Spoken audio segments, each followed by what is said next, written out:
Hello ladies and gentlemen and welcome to the MistGames Heroes of Lofoten. This week we begin our journey back to Norway for our ultimate LAN event of Ultimate Upstarts. I'm the Eternal J, I'm joined by Dwayne as per usual to kick off this week's bracket.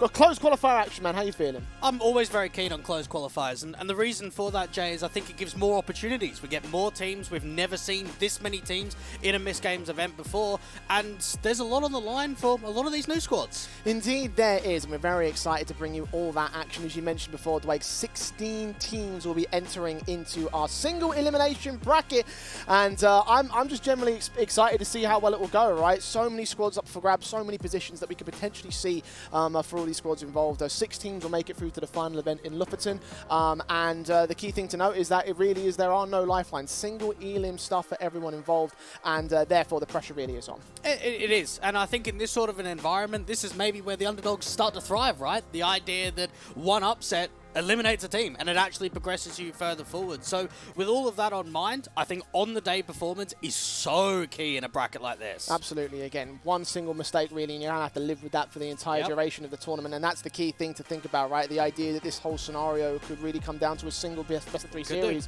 It's a case of winning 2 and then you go through losing 1 and you're out for good. So that's one of the things you need to keep into account for this one. Every match will be important. So again, 16 teams to enter into today's proceedings, and over the course of the week we'll get to see whether or not these are the squads that will be able to do their work, right? Some respectable names over the course of the week here. I think there's some very good teams up into the action. I think about Mouse NXT, what they've been able to do in previous MistGame events. I also look at the likes of Young Ninjas as a prime example, coming off the back of winning the last season of the Academy League. I have a look at NAVI Junior. We know that they've not been playing much, but they're doing quite well. So across the board, I think we've got our favourites, but we've also got some teams that can cause upsets. Of course, across the course of the week, we'll be looking at the first 2 rounds of these online qualifiers, and the quarter semis and grand finals will be online in Lofoten. So this is one big old bracket. Of course, the qualifications from Heroes of Tomorrow are Australis Talent and Ents Academy for those of you that missed those last year. So these 16 teams, again, they have to prove themselves in the way that those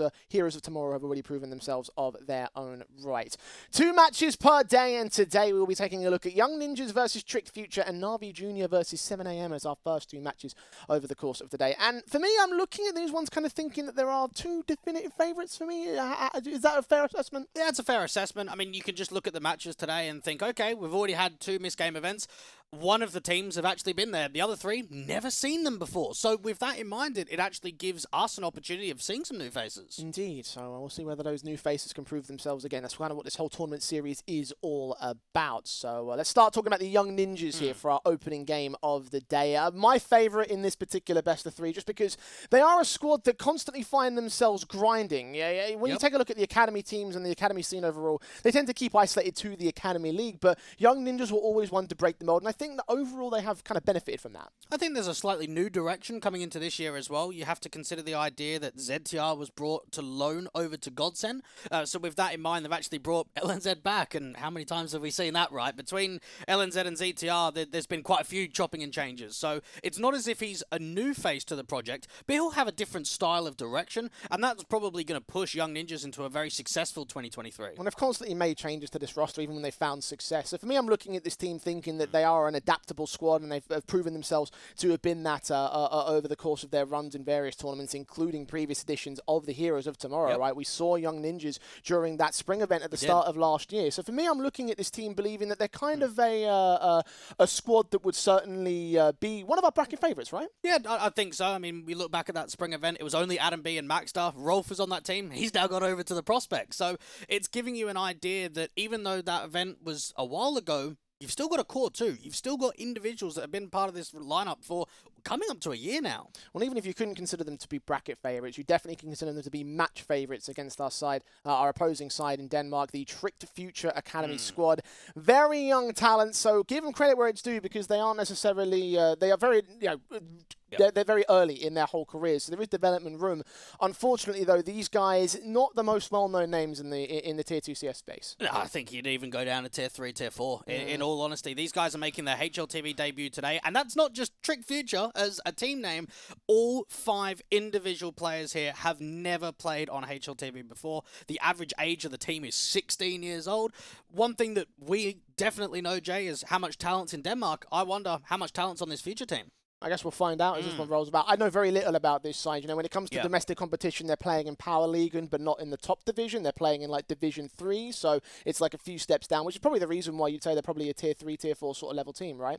Well, they've played in ACA Open last season, and we haven't seen them in ACA this season, so we don't even know what they're like in their track record, and very few officials to add to the name. And even the teams that they have played in the stretch of the last few months, it's not notable. It's not teams that we're familiar with. So with this in mind, I would look at Tricked Future as the most unknown team in this entire closed qualifier. Well, we'll see how known they can make themselves here. This is a perfect opportunity for them to prove that they have something ahead of them. So let's find out how well they'll do. Head-to-heads, Dwayne. Talk me through this comparison. You have Era and Peppermeister. Yeah, so both AWPers. A difference of 7 years between the two AWPers. And have a look at the maps played on HLTV. Nearly 700 for Era against Peppermeister again, making a HLTV debut. Imagine being Peppermeister in this one. You're going up against a challenge of a very strong, capable AWPer of Era. This could be a very tough battle between the two AWPers today. Yeah, I was kind of looking at this whole situation thinking that even when you take a look at head-to-head comparisons across the board, like there is no real sort of like even comparison just because of the fact that the guys on Tricked are so unknown in the grand scale of things. Like you mentioned before, their whole like HLTV career starts with this sort of matchup, right? And that's the key thing, right? The reason why we have so much data on someone over on the Young Ninja side is the fact that this is a player that's played in so many maps in previous and has built up quite a repertoire. This is the start of the repertoire for Tricked. And even Pepe Master, the guy that's 14, he actually just turned 14. His birthday was about a month ago. So consider that. You've just turned 14. You're going up against your first HLTV official, and you're probably going up against the best squad in this competition. Young Ninjas are a threat, not only to them, but pretty much every team in this bracket. Yeah, I'd say so too. Again, I reckon they're going to be one of my odds-on favourites to make it through to Lofoten, the LAN event. Of course, there are 4 spots up for grabs, so there's probably a decent number of teams that you could look at and say that they have a chance. But I think of all the teams, these guys are the strongest in our bracket. So for me, I'm looking at them thinking that even before we get into the veto, probably expecting a 2-0, right? And we're expecting a more one-sided game than perhaps what some of the other officials have been waiting. At the same time, what prep can Young Ninjas do? I mean, they're going to have to play their own game. They're going to have to focus on exactly what they bring to the table, but you've got no idea. You don't know what style they're going to bring. You're not sure how their protocols work. So that might give a slight edge over to the Danes just because, again, we don't have that tangible evidence at this level from them. I'm hoping that there's going to be some prep in the veto at the very least here from the Tricked side. So talk me through this one, Dwayne. I imagine there's going to be very little that you can look from Tricked Future and say that they're going to be definitive in terms of their own map pool. But what can you see in weaknesses from NIP that they can exploit? Yeah, well, Anubis, we always know, gets banned out since it's been brought into the pool. Now, Vertigo is one of the best maps of the likes there of the Swedes. So it makes a lot of sense that that's come through. I think for Tricked, you go into Inferno, maybe it's a comfortable map for you. It's a very good map in there from Young Ninjas. Mirage is now open for the taking. So I'm already looking at the first 2 maps and saying that's the second and third highest picked maps in the pool in the last 3 months for the Swedes. Yeah, that's where I think the whole series falls apart, isn't it, right? Like I understand obviously playing to your own comforts, but that's also to a strength of the opponent's position and knowing that it's also a stronger team than you overall. Like this screams 2-0 right now here for the NIP side. Now I can't really see an angle in which they can win it. I mean, even Overpass being the final map, like that's decent too. It's like, you know, there's just no real sort of advantages I can see for Tricked Future, unfortunately, and that sucks because I mean, like, the last thing you want to do is go into a qualifier like this where you have one lifeline and just get absolutely smashed out like this. But I think that is something that we have to consider. Yeah, it's got to be at the top of your mind. I mean, unfortunately, I was looking at this one thinking there may be a curveball of Anubis, but the problem is if Young Ninjas are banning it every single time, you're not going to get an opportunity. You're not going to have a chance of trying to slip in a pick for your first. So for Tricked Future, all I want to see from them is to keep it as competitive as possible. I'm not looking at them and saying, I want to see them take a map. I want to see them take an upset. I just want to see them try and hold their weight and see what they can offer. Yeah, I think at this point there are certain squads in this particular tournament bracket that you can take a look at and think that that's the best that they can do, right? Like, again, we have our definitive favourites, and there is a lot of squads that might end up getting blown out. I think this is one of those cases right here and now for me. I'm a little bit concerned about where Tricked Future, where their future will lie, essentially, because, this feels like it is going to be a handy 2-0 for the Young Ninja side. In terms terms of like expectations of what you can walk away from as the Tricked side, is like saying, okay, this was a successful tournament, even if we do lose this matchup. What would you say with those margins would be? I think we have to wait to see what the game actually ends up being, so then we can reflect back on it and see. I mean, again, they're going to be punished for a lot of mistakes. That's always what happens when you're fresh squads, when you're young to this sort of level, is that a lot of mistakes are going to be punished so much higher than what you're used to playing. Again, playing in the 3rd division of the Power League and in Denmark, you're not playing a top 80 team in the world. You're not playing one of the best academy squads that we've seen in the last 6 months. We're not playing a team that's even had players promoted to the main roster. So with all of that in mind, this is going to be a very tough match for Tricked Future today. Oh, absolutely. Like that's the key concern, right? Like the idea that they're just up against a much higher caliber squad. And look, they might be respectable players of their own right, but just it's the difference between Power League and Div 3 versus first place in Academy League. That's the key thing, right? That comparison point between the Young Ninjas and Tricked Future. Whether or not they can survive anything, we'll find out as we get into our first map up. It's time to begin with our Inferno. Young Ninjas and Tricked Future. Any scoreline predictions or anything that you hope for at this matchup? I'm hoping for at least 12 plus rounds across both map 1 and map number 2 here for Tricked. Okay, well, let's see if they can make it happen. 6 rounds the average between those two maps. Let's see whether it will happen on the T side at start. Very quickly moving up in towards that second mid for the entire T side. Force 4-man crossfire ready to receive on the Ninja side. And Zednan will get that opening kill. Maxter suddenly taps up 3 heads. And that is exactly what we were talking about in the pre-game. 3-on-2, the trades are respectable at the very least for the Trick side. But NIP just swarm the bomb site. Still, Ashelon gets Nilo. Tries to stand his ground. Error quickly tapping heads back of his own right. Looks for that secondary kill. And Hooked is sandwiched in a 1-on-2 situation. 2 angles to defend. Takes that first fight. Can't quite win it. Does get Irrit in the end, though. This is winnable. Low HP on LNZ taking damage, but needs that decent headshot. Plays Ring of Roses round the default box. And finally, it's a pistol gain for the Young Ninjas. And not an easy one there for the Swedes at all. Maxter putting on a fantastic showing out there on the close short angle. What I do like is the lack of respect that Young Ninjas brought there. Notice they didn't give him freedom of the bomb plant. Notice the way they didn't slow it down, go for the retake. They instantly swarmed the bomb site. And that gives me a very good tell here, Jay, that Young Ninjas going into this map and going into this series don't want to give them freedom. Don't want to give them that respect. The pistol start means that the economy bonus will favour the CT forces. No force buyback from Trick, just upgrade pistols. Typically, you do end up seeing those upgrades and those force buys come in with no bomb plant bonus. So let's see what Tricks have up their sleeves right here. Much more passive play this time, not storming up second mid into the A site directly, but they do have that control and also have a bit of control in apartments. Meanwhile, it's Banana controlled by Nilo and co. Yeah, Nilo can be very scary in this best of 3. I think if you asked me in the last 6 months or so who's been one of the most lethal young players around the Tier 2 scene, it's probably him. He's been putting on some fantastic performances here for the Young Ninjas, and he actually averages a 1.21 rating out here on Inferno. It's one of his best maps in the pool. Damage being done very early to the first Peppermeister to 82 HP. That HE coming down to the position of Hooked. Doing a lot more to the initial challenge. Good starts again from the Ninjas. Very little aggression coming in from the Trick side, just allowing this damage to compound. Very little on the defensive either. Just sat back waiting for a move here on the T side. Yeah, they're just waiting for a slight overextension, one of those CTs to get out in the open, and now the explosion towards short. Error shuts down the first crossfire with Adam B's SMG, means a total of $1,800 is gained by those 2 players. Ashelon does get his deagle and Adam B will end up dropping, but now Max is on site to clean up the rest of the pieces. Backup's on the way, but the bomb drops anyway. 2-0 start for NIP. Now let's have a conversation about Maxter as well, because obviously filled in for Hampus in both lower bracket games during Blast Premier Spring Groups, which also meant that he missed 5 HLTV games for Young Ninjas. So while he gained that experience playing with the main roster, he didn't really help them out massively because they had to use substitutes. Ninjas in general have sort of found in their position overall that they're in a weird spot when it comes to how these players are moved in and out of the roster. Again, I mentioned during the pre-game, they oftentimes do end up changing up their positions. But that might also be something that you've got to be familiar with, right? If you know you're an academy player and you know that you're at a level where you can sub in for the main roster, it's almost second nature at that point, isn't it? Because it happens so frequently. The tactical pause coming in for the Young Ninjas very early on here. I guess not happy with how that conversion has gone and with how the pistol's also been a struggle for them. They will be able to buy back, of course, but they're up against the rifles now from Trick Future. The key thing about saving in the follow-up round in the conversion and what would typically be the force buy for a T side, going to end up just being a standard old rifle in the third.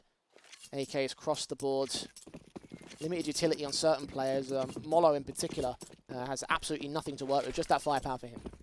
You've got to think here for Tricked, how are you going to be able to exploit an opening man advantage? I'd like to see them play with some tempo, play with a slight more amount of freedom, have confidence on taking map control. You can even see towards Banana, they're not even interested. Being smoked off towards the bottom, the best they can do is spam, and well, LNZ gets caught by it.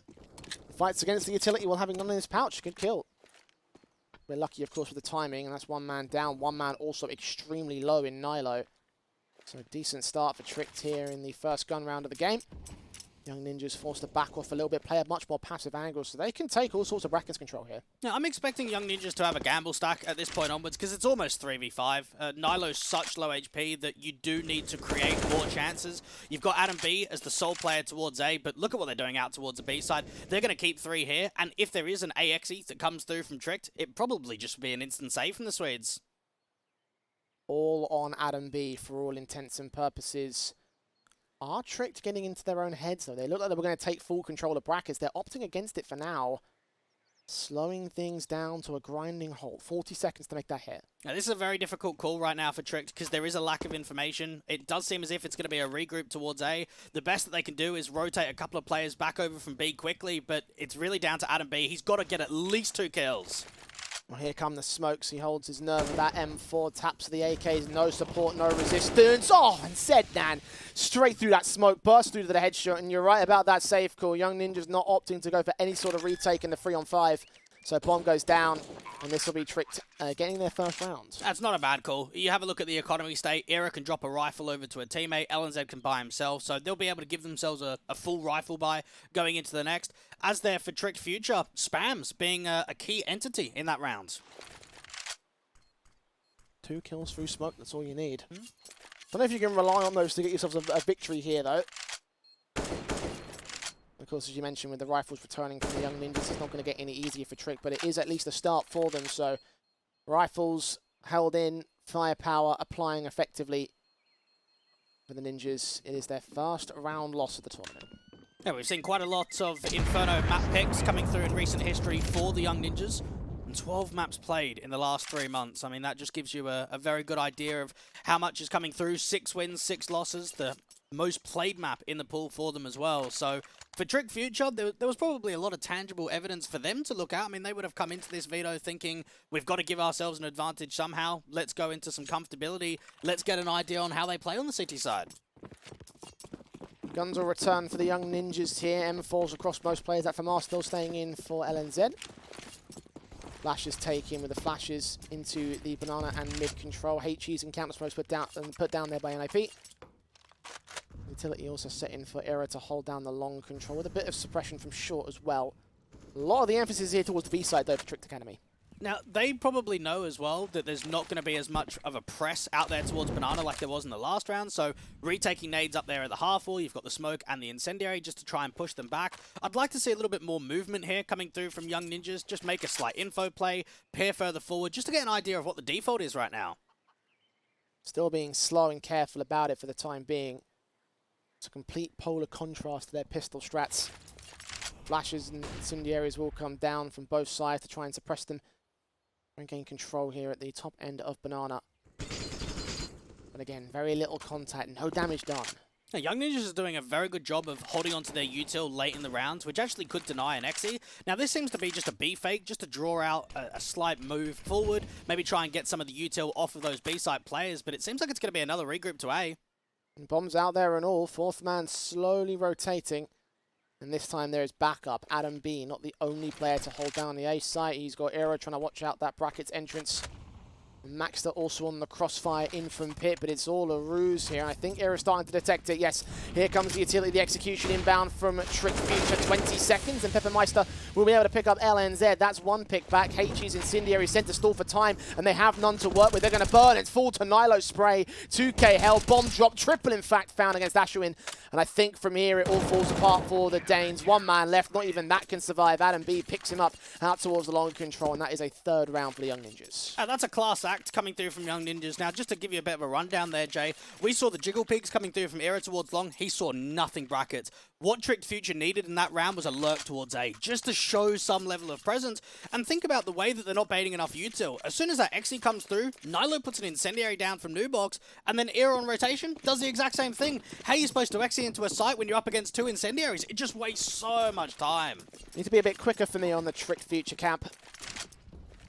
Defaults, of course, will, as you would expect, set in the early part of these rounds. I'm hoping that eventually they come to an execution much earlier on, though, because that has come close to biting them in previous, and in that last round it certainly did. But now just prodding in ahead. Smoke sprays, blinded, hoping to catch somebody, but so far so little again. It just starts getting that first pick out there towards the apartments. Adam B on a slight off angle. Zednan just not ready for it. Ashawan does trade back Maxter, and the kill feed will indicate there's a second player out there, so Adam B has got to get away. Stay back in at pit with his 3 teammates, and all could see a push in from Nyla to go for the backstab, but the hit is certainly onto the A side. It seems to be a lot quicker, and knowing that you've got full info of banana control right now, you can just stack up A and wait for the Xe. Era holding his nerve. Waiting for the smoke to clear, spotting one, brings it back to a 4-on-3. Favourable now to the CT side. Peppermeister meanwhile has made his way to the bomb site, and Adam B comes in with support. A double up is found at that AK. Third man still in at pit, a 2-on-2 situation. Ashwin is looking for him, and barely adjusts back towards Adam B to get that kill. It's all on Nilo to clutch here, and he is moving closer. Lurk smoke down towards pit. He wants to try and isolate the first player in the site. Nice HG landing a little bit too far though for Ashawan, not really much taking on the HP advantage. Nilo continues pressing in, but the flank is in. Nilo gets his kill. Ashwin has the angle, has the position. The spray is a bit awkward, but the kill does go his way for Tricked Future to claim pace. Ashwin, 17-year-old, coming through when it matters most, and it definitely feels as if this is the kind of series where everything counts. Clutches are going to be very important for the Danes to make sure that they're coming through in those 1vx scenarios. And while Young Ninjas have shown us quite a lot of grit, they've tried to show us quite a bit of success on this CT side, the economy is actually ruined for them. And this gives leverage forward for the Danes to tie up the scoreline and perhaps give themselves some momentum of a few rounds in a row. Yeah, harsh eco coming in for the Young Ninjas, so this is pretty much a freebie almost. Very rarely here to see USP steals. They do happen on occasion. Now, let's be real with ourselves here, Jim. That's what I'm saying. They happen on occasion, but in reality, like, you know, even though it is Young Ninjas, it probably is not going to be them stealing, right? Like, this should be pretty effectively a 3-all. What they've got to try and accomplish here is a gamble stack and try and draw them in. Now, you've got Maxter as the sole player out here towards the B side. Tricked have actually done a fairly decent job of not running into the stacks as of right now. After that bomb in the end, we'll start to move into that B plate. Only one to hold in Maxter. Not even the upgrade pistol in this case. The CZ on Era is all the way back at that A stack, as you mentioned.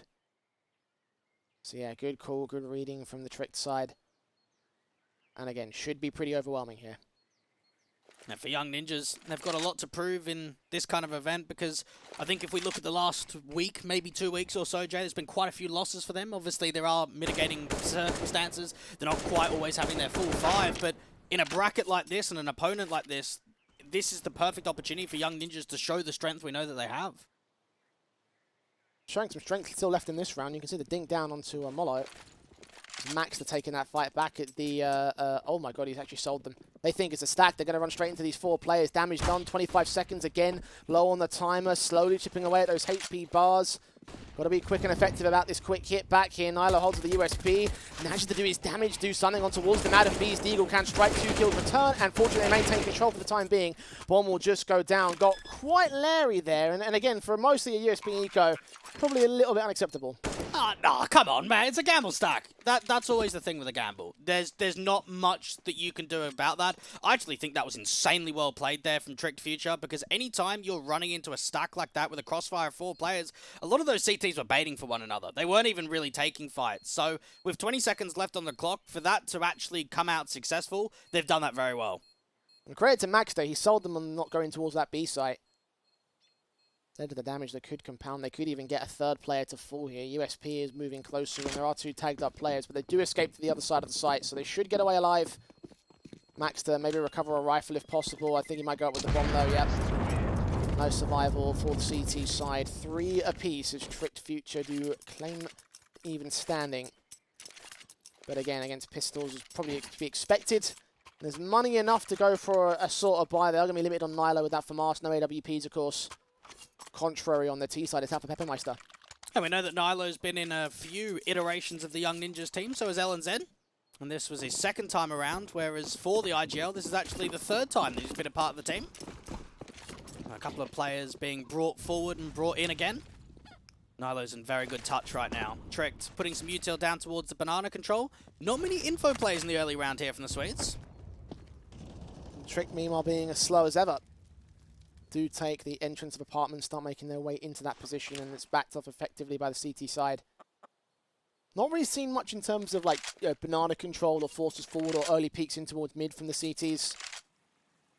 Playing a very defensive kind of game here from the Ninjas. Yeah, they are giving them quite a lot of respect. Again, retaking nades up towards the half wall, not peeking around with a flash as of just yet. And while this is happening, Trick's are actually going to put more of an emphasis, a slight quicker maneuver here into brackets because banana's been taken. Incendiary's thrown to stop them into the brackets control. There's that one player making his way out of Boiler now. Nice HE from Max. We're expecting him to be there. And that will do its damage. Ashawan down on just about half HP. And flashes in from Nala to try to get LNZ to take some sort of banana control. Finally, a little bit of aggression as they go for the contact player on that B site. 4 stack towards A, but they've already made their way in on Tricked. Yeah, they might not know that Long's already been taken. This is a great positional advantage for the Danes to work with. Oh, they do not look all the way around. Good kill for Era, doubling up and making it a triple as well. Ashawan will also fall to the collat headshot. Adam B picks up Zed down, and suddenly it all falls apart. You were talking about how that long control might have been an advantage for Trick, but again, just not checking out the library position. And leaves it all on Peppermeister to save his weapon. A 1v5, he can't win this clutch. Yeah, I don't think they've done a lot wrong there at all, Jay. The reason they're not smoking down library is because they want to be silent. They want to take a contact all the way to a wrap down to A. In previous rounds, you've had Era jiggle peeking on that long control, so Trick Future have realised the situation that they're in. They feel as if there's an opportunity where they can keep walking forward, and instead, Era on the off angle has found 3 fairly easy kills when they're all lined up like that. The league defended now for the Ninjas, only for a moment. Despite the success that Tricked have just found in these last couple of rounds, it's still not quite great on the economy line. $1,400. It's going to have to be double Eco Force invest. They can at least get something out for Ashawan. Not even Peppermeister with that much money.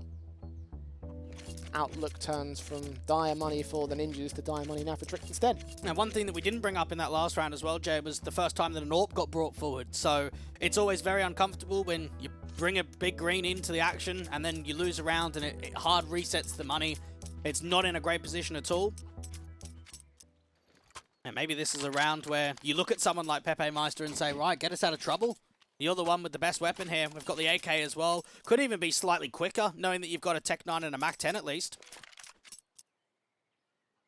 It's quite a lot of automatic firepower here, considering the economy state, of course. Tech 9, PT50, other than that.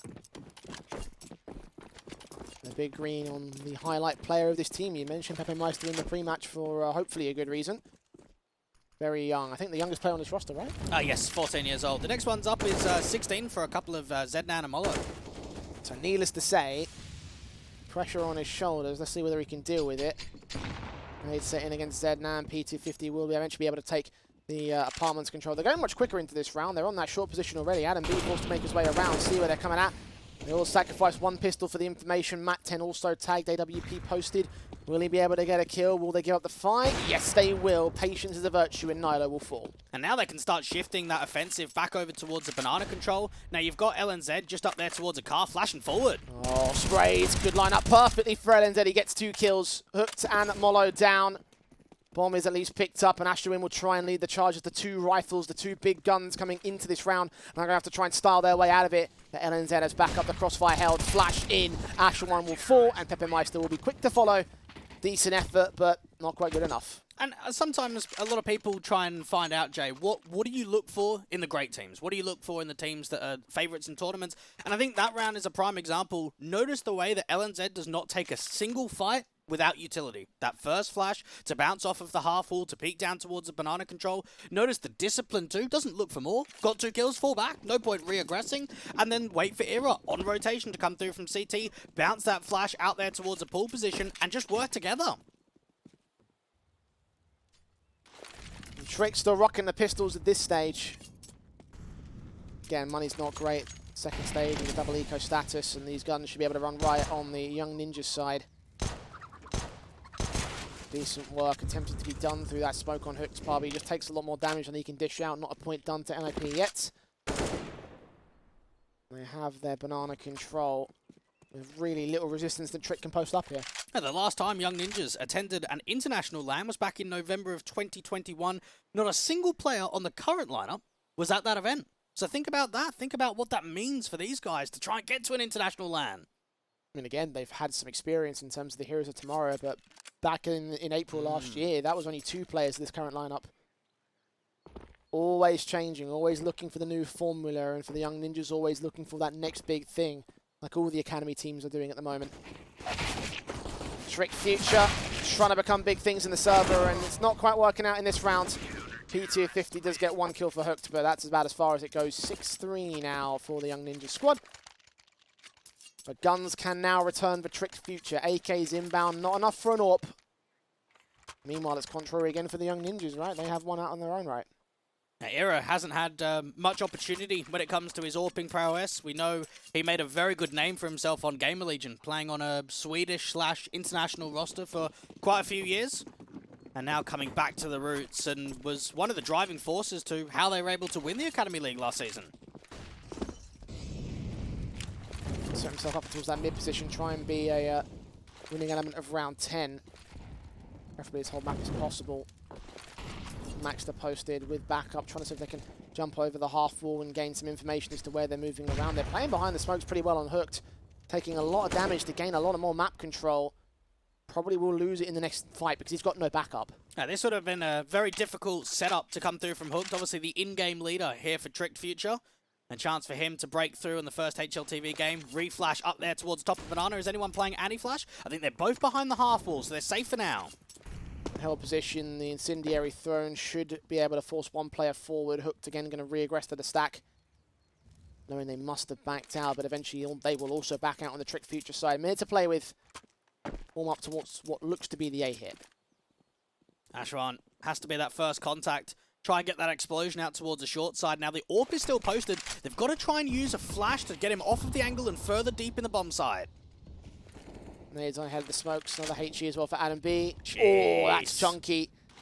Incendiary also down there. Era's AWP can strike. Peppermeister, AWP or an AWP battle, but only the AK to fall here for the T side.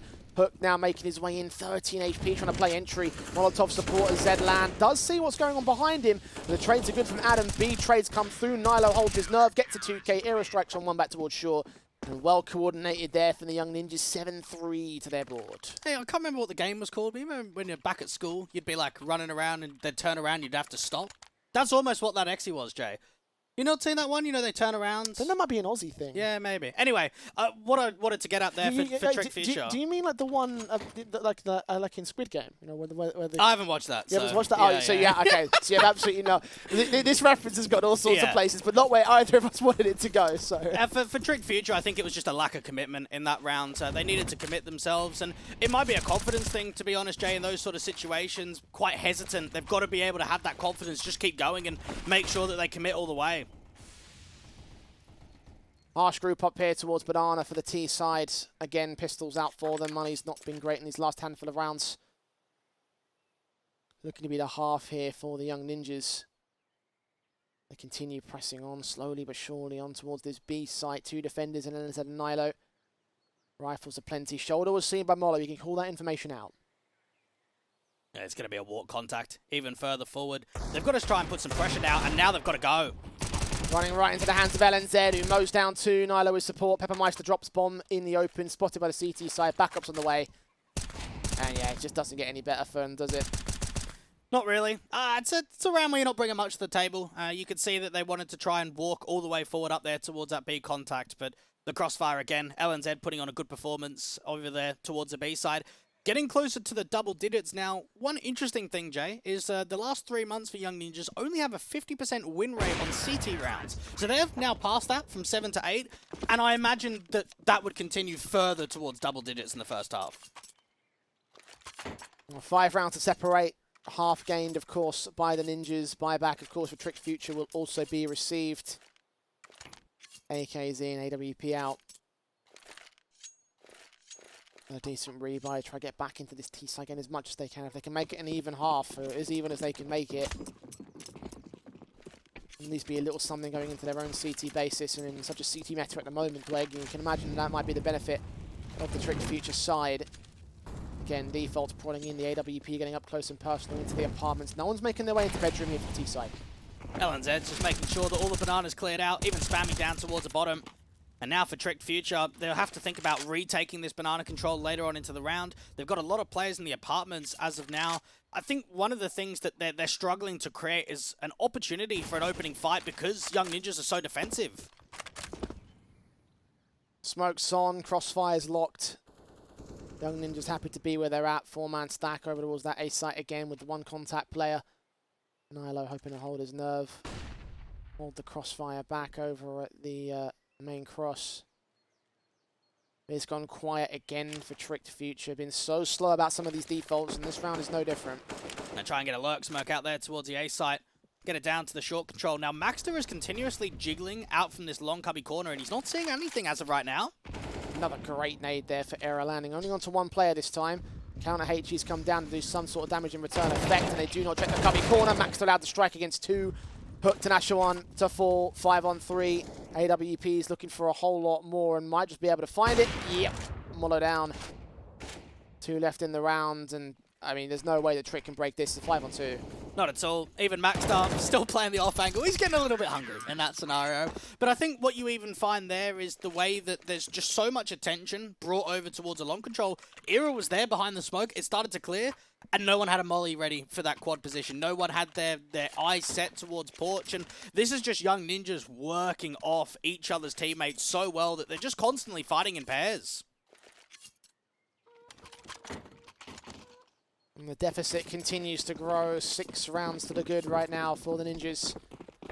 Another half investment for Tricked Future because they don't really have much of a choice. Money's not good enough for a decent buyback.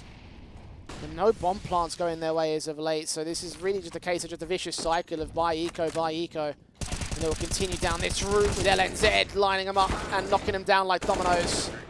Nilo with 2 of his own. There's double digits for the Ninjas. Now 10 rounds up. Looking very comfortable as of right now. Seemed like we had a bit of back and forth nature in the first few rounds of the game. We had that reset. We had Young Ninjas forced down onto an eco. We had a tied up scoreline. And now it's very much turned away of a streak. And this is where the game is just being taken away from the Danes right now. And they're desperate. Desperate for anything. So far, so little has gone their way. Buyback will return the AWP. The AK is a standard, very quick into Banana. Oh, decent headshot. Almost got missed out there by Molo, but he does connect on Era in the end. Meister sticks around, sees the shoulder bait, and does land on Nilo's elbow. That's a 5-on-3. He's burning, though. 20 HP for his own right. Could be an easy trade for LNZ. He might require it, though. 5-on-3 does catch the man. Yeah, Pepe Meister was just trying for a little bit too much there. Needed to fall away even on low HP rather than just giving up the ghost. And now you've got a lack of banana control. It's going to be more emphasis towards A. I'm surprised that that Nay landed as close to LNZ as it did, but he still managed to get away with more than half HP. Lucky stars there for the Ninjas. Now Adam B stands alone. Very similar to the early portion of this half where he was the only player on defensive. 2 to stack the B site. Will save if he gets overwhelmed. He's got 4 players to deal with. Or does he? It could be another one of these cases where stacking up the site works out for the best. Now, Maxter is not aggressive. Now, because Long is completely open, he's thinking that there could be a potential of a wraparound in CT. Yeah, smoke's down. They'll start pushing in towards this banana control. 2 players in brackets to find. One of them's going to fall, dropping the bomb most crucially. So little time. Second player's been seen. Hooked will be able to grab that bomb. And now turns his attention on Adam B here. M4 holds 1 good kill. That's all he needs to keep this manageable here. He'll stay away from the Molotovs. LNZ does get caught off back towards brackets. Now down to 2 players for the Ninjas. But Adam B still holding his own. Head of that smoke.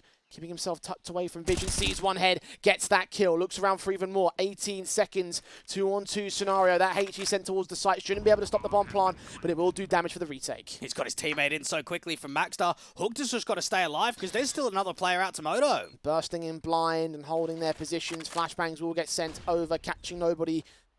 Ashawan onto the site and onto that bomb plant position. Waiting for his teammate to fall in. Checking out this back corner. Maxter gets it onto the defuse. They'll tap it once. Body block's also involved. Adam B just stands in the way. Bursts through. CZ also pulled out. They're desperate for this kill. They're still hunting the man. Need to wrap that corner eventually. It will be Ashram with that decent frag bag. And I think Maxter will get on this bomb with more than enough time in the kit and all. It will be an 11th round for the Ninjas. A little bit dicey for a moment there. But still, all Sweden all the way. A nice idea there from Tricked. You could see the way that they wanted to drive that attention out there from Moto. But how quickly was that backside position checked? Just nothing that you're able to do about that at all. And I would almost say that that's one round out of quite a few that looked winnable, that looked very doable there from Tricked Future. So they almost would have been hard done by there not to pull through in the post plant. Another setback to the Tricked side. The future is looking bleak for this Academy team. Again, damage will come through very early. Error tagged to less than half HP. Counter HEs from LNZ will do a lot more in return. Across two players at that. Need to find a round win for me though, because like this is getting a little bit too much to sort of come back from. Yeah, it's getting to that sort of deficit. And Trick just want to end the half on a high note. Molly out there towards a porch position. No error this time around. Instead, the AWP is positioned out to the half wall on B. Still bursts and sprays through. Adam B catches hooked next. Re-smokes on. Nade sent back. Damage will be done in return towards Molo. Not quite a kill found, but certainly damage to return. The Ninjas just continue to hold their positions. Even crack angles past these smokes for Adam B, doing damage onto Molo. 18 HP for him. And again, they're forced to slow things down on the Danish side. Now, Era's looking down with the AWP towards Banana and not seeing absolutely anything. So because of that, Jay, they can stack up 4 and A, and as soon as he takes contact, that's when LNZ can rotate back to B. He's in rotation positions exactly for that. The perfect orb contact setup on Banana. Still not seeing anything as of yet. Very slow. They've got to start to act. Yeah. It's been characteristic for their entire T side, honestly.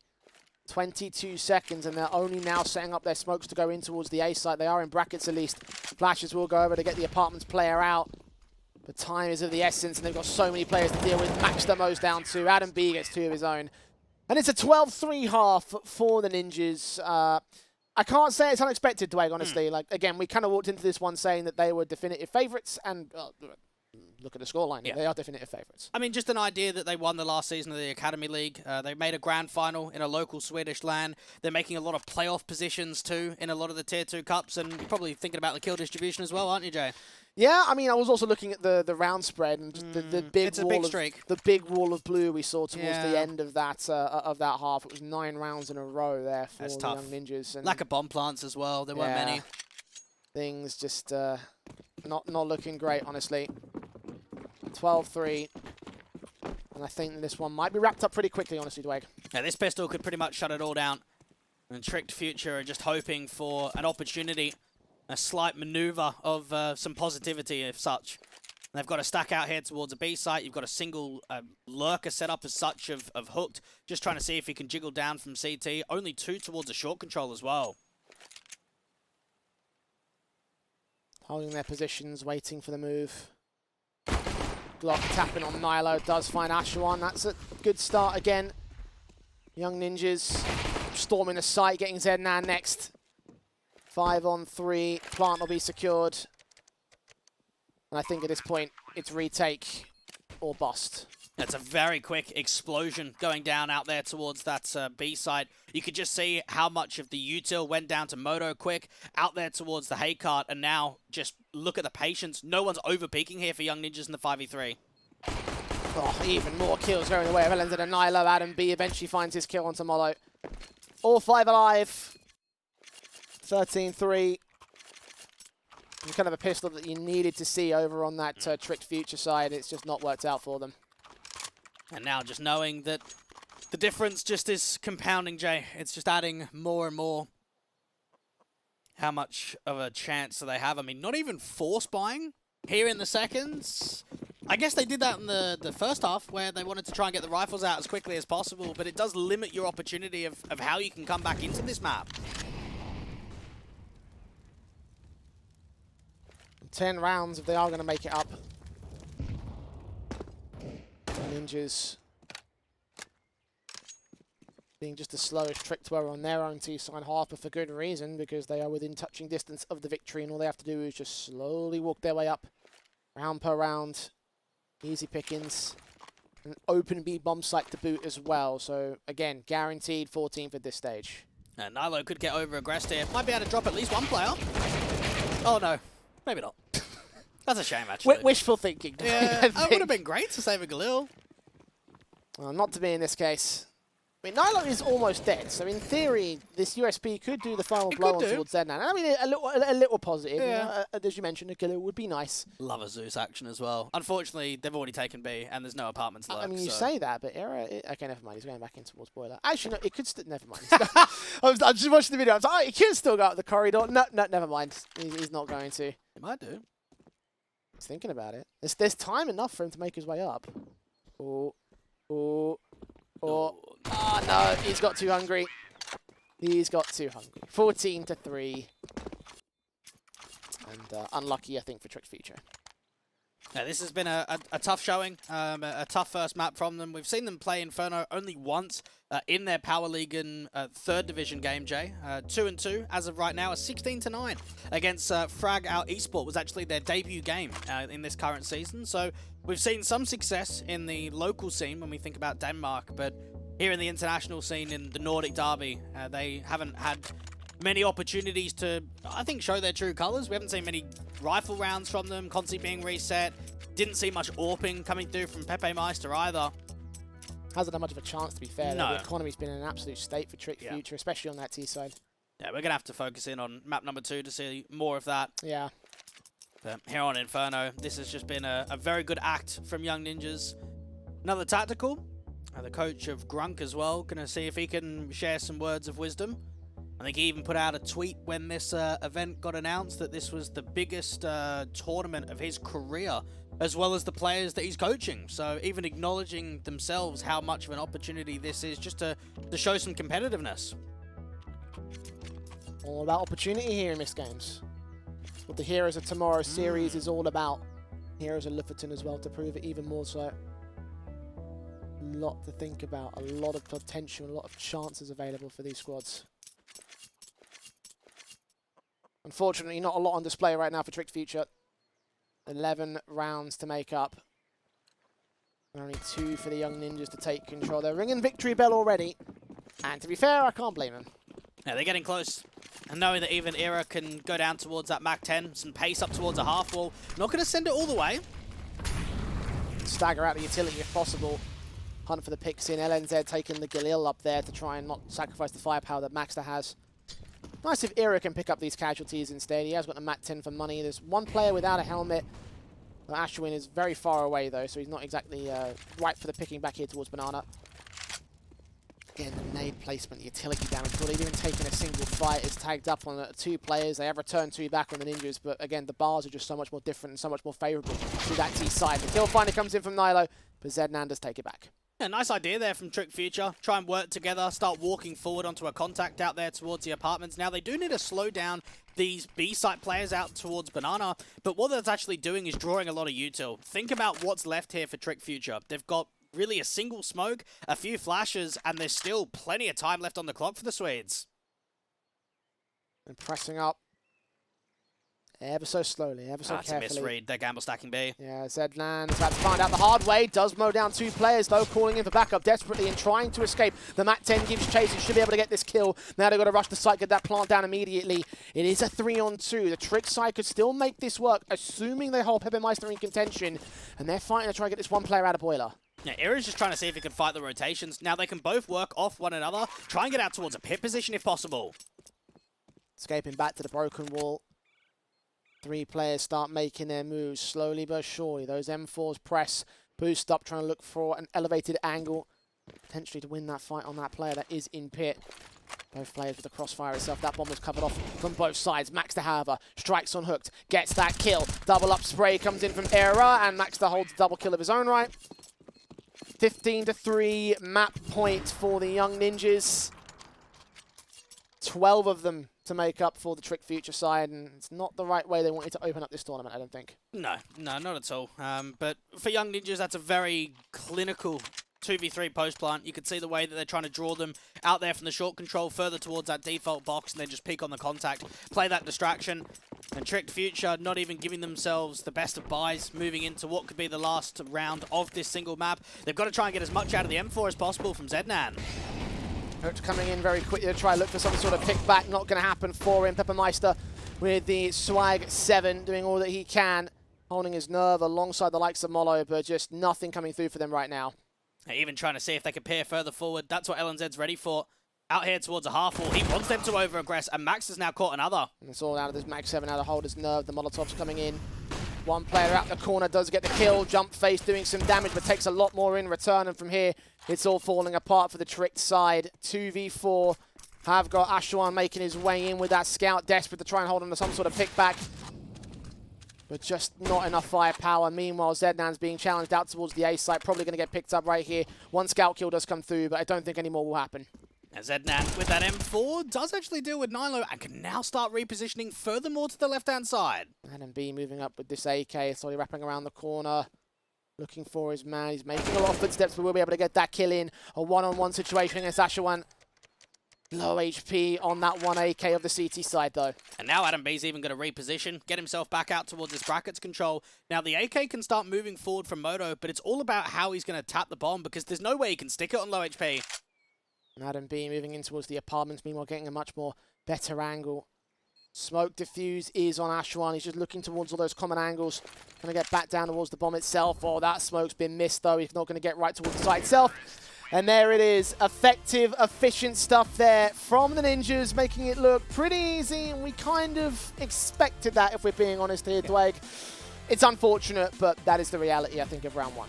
This is a tough map, and it was a tough matchup coming through from Tricked Future. And I'll give him a lot of credit in the first 5-6 rounds of the game. It actually was quite tight. We saw a couple of back and forth affairs. We saw that eco reset as well. But once we got into the gun rounds, once we got deep into the map itself, that's where Young Ninjas completely took over. Yeah, I mean, it just kind of sucks, right? Because it looked like it was sort of like things that could have... It looked like it was some sort of competency right there from the boys over on the Trick side at first. But like you mentioned, when we get into the brunt of the matchup, when we got into the true firepower battles, it was all just Young Ninjas all the way. And again, it's not exactly surprising. It's just that I kind of... When in these kind of matches, I always hope we get to see those big gems. It doesn't always happen, but just...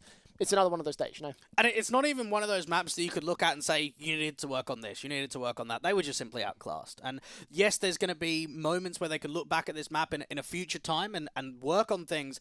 But when you have a performance like that going into map 2, you have to scratch your head and think, what can we improve right now?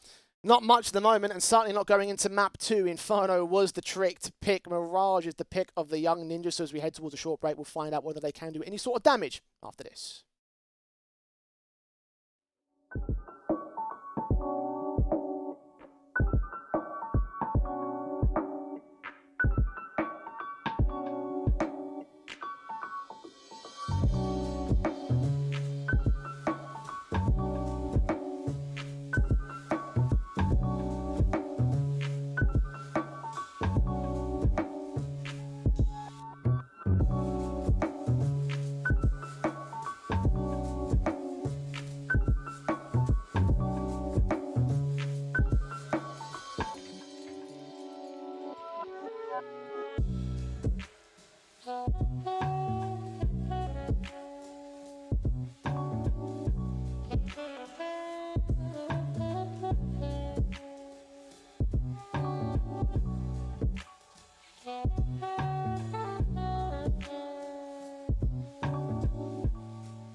Not an encouraging start for Tricked Future. A pretty decimating opening map has left things open for a simple affair for the young ninjas. And for me, Dweg, I kind of look at things and I think to myself, well, probably 2-0.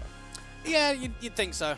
Mirage is a very strong map to come here for the Swedes. It's a map that most recently in the CCT North Europe Series 3 event, they've actually picked it in every single best of 3. That's against Havu, Malzahn XT, a familiar name, and Sangul too. So the idea that 3 best of 3s, you're always picking Mirage, you've now done it again, it's a comfortable map. And I think the writing was on the wall from the word go in the veto, because you were saying, look, Inferno, Mirage, those are the 2 maps that maybe the young ninjas would like to pick, right? Yeah. You know, and then we go straight into a comfortable map for the ninjas. They pick into another comfortable map, and it's like, at this point for Tricked Future, unfortunately, it looks like they might have no future in this bracket. Again, single elimination for those of you that aren't quite aware, and that whole situation means that this only lifeline may be the one lifeline that they get, and they'll be out very effectively and efficiently in the Heroes of Lofoten qualifiers.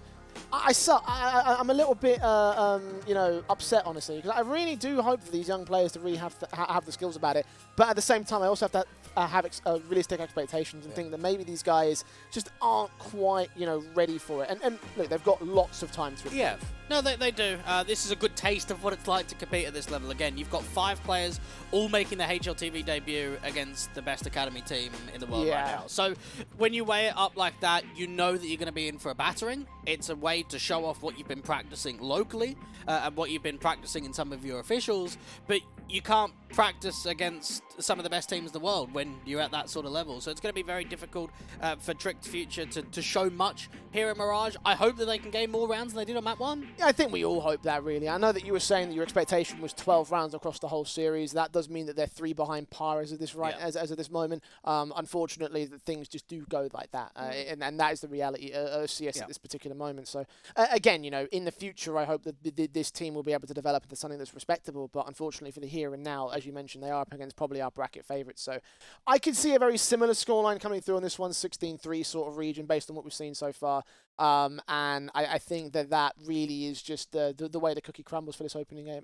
And again, it's not like it was unexpected. No, and I think I've got quite a bit of faith in what this project could do in the future. Yeah. Because, again, look at the main Trick team. I think they've been a staple name in Tier 2, sometimes at the higher end, depending on the exact lineup that they've got for many years now. So with that kind of backing behind them, knowing that they had Tricked Junior, they've now got Tricked Future, they're running 2 academy teams at the moment. It seems like they want to incorporate a lot of youth, a lot of that next generation talent, and of course it all takes time. Maybe this isn't the event for them to show it, maybe we have to wait another 6 months, but they've still got another map to play. I mean, look, at the end of the day, for the overall structure of the squads that they have on the Trick side and the organisation itself, it feels to me like that they've got like a great position to try and develop newer talents and give them that leg up when maybe even the other academy teams might not do so, you know, especially for Denmark, which has such a ridiculously deep level of talent. Like, I'm looking at them and I'm thinking that there's plenty of players that you could fit into a roster like this Trick, for instance, and in even just the main Trick team as well as the academy squads like you mentioned. So for me, I'm definitely within you know, optimism as to the future, but for the here and now, again, the big concern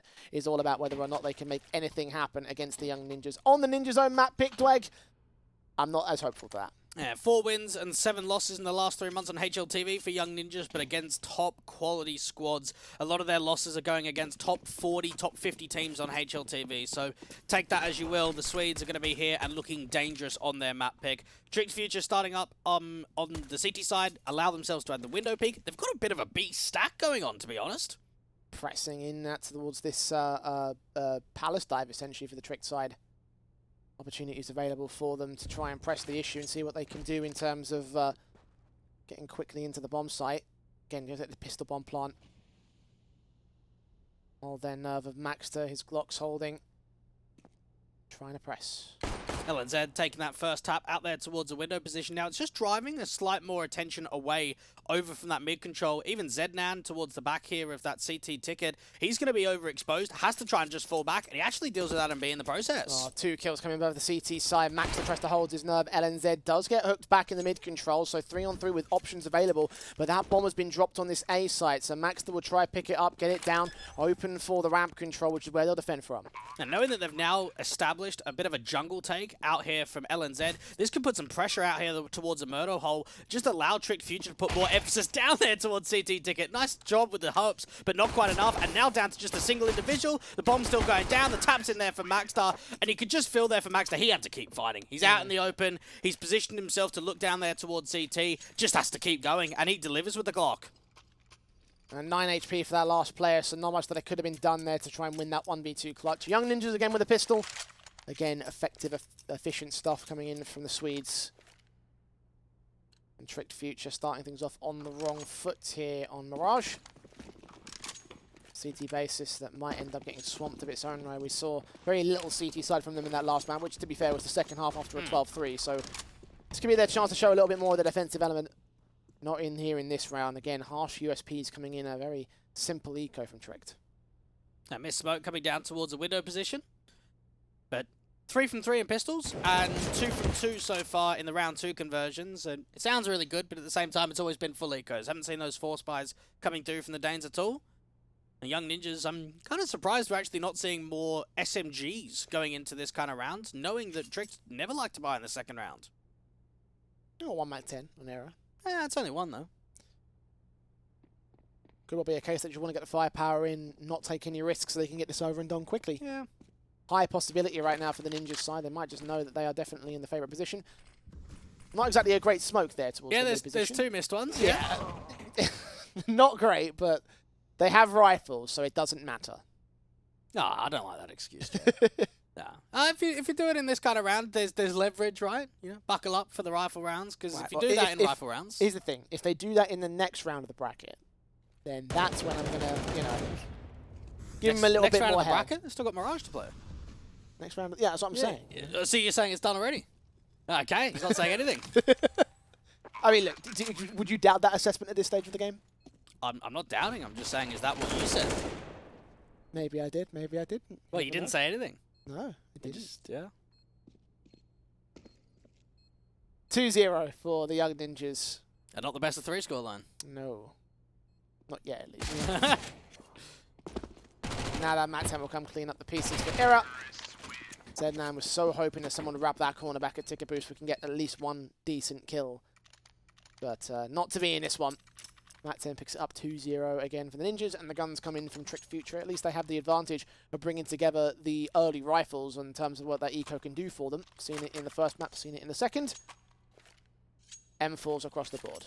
I was very impressed by the kill distribution from Young Ninjas out there on map number 1. Out here on Mirage, we typically look at Maxstar and LNZ as being 2 of the guys that can put up a lot of the larger numbers, a little bit more of that star prowess for the IGL as well. A quick play out towards a B site, a fast BXE on a rifle rounds. Mac 10 leading the charge as well, passed off to Adam B this time. Could get caught off by Molo, who lines up 2. Maxstar and Adam both give themselves up. 5-on-3 situation. Finally, they do lose Ashwan on the CT side, but Pepe Meister there to drop the bomb. Now holds the bomb site itself as Era will fall. LNZ, lone player standing very far away from the site, and it looks like the pace might have just beaten out the Ninjas themselves. I don't think they've seen the bomb, though. They're still forming up towards that mid position. Maybe they have, they're just covering off all their bases. Either way, it's a 1-on-4. Yeah, they've 100% seen the bomb there. For Young Ninjas, I think they wanted to be slightly gimmicky in that round, knowing that there could be a lack of utility, knowing that they've still got plenty of money in the bank. They want to try and turn up the tempo. They want to put some pressure on their opposition. But it came down to Molo just staying alive, being able to put a lot of a strong defensive up, and how quick those rotations were able to come through from Market. Yeah, and rifle round start there for the Tricked Future side. Young Ninjas, not like you can make the excuse of bonus buy weapons, right? Like, they had mostly rifles out for them, only that 1 Mac 10. The economy started to take a hit as a result of that.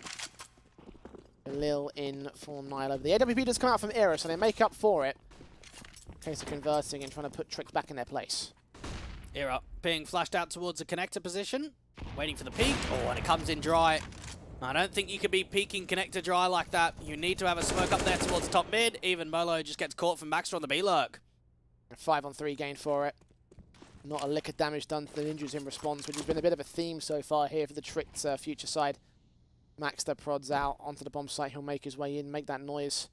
Hunt for the player at short. Can't quite see him behind those smokes. Second man will join in. Meanwhile, Nilo able to strike out a Palace, get Zednan. The A site opened up, but Maxter's not done. Gets his kill. Now looks for the last man. Ashawan, as soon as the position's revealed, he'll be able to be counteracted. He gets that 1 kill. And the Bombers committed to that B site, so backup will be on the way. LNZ's nice place to pick anyway. And there you go. That is indeed a third round for the Ninjas. You could just feel as if there was a lot going for them. The opening pick out towards Connector, the lurk out to the B apartments, and just not being heard. That could have been slightly too far away from that short play to hear the drop down towards that van position. But from that point onwards, you could just see as soon as Maxter's got B, that round's over. Now only pistols for the Trick side. A couple upgrades to the 5.7 and Deagle, so there's that little bit of firepower. But realistically, we haven't seen much in terms of the eco steals from Trick so far. Got close on one occasion for the Young Ninjas, but even that was shut down. So. All right, here's something for you, Jay. All right, go on. Over the course of this entire closed qualifier, give me a rough estimate of, maybe not full eco steals, but I'll do eco steals. How many do you reckon we're going to see? Define eco. Does 4 spies count? No. No. Why would 4 spies count? I'm thinking, like, you know, pistol armor, like, you know, like pistol armor 4 spies. Just or like half light half by eco. Light half by ecos. Okay. 10? 12. 12. Should we get the tally book out? You can. You're the one with the pen. Well, we haven't got any yet. You're the one with the pen and paper sit over there, so you know you can do that. No, I've got to rock the pencil, mate. That's the way forward. Oh. It writes things, so I don't care if it's a pen or a pencil. Tricked, not worried about semantics themselves. Worried about trying to hold on to anything in this particular round. Adam B says no. LNZ also says no. Burst through to the headshots. Easy pickings. 2 players left for Tricked Future. Zednan alone with less than 40 HP against 5. And yeah, this round goes about as well as you expect it to. 4-1 for the Ninjas, and Tricked can have guns again. Hey, Young Ninjas looking for revenge against the Danes. I think back to the MistGames Heroes of Tomorrow's spring event, Jay. Knocked out by Masonic in the lower bracket. That was the team that got them out of the equation. Very strong lineup, in fact, back then. Actually, like today. Went to the grand finals of that tournament. Yeah. Lost to Astralis Talent, and of course are waiting in Lofoten itself. Wouldn't it be nice for the Ninjas to make their way forward and beat their Danish brethren? Well, here we got Masonic in the qual as well. They've got a slightly new variation of the lineup to the one that was remembered. Obviously, Buzz has just been signed over to Astralis, and they also lost 3 players to Ecstatic. I do really feel for Ecstatic and Masonic, to be honest, because just when you've got the good pieces, they just keep getting poached. Whenever you see a Danish shuffle, they're always at the last of the line, aren't they? And they still put together good lineups, mate, no, but credit to them. You know, yeah, credit to them. We'll see them in a bit. Yeah. Tricked Future, turning our attention back to the Danish team on screen. Got M4's AWPs out. Standing into the defaults as well for the AKs on the part of the Ninjas. Smokes it in for Molo. Era does strike. Peppermeister to fall. Hook to follow suit with a decent trade, but Era's not letting him have any more.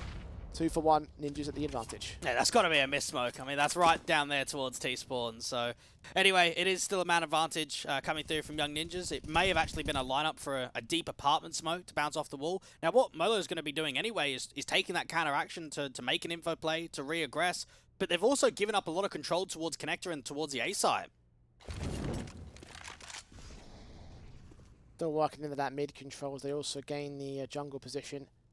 Bomb should get picked up and committed. Probably back out from ramp. Maybe have to deal with that 1 player at CT, but that would be the safest angle right now for Era. Molotovs are sent as Asheron tries to find some sort of angle. Got 1 player pushing in from that short position. Maybe Molo could cut this bomb off. Few potential options here for the CT side, but ultimately they try and take too many fights too early. Molo will drop for it. LNZ with the Molotov burning. Oh, they hear the damage straight through the ticket booth as well. Just for detection, not for the kill. When they found it out, eventually they just let it rip, and that's when the man falls. So Asheron was left to hold on to his weapon back in the cubby corner, and they might go hunting for him as well. Yeah, there should be no way that he stays alive here. Maybe he gets 1, possibly 2 kills, but with his T's over-aggressing towards City Spawn, that's the chance of being able to get that trade-off. And as of right now, it just feels as if Young Ninjas are just running a very solid default, and that's always what you can expect from a top-caliber team, is don't need to be too gimmicky, don't need to be making a lot of XE calls. If you've got a very strong default, you can just work the picks. You can start isolating map control, you can exploit open kills, and from that point onwards, you start shifting together as a unit, and that's exactly what they've been doing on the T side. Another half sort of quasi investment with armor, pistols, Mag 7 SMG. The Eagles doing work though. Asheron does find Nilo. Much better start here, and now Very similar to how things went down to that last round. They got the opening pick. Ninjas were able to trade it. This time, no such opportunity presented itself for the T side. Now, one of the best Mag 7 players that we have in this closed qualifier is probably going to be Reuter. He's got himself a new project over on Messaport, so we'll get to see him in action with the Norwegian lads. The Swedish lads currently striking back here against Denmark. Hooked able to get one more pick for the CT side. Not allowed to recover that second AK though. A trade on the AWP. Now Ashawan has the firepower. It'd be nice to pass that off to Molo if he can, but he's very far away from his position. And the T's are looking to go for the execution. Are they aware of this box boost? So what they're doing here is just trying to sell the fake out towards B, force an over rotation, and then start working that lurk out there towards connector to cut rotates. USP's been seen. The taps are pretty good. The AWP might just fall. No, Max is there to help out. Bail him out. Still not checked that box corner yet. Has he seen him? He will do now. Check position. Nice. Yeah, he's read it. Like a book. Now one man left in Ashawan. And being flanked as well by Adam B. Not even an escape plan can be formulated by this individual. And the Ninjas make it 6-1 to their board. 4 rounds in a row so far. Yeah, the team that Maxter was playing on before joining Young Ninjas was called Biceps. They played a couple of mix events together and open qualifiers and a few local Swedish events before having the opportunity in about April time last year of making that jump over. So coming up to his year's time now. Kind of tempted to ask if Passion was part of that roster. No, he wasn't. Damn. There are some good Biceps out there. Yeah. Especially when it's CS pros. Some of them. Man. Hey, what about the, just trying to think of the US guy, the coach. The one that used to play on Complexity. That's very, very vague. Oh, come on! I'll think about it in a second. There's quite a few jacked American players, let's be honest there. Oh. Guns back in for Tricked. Try and overwhelm Ninjas if they possibly can here in this round. Again, you can't count on it based on what we've seen so far. The Ninjas have been outplaying them on the defaults, and again, damage will come through against Molo first and foremost. Hooked trying to provide support here in this mid-control out of connector. Teammates of the 3-man crossfire desperate to isolate something. They will do some damage to Adam, but not much. You can just see how quickly that crossfire is being broken away. Even Era posted with the NWP working on the edge of the smoke. Oh, lovely. And Molo's going to fall. And it just feels now that the next peak can come through from Ashawan, but that AWP still posted. Waiting for contact. Patience does not pay off Peppemeister, but the repeat does. Maxter to fall. Going to evens once again, leaning forward into that mid position. Adam trying to lead the charge out towards that A site, because it's pretty much undefended here. Look at the wraparound from Zernan going in towards spawn, but leaving no defensive elements. And they've got to try and slow them down out to this mid control, because what could actually be exploited here is that the Swedes just end up taking A before this backstab can even be successful. Well, their backs are turned towards Hook though. He denies that bomb planter. LNZ to fall, and rotations will be called. Meanwhile, Zednan's rotation, his backstab does work out well for them. Bomb can get picked up and should get planted from here. 4-on-2 for the Trick side. Now get that bomb down. Try and see if they can work out the post plant. They've got to be thinking quickly into connector. Nilo hears those footsteps. No qualms given up there by Zednan. Adam B gets a trade back to a 2-on-2, but he falls just as quickly. The bomb is open for this connector control, and Nilo looks in for the burst fire. Ashawan will fall, and it's all onto Pepe now. The AWP in his hand. Knows that that player's out there. The smoke comes down to suppress vision. Nade seen. Damage will be done. And blind fire of that AK, forcing him off that bomb defuse. Once again, going in for it, connecting even more damage. 25 HP versus the 100. Nothing being held. The defuse still not being stuck. The smoke will start to clear. And finally, Nilo will land the killing blow. 7-1 for the Ninjas is Tricked. Just couldn't get it done again. It's just panic, I think, in that scenario, Jay. Because think about it this way. They had a 4v2. They traded out Adam B towards triple really nicely. They knew Nilo was in connector because he'd already been able to get a pick. Peppemeister had a smoke. Why is your player there at triple fighting when connector's not smoked from that point onwards? The smoke went down after his teammate fell. That's just a panic there from Tricked Future. They needed that smoke towards connector so much quicker. Not great. 2 hero rifles coming in for the CT side. Nilo's taken one of them out already. Maxter waiting for the next couple of pieces to wrap that corner. See where Ashawan is baiting him in closer. Third man might even feed himself towards the T side line. Molotov's being sent in. He still wins that fight. Good idea from Molo to wait for utility to get thrown, but it still didn't work out. They're just picking him up piece by piece, pick for pick. Peppemeister gets away with at least one, a consolation prize, but nothing in the grand scale of things. It's a half gained 8-1 for the Young Ninjas. It's just another rollover. Yep. That streak, what was it, 9 in a row in the first half, wasn't it? Of Inferno, because it was 3-3 and then 12-3. Yes, and then it ended 16-3. So if you Oh, wanted so to it include the carried second on, half, yeah. it was more like 11. 12 rounds? No, from 3, so it would have been 13. Yeah, yeah. Yeah, that's true. if you're going all the way to 16. Yeah. That's a long streak. Wanted to include the first 2 rounds of this Yeah. of this map. That's a good point. Deagle's in for hooks, desperate to get someone. Does manage to pick up Nilo. Now those two players are going to feed themselves towards Adam and LNZ, and it just feels like the Ninjas have a counterplay for everything that Trick can throw at them. The experience difference truly is on display in this kind of matchup. Well, again, it's running a good default. That's all that you need on T-side Mirage when you're playing weaker competition, is that if you have good protocols, if you're able to adapt, I mean, you could see exactly what Trick Future were doing there. Put some aggression down there towards Underpass. What happens? Young Ninjas taking top mid control. They're trying to fight them as the rotates go back out to connectors. So it's always having a counter and just having strong protocols in place. Now they'll walk their way into another undefended A-bomb site. One that should give up the ghost on this round, get a 9th on the board for the Ninjas. Ashawan will try play his way around jungle and Sniper's Nest. Maybe they could converge into the apartments, grab the one player that's out there. But doubtful that anything more comes of that. Zednan's already making his way back around, making a lot of noise towards it, getting tagged as well in the back. Shots to 16 HP, Adam B gets Ashawan for the kill. And yeah, this round goes about as well as they always have for Young Ninjas. Just to give you an idea, they had a 10-5 T-side half against Sangul only a few days ago, and that's probably one of the leading Tier 2 squads that we have right now.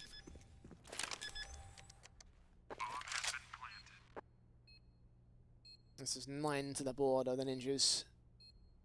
And for Tricked, I mean, again, we're sort of looking at that question of can you even come back from this? So much similar to what we were talking about on Inferno. And unfortunately, I think the answer to that question really is a no at this stage. I know it's only 10 rounds deep in this match so far, but yeah, it's just not going well, is it? I'd like to see them actually take complete mid control. I think being able to charge up towards top mid, maybe having the AWP posted out there towards an aggressive short boost, get himself up there, allowed to look up to top mid, try and gain some more underpass. I just think we need to see more leverage with more map control being taken.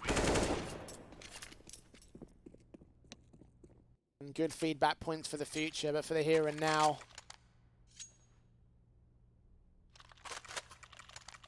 for one more round for the Young Ninjas to take us to double digits, and Tricked Future be in with a gun by trying to stop that from happening and convert some sort of momentum back towards their favour. Lost 7 in a row to the Swedes. They need to change that soon. Zednan just having some anti-rush nades out there towards that pit control. Adam B spotted another down there towards underpass. Oh, just again. Not even a chance there for Peppermeister to set himself up for a duel. That's how quick he got himself up on that position. Isolate a double and a triple from Adam B. Adam, bye-bye to the 3 players in mid.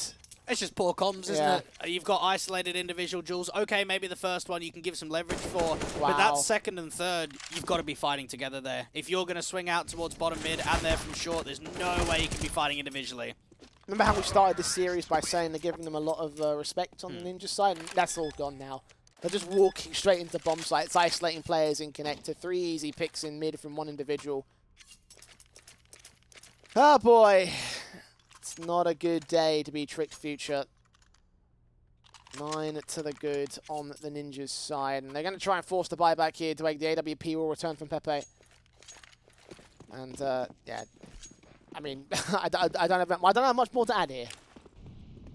And just opening for an opening man advantage to try and see if they can dwindle something down. They've got another aggressive mid setup coming in. Even a walk forward from the T's out of ramp. AK's in. Molo watching and waiting for something in the mid control. Hoping to isolate the one player that's out here. The flashes will go over. And Adam's still going to get him. Molo falling. Ashawan does get one to return. Zednan does make it a 3-on-3 with that Mag 7, but LNZ again back in mid, holds the trade potential. The man advantage sits in the favour of the Ninjas. The bomb sits with Zednan though, but he is completely isolated. He's got to essentially fight for 1-on-3. And this is where Young Ninjas are going to slow it right down. Make sure that they put pressure on together because they know trade out the single individual, we get bomb control back. The rotation's coming in, and Arrow just gets that shot. Molotov sent to block off any further contact from the last round of the CT side. They don't even know exactly where Hooked is. Just slowly make his way in from that spawn position in the CTs. Just know that they are up the creek. Ninjas have their post-plant positions, and they'll hold them up until the end of this round. And I do not see a way that Hooked can try and win this clutch. He'll try it. To this point, yeah, at this point, you're going to have to go for it if you're the trick to future side. The smoke down onto the bomb reveals his position. And that AWP takes his time to pick his chance. 10 in the lead for the Ninjas. And this is where, for Trick Future, you just got to stay strong mentally. The last thing you want when you've still got more rounds to play is just to lose it completely. Stay strong mentally, keep positive, because that's the only way that you might win an extra few rounds. Give yourself some positives to end the half, because things are very dire as of right now for the Danes.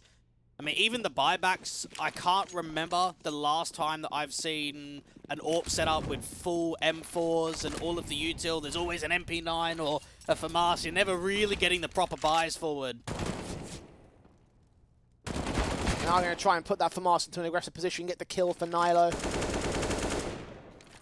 Meister to start things off on a positive foot, at least here for the tricked future side. They're trying to get aggressive and really take the fight back, get in the faces of the Ninjas. The Ninjas just respond so easily. Era with his pick, sees that second man, calls it in for the AK to get involved for Max, but they see the player up on the triple stack, 3-on-3. AWP flicks are fantastic, and Ash1 can't get a kill in time. Now the mid players can strike as Hooked. Should get Molotov and smoked out of position back here. Blind as a bat, desperate to get anything, but nothing will look to go his way. Another HE, just chip damage, and now they can put some further spam in forward. Adam B's aggressive behind the smoke. He's got two players to look at, out there towards the connector, and now the stairs falls too. One footstep is all you need to counteract the individuals. The last player being hurt as well. Wide swing, Error makes it quick. Merciless but quick. 12-1 now for the Ninjas. And just to compare the idea that this is now 28 rounds against 4, it gives you a very good idea and a very good inkling to how much of an outclassing this has been, how much of a David versus Goliath battle this would have been from Trick Future to even keep it close in this sort of series. You know, the Ninjas proving why they are bracket favourites. And again, it's not exactly like competition they face on the regular. But even so, decimation. One of the likelihoods that we saw in this matchup. It looks to be our eventuality at this stage. Nyla with 2 picks, A site's open. FAMAS Molo does at least strike back on one, get a little something out of this. Even the AWP knows his position and will try and continue to hold nerve with the bomb being at his feet. They rotate away from A to go towards B instead. And just knowing that now this Deagle can start making a slight play, this is a chance for Trick Future to be on the front foot, start taking more map control away. They are gamble stacking towards A, but this seems to be another good read here for Young Ninjas. Bomb to commit. Make a lot of noise as well, so they will be heard by LNZ. They'll get caught off. That's one decent pick, but they'll know that A is now being defended, so they will start the commitment. 3-on-3 scenario. Not impossible to win for Tricked on paper, but again, I'm just taking a look back at what we've seen so far in this matchup, and I'm just thinking that it still seems off the table to me. It does. You got the NWP posted out to the apartments. Don't see Nilo holding the AWP all too often, but when you're holding angles like that, you don't need to be a good AWPer. Just pull the trigger as soon as you see a body. Turn Molo into a body for it. Ashawan trying to make his way back in from the apartments alongside his teammate. No kits on either player, so they're going to have to go now if they want to try and make this successful. Deagle firing does pick up that AWP, so that's something gained. And the weapon to potentially carry into the next round. It is dropped very deep in the apartments though, so I don't think they'll get it back. I think they realise the same. They might look for this last pick against the last T-side player. We might just even go out with the bomb rather than give them the AK or the AWP. Good call, actually. I like that. They got loads of cash on the Ninjas side. To take away firepower from Tricked is the right move. And Ashawan will know that they missed out that AWP there. And Tricked Future have done decent work when it comes to an AK being saved. If they can get some more out of that, it'd have to come down to an opening fight being won. The Young Ninjas have been as dominant as they were out on map number 1, the map pick of the Danes. 16-3 on Inferno, 13-1 out here on Mirage. and potentially one of the most one-sided games that we'll see in this bracket. Most certainly. Adam B getting Peppermeister to kick things off. Hooked is backed up in a corner, starting to burn, and will burn to a crisp. LNZ credited with the frag. Ideally, a team effort there from the Ninjas and the AWP. Quick responsive towards Molo, now leaving it all on Zednan and Ashawan. One player had to be seen there towards the sniper's nest. That is Ashawan.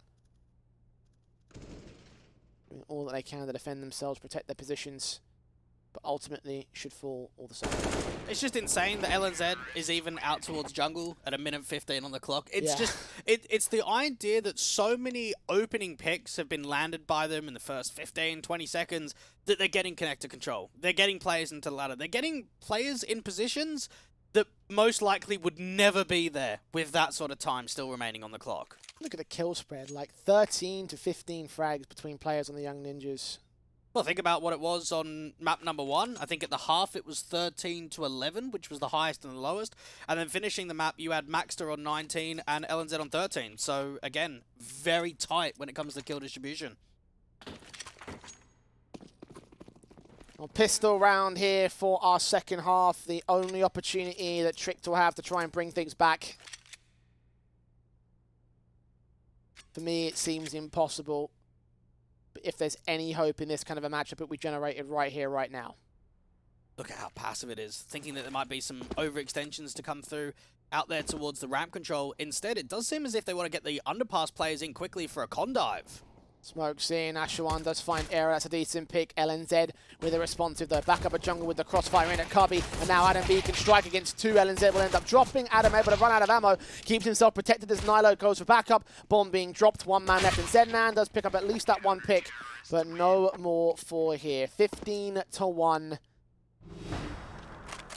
Yeah, it's map point. And I feel for Trick Future. Think about that round. You're going for a quick split up con. You already get an opening kill towards short, and you know that LNZ's in jungle. What do you think? We're going to fight him. We're going to put pressure onto him. What you don't know is it's a bait. It's another one of those setups, and I think that's what makes Young Ninjas so tidy, is that these bait crossfires on CT sides of both here on Mirage and even on the first map were just so damn solid. Things are looking super good right now. 14 map and match points here in the first round of the Heroes of Lofoten qualifier. Nilo making his way up as it seems like Adam B has already found that first engagement up against Ashawan at 32 points of health. Not looking good. Peppermeister does get at least 1 pick back, so it's all starting to work out relatively well for them. 4-on-4 situation. A lot more work to do as they start falling apart. Even though they've got B, they've still got to try and get that bomb over. And knowing that Era is still holding aggressively towards top mid, it could be a struggle for that bomb to get out to TV and back into the apartments. Bomb not quite being seen there, but I think Era's got an idea. Either way, the footsteps being made by Zednan will start to reveal positions. They have got this 1 player pushed up here towards the market position. Might get flanked, might get detected. The FAMASA's watching his angle, trying to cut him off, and that's exactly what he'll do. Peppermeister trying his best to hold on. The Eagle shot's ringing out, trying to get something. Does find Nilo, but can't find the next player. Backup is slowly making its way in from the back lines. First dude taps on, tries to see if he can get his picks in. So far, so little's being found. Man's being tagged. Ashwan will get picked up, and there it is, 16 to 1. And an effective and simple 2-0 at that, Dweg. Oh dear, oh dear, oh dear, oh dear, oh dear, oh dear. I don't know if it's that, Loom, you know, because again... Look, we did come into this matchup saying we expected something like this. Again, just part of me that just hopes and holds out hope that there's still competitive matches. And for Trick Future, I hope they don't get discouraged by this. I think that there's a possibility that they might end up doing so. But at the end of the day, they are the most inexperienced team here, the youngest team, and they've got obviously a lot more that they can develop into as time goes on. Now, hopefully we get to see them in more of these kind of events, more open qualifiers, more chances to get them into the closed qual, these smaller events, because the only way to get better is to play stronger events, to play stronger competition. I don't think they would have been able to learn a massive amount in this sort of series because you are getting bodied, you're getting absolutely destroyed, and eventually they're not giving you any respect for you to generate and learn from mistakes.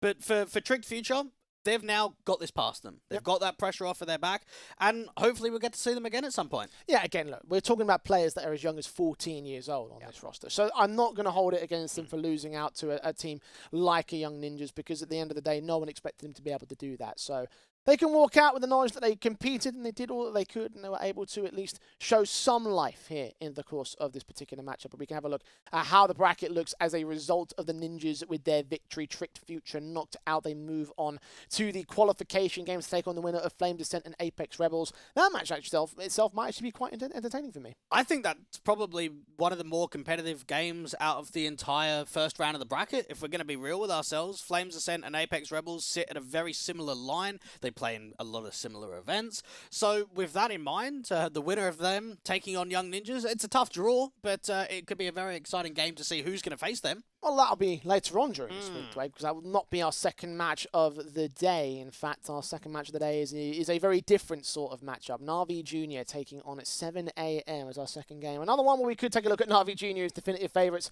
I am hoping that the boys from Britain do manage to post up a bit more of a better fight in that second match today, though. Well, they've got a couple of Swedes, so maybe some Swedish power in the server today. But for 7 a.m., they are going to be the underdogs. They are going to be the team that are looked at as being a potential upset in that game against NAVI Junior. But definitely two teams that are on the rise, and two teams that a lot of people should keep an eye out for.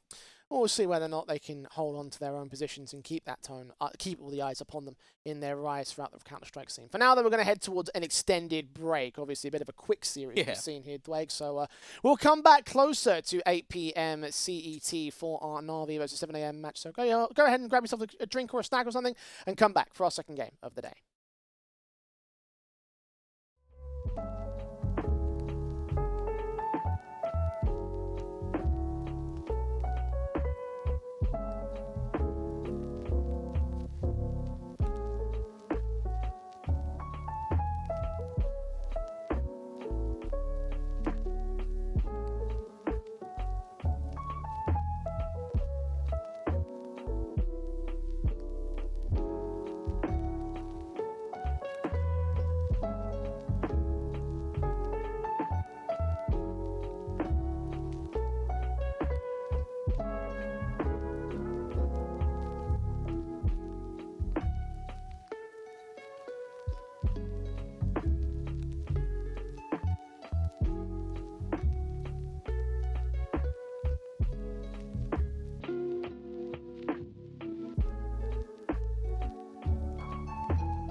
Welcome back to the Heroes of Lofoten closed qualifiers. We're getting into our second match of the opening day of the closed qualifier bracket, and we're going to go a little bit closer to home on this particular occasion to NAVI Junior taking on the Brits of 7 AM.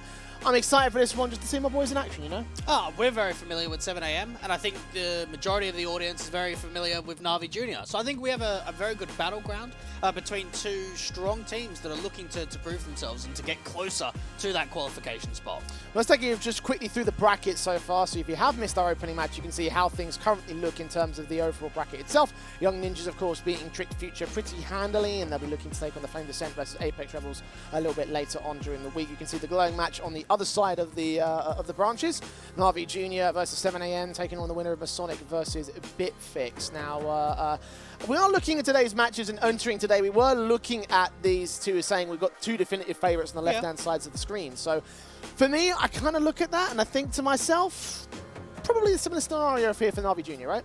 Not as much as probably the first game, that's for sure. But this is still a team for NAVI Junior that, while they're not playing that many events at the moment, while we haven't seen them in the last few months, they're incredibly solid. They're very strong, and they've proved in the academy scene that they're a lethal team to deal with. Well, I just think about NAVI Junior and the talents that they've produced as an academy side, right? Not only calling up to the main academy, to the main squad in the form of MPL, but also you think about Munacy, where he's come from, Headtrick obviously now in the main NIP team as well. There's a lot of talents that have come through this roster, and whilst these guys aren't necessarily proven just yet, it does excite me how this whole system has produced so much greatness essentially in Counter-Strike. And even some of their newer pieces that have come up into the lineup, Yaboku and Rendy, only joined up in September last year.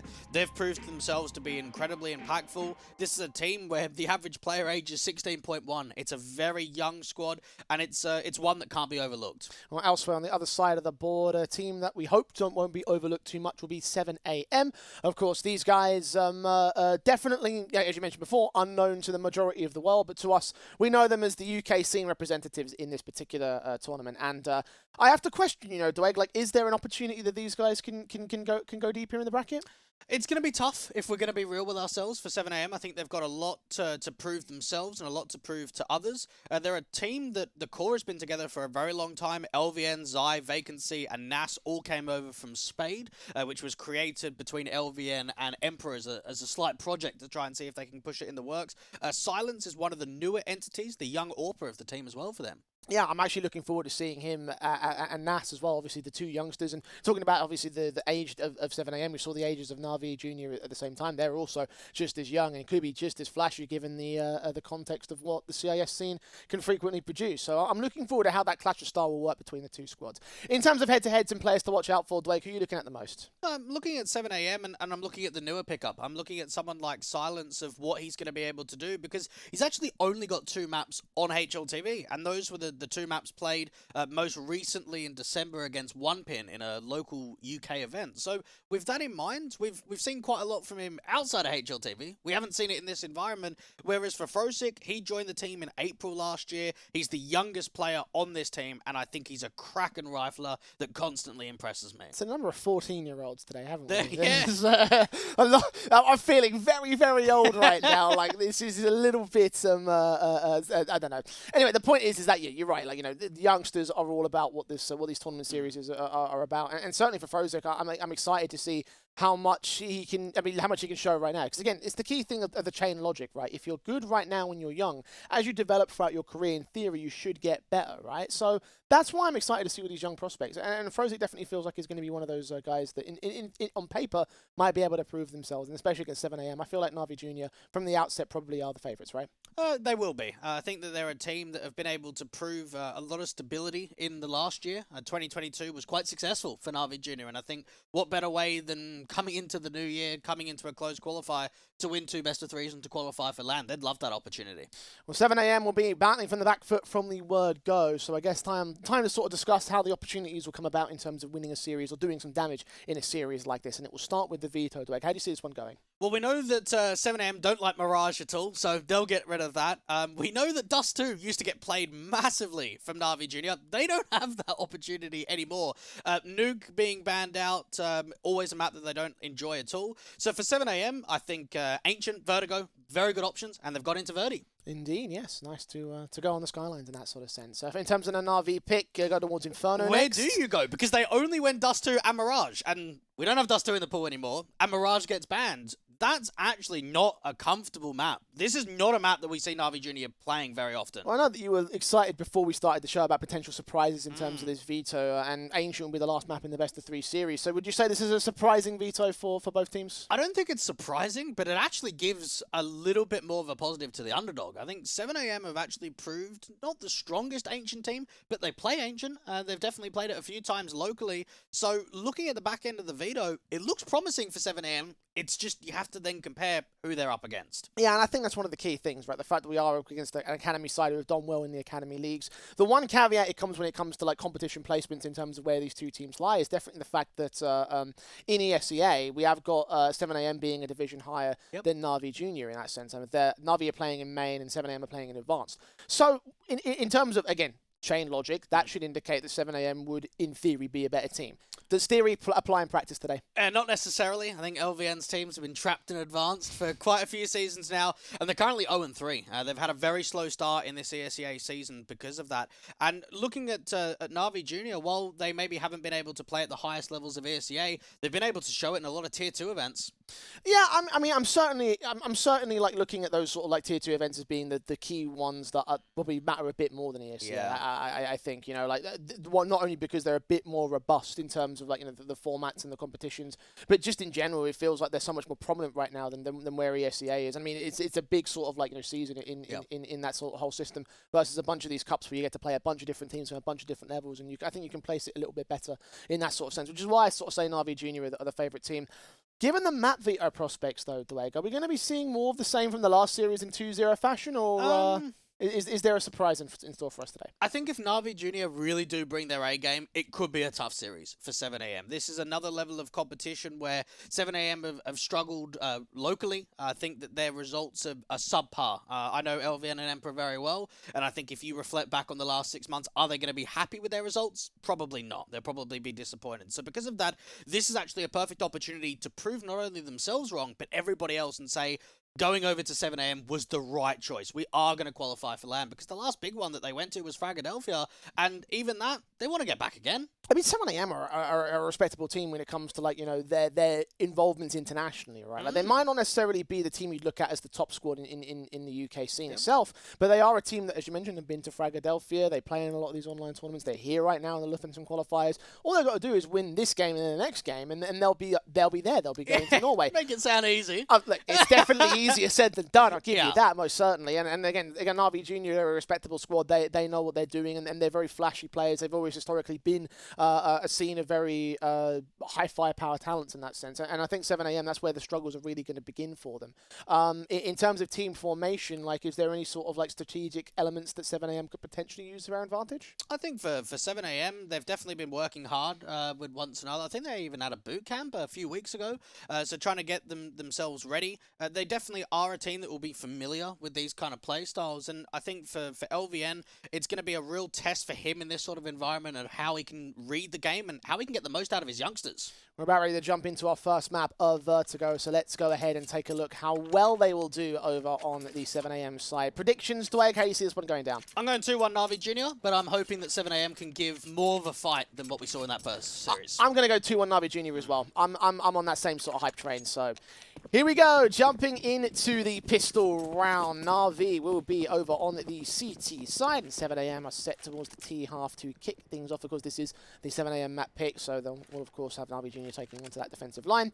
And very passive defaults. Seen a lot of passive defaults from T-side today. Yeah, we know Vertigo is an incredibly strong map here for the UK squad. Currently 2 losses from them on Vertigo in their ESEA Advanced season so far, so looking to try and see if they can get a W further forward. Up here towards the A site, you've got a very defensive hold right now from Rendy, Yaboku too, even that first molly going out towards the sandbags. And dry positions away as best as possible. All 5 players set towards ramp.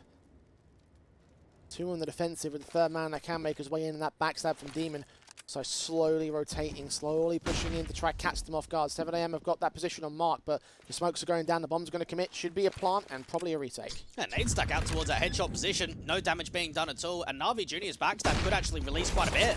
Push their way forward. Demon does get that kill. Unbroken turns around decently for a decent frag, but unable to get a second man. Nat does get that trade, but now Silent stands alone against 4. Gets that first headshot at least. Needs 3 more, and they're bunching up to face him as a cohesive unit. Gets that secondary pick. He's drawing them even closer, but can't win the third fight. Yaboku closes down, and NAVI Junior have the pistol. Yeah, good effort there from Silence, but you can only do so much in a 1v4 situation like that. You're going to get overwhelmed. And for NAVI Junior, I really like the way that you had Demon on that backstab, but the way that they just did not even give comfortability. As soon as that bomb plant went in, they were retaking instantly. They were pop flashing through the smoke.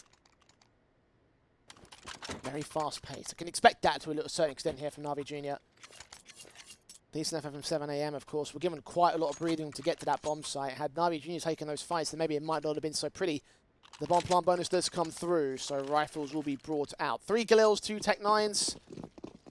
Utility also inbound for at least 2 players, a little bit scattered between Zion, LVN. 7 AM. Try to post up those Tech 9s to play entry, try and bait in positions, information, and allow the trades to come through.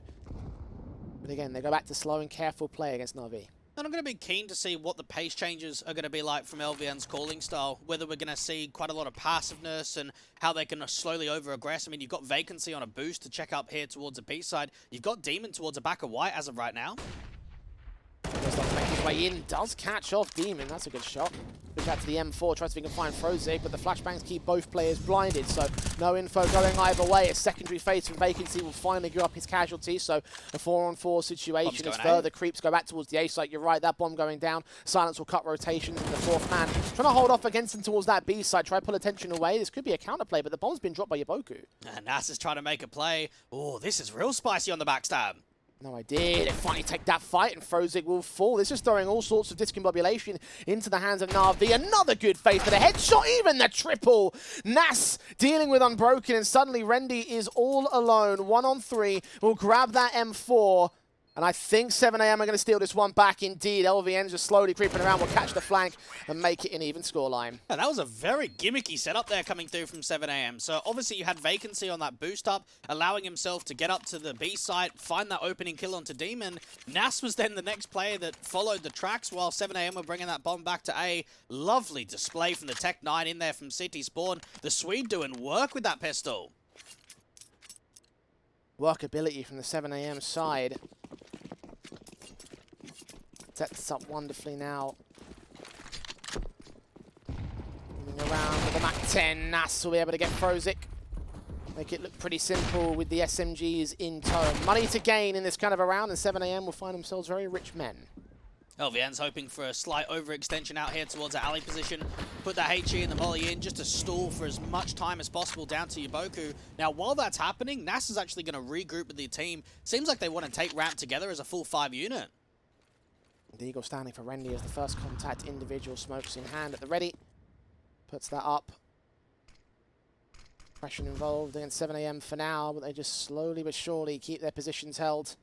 Hoping that someone makes a mistake, particularly on the backstab. That MAC-10's ready for it. But this is a complete gamble stack now from NAVI Jr. They've brought absolutely everyone over here towards A, and Silence is actually waiting for some over-aggression, and it comes straight to him. Zai with the kill back as well, LVN following suit. Demon does get one decent deagle shot, but that's as far as it will go. 7 AM now in the lead above NAVI Jr. Pretty heavy investment as well with the double eco status, so there won't be any further weapons coming in from them. I got to see Zai most recently on LAN towards the middle of last year, playing with Nem, another figure in the UK scene. First time I'd actually seen him, and seems like a good prospect. He was playing on the Hypnotic roster before coming over to Spade, which was eventually signed up and picked forward by 7 AM. One of the shining bright stars, I think. A lot of people talk about Zai in a good level right now in the UK.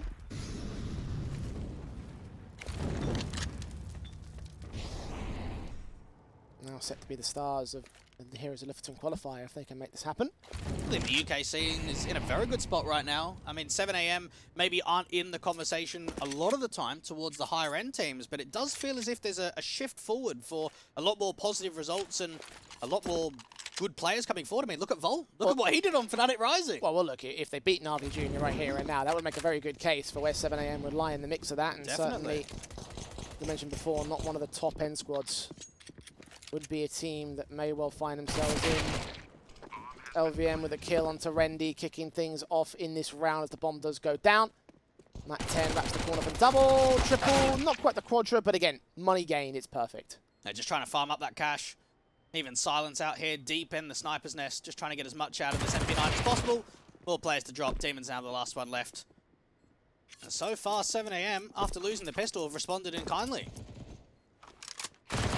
Left for that last one, a Demon to fall, and indeed, 3 on the trot there for the 7 AM side. NAVI Jr., however, now's their time to shine. They've got their guns inbound. M4s will be aplenty.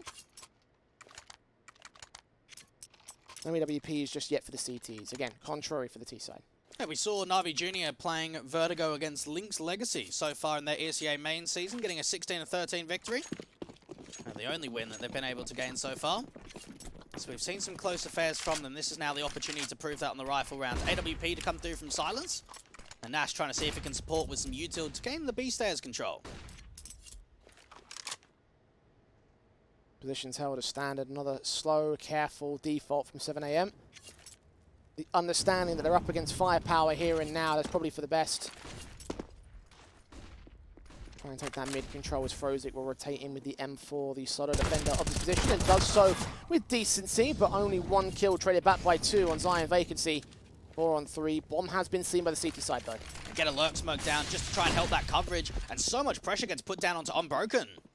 Good shot, Rendy falls. Second player also seen, and Silence quick scopes here. Unbroken now a known entity in a 1-on-4. Gets that double up, denies that bomb from getting picked up and all.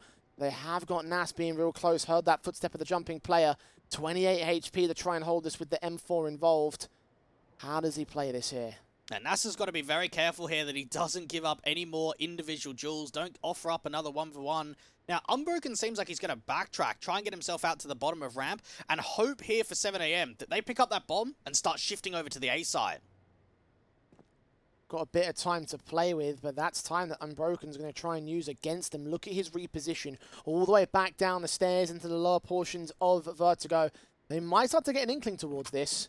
Vacancy will rush up, grab that bomb. Yeah, perfect, cool. They've accounted for the idea of a backstab. So Unbroken, all the way from the back lines in for the retake. I don't think he will be, to be honest. 1v2, under 30 points of health. He might as well just save instantly.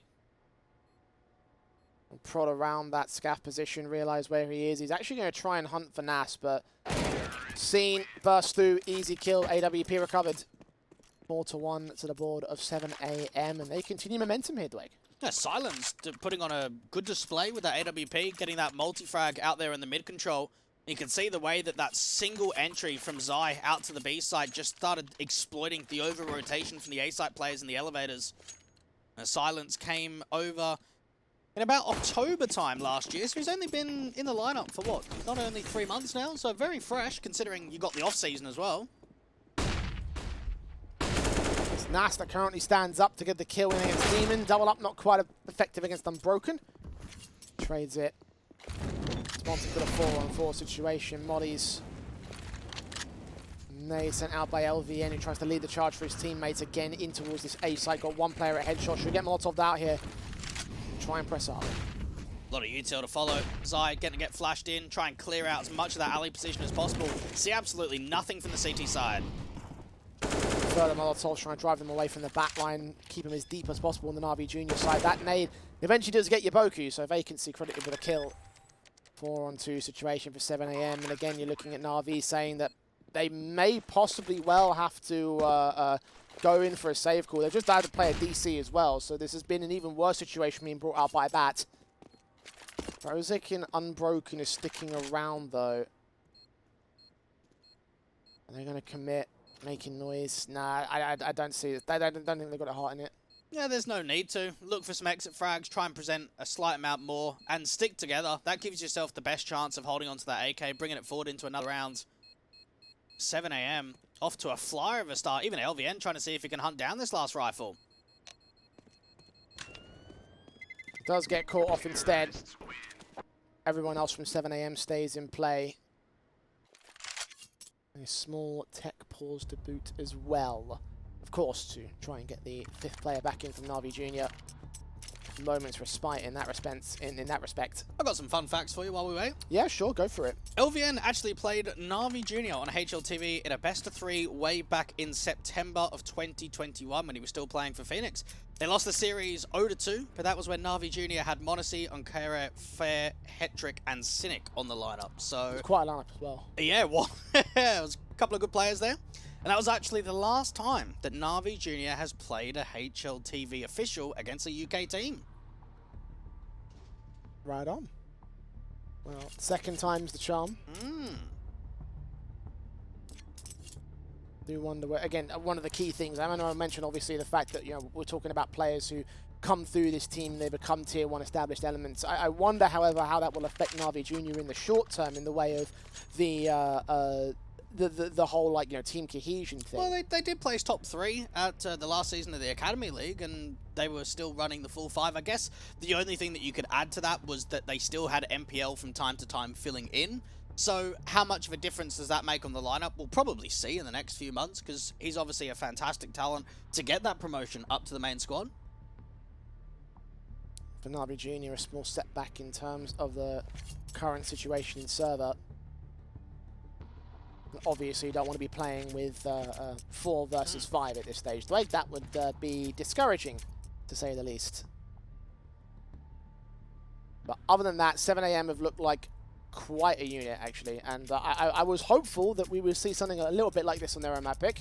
Yeah, it's understandable that they put in a good show like this. I think that they've got their timings on lock. It seems as if they're finding some good opening fights, and they're being able to put some decent protocols forward with some of the gimmicky rounds. I know it's going to be very early doors to ask you this question, but obviously the part of the reason of why we run these tournaments is to find the heroes of tomorrow, right? Yep. So it's very limited, very small set of results, and I realise that asking you that in relation to this is probably going to change the opinion as time goes on. But in terms of who has stood out to you the most so far in this game, especially for the Navi Junior side, and 7am for that matter, like who are you looking at right now that's had the most impact in these last 6 rounds? I think as of right now, it's been fairly clinical for all. I don't think there's been a standout entity. I mean, Silence with the Orbs hit some pretty good adjustments. Even for him, I think he was playing on Ultra Energy before moving over to 7am, but hasn't had much pro experience at all.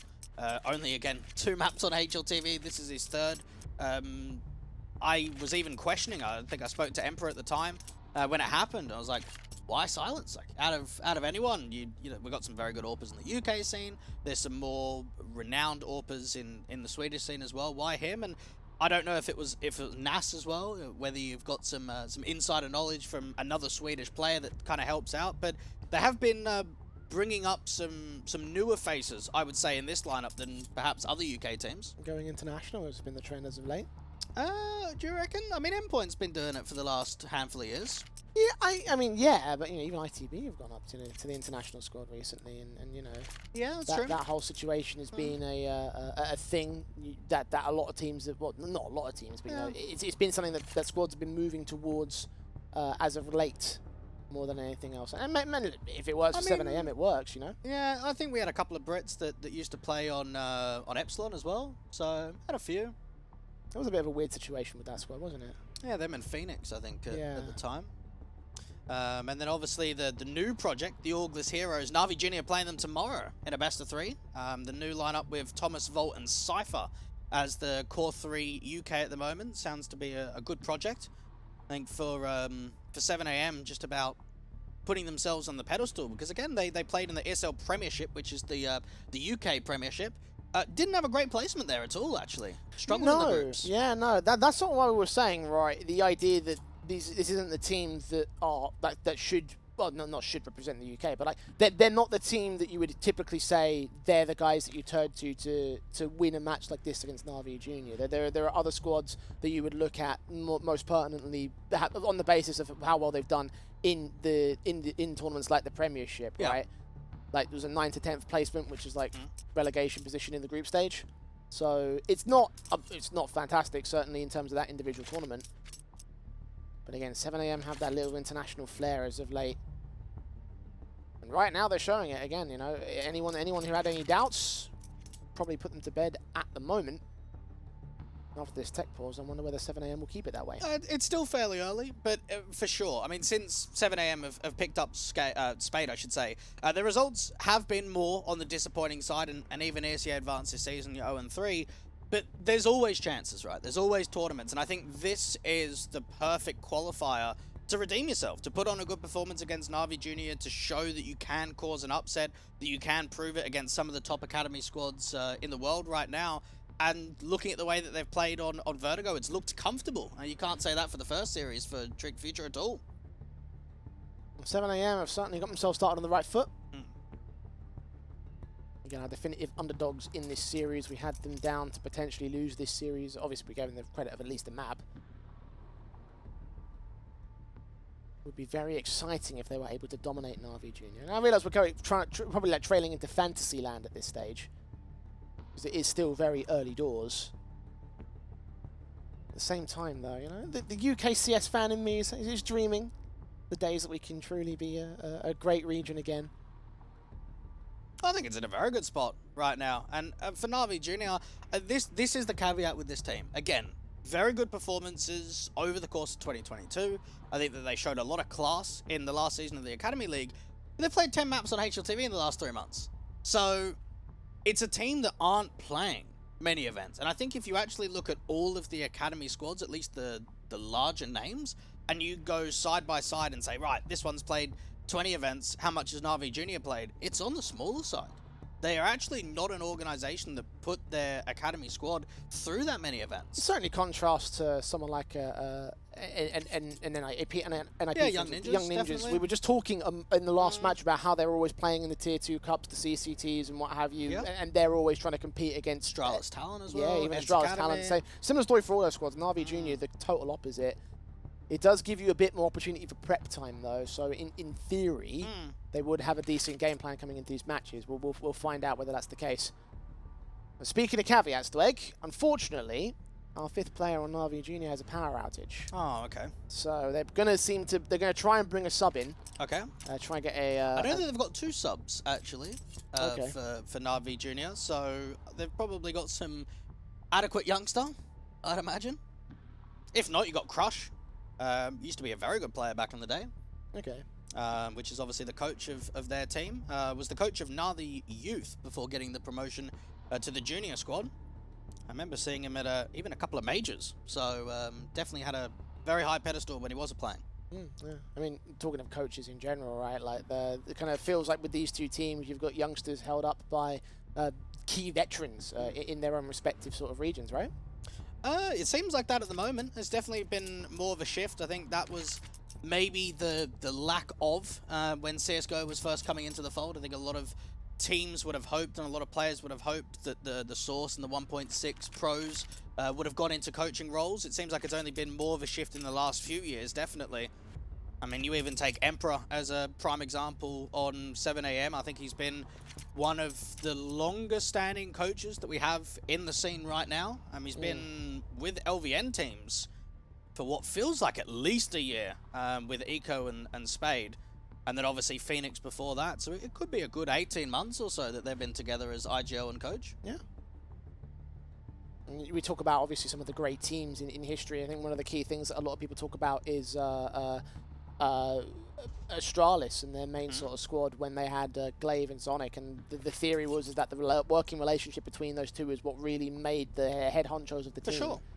I think having a good coach is very important. Having a lot of good supportive staff as well, whether that be analysts. I mean, take 777 as an example, another team that have actually got in this qual. They've got a head coach and actually 2 analysts. So different organizations like to have different pieces when it comes to background members, because it's not all about the starting 5. Obviously, they're the ones on the server that make the results happen, but there's also a lot of people that can set you up and push you in the right direction. Righto. Well, unfortunately, Dweg, I've got another update for you. Okay. Because whilst their main player has a power outage on NAVI Junior, both of their subs have power outages as well. Okay. So this looks like it's going to Big take... Big crush coming in there, maybe. Maybe, possibly, Yeah, I could don't be. know. I mean, we'll bring you updates as and when they stand. Obviously, for NAVI Junior, this is a bit of a terrible situation. Yeah.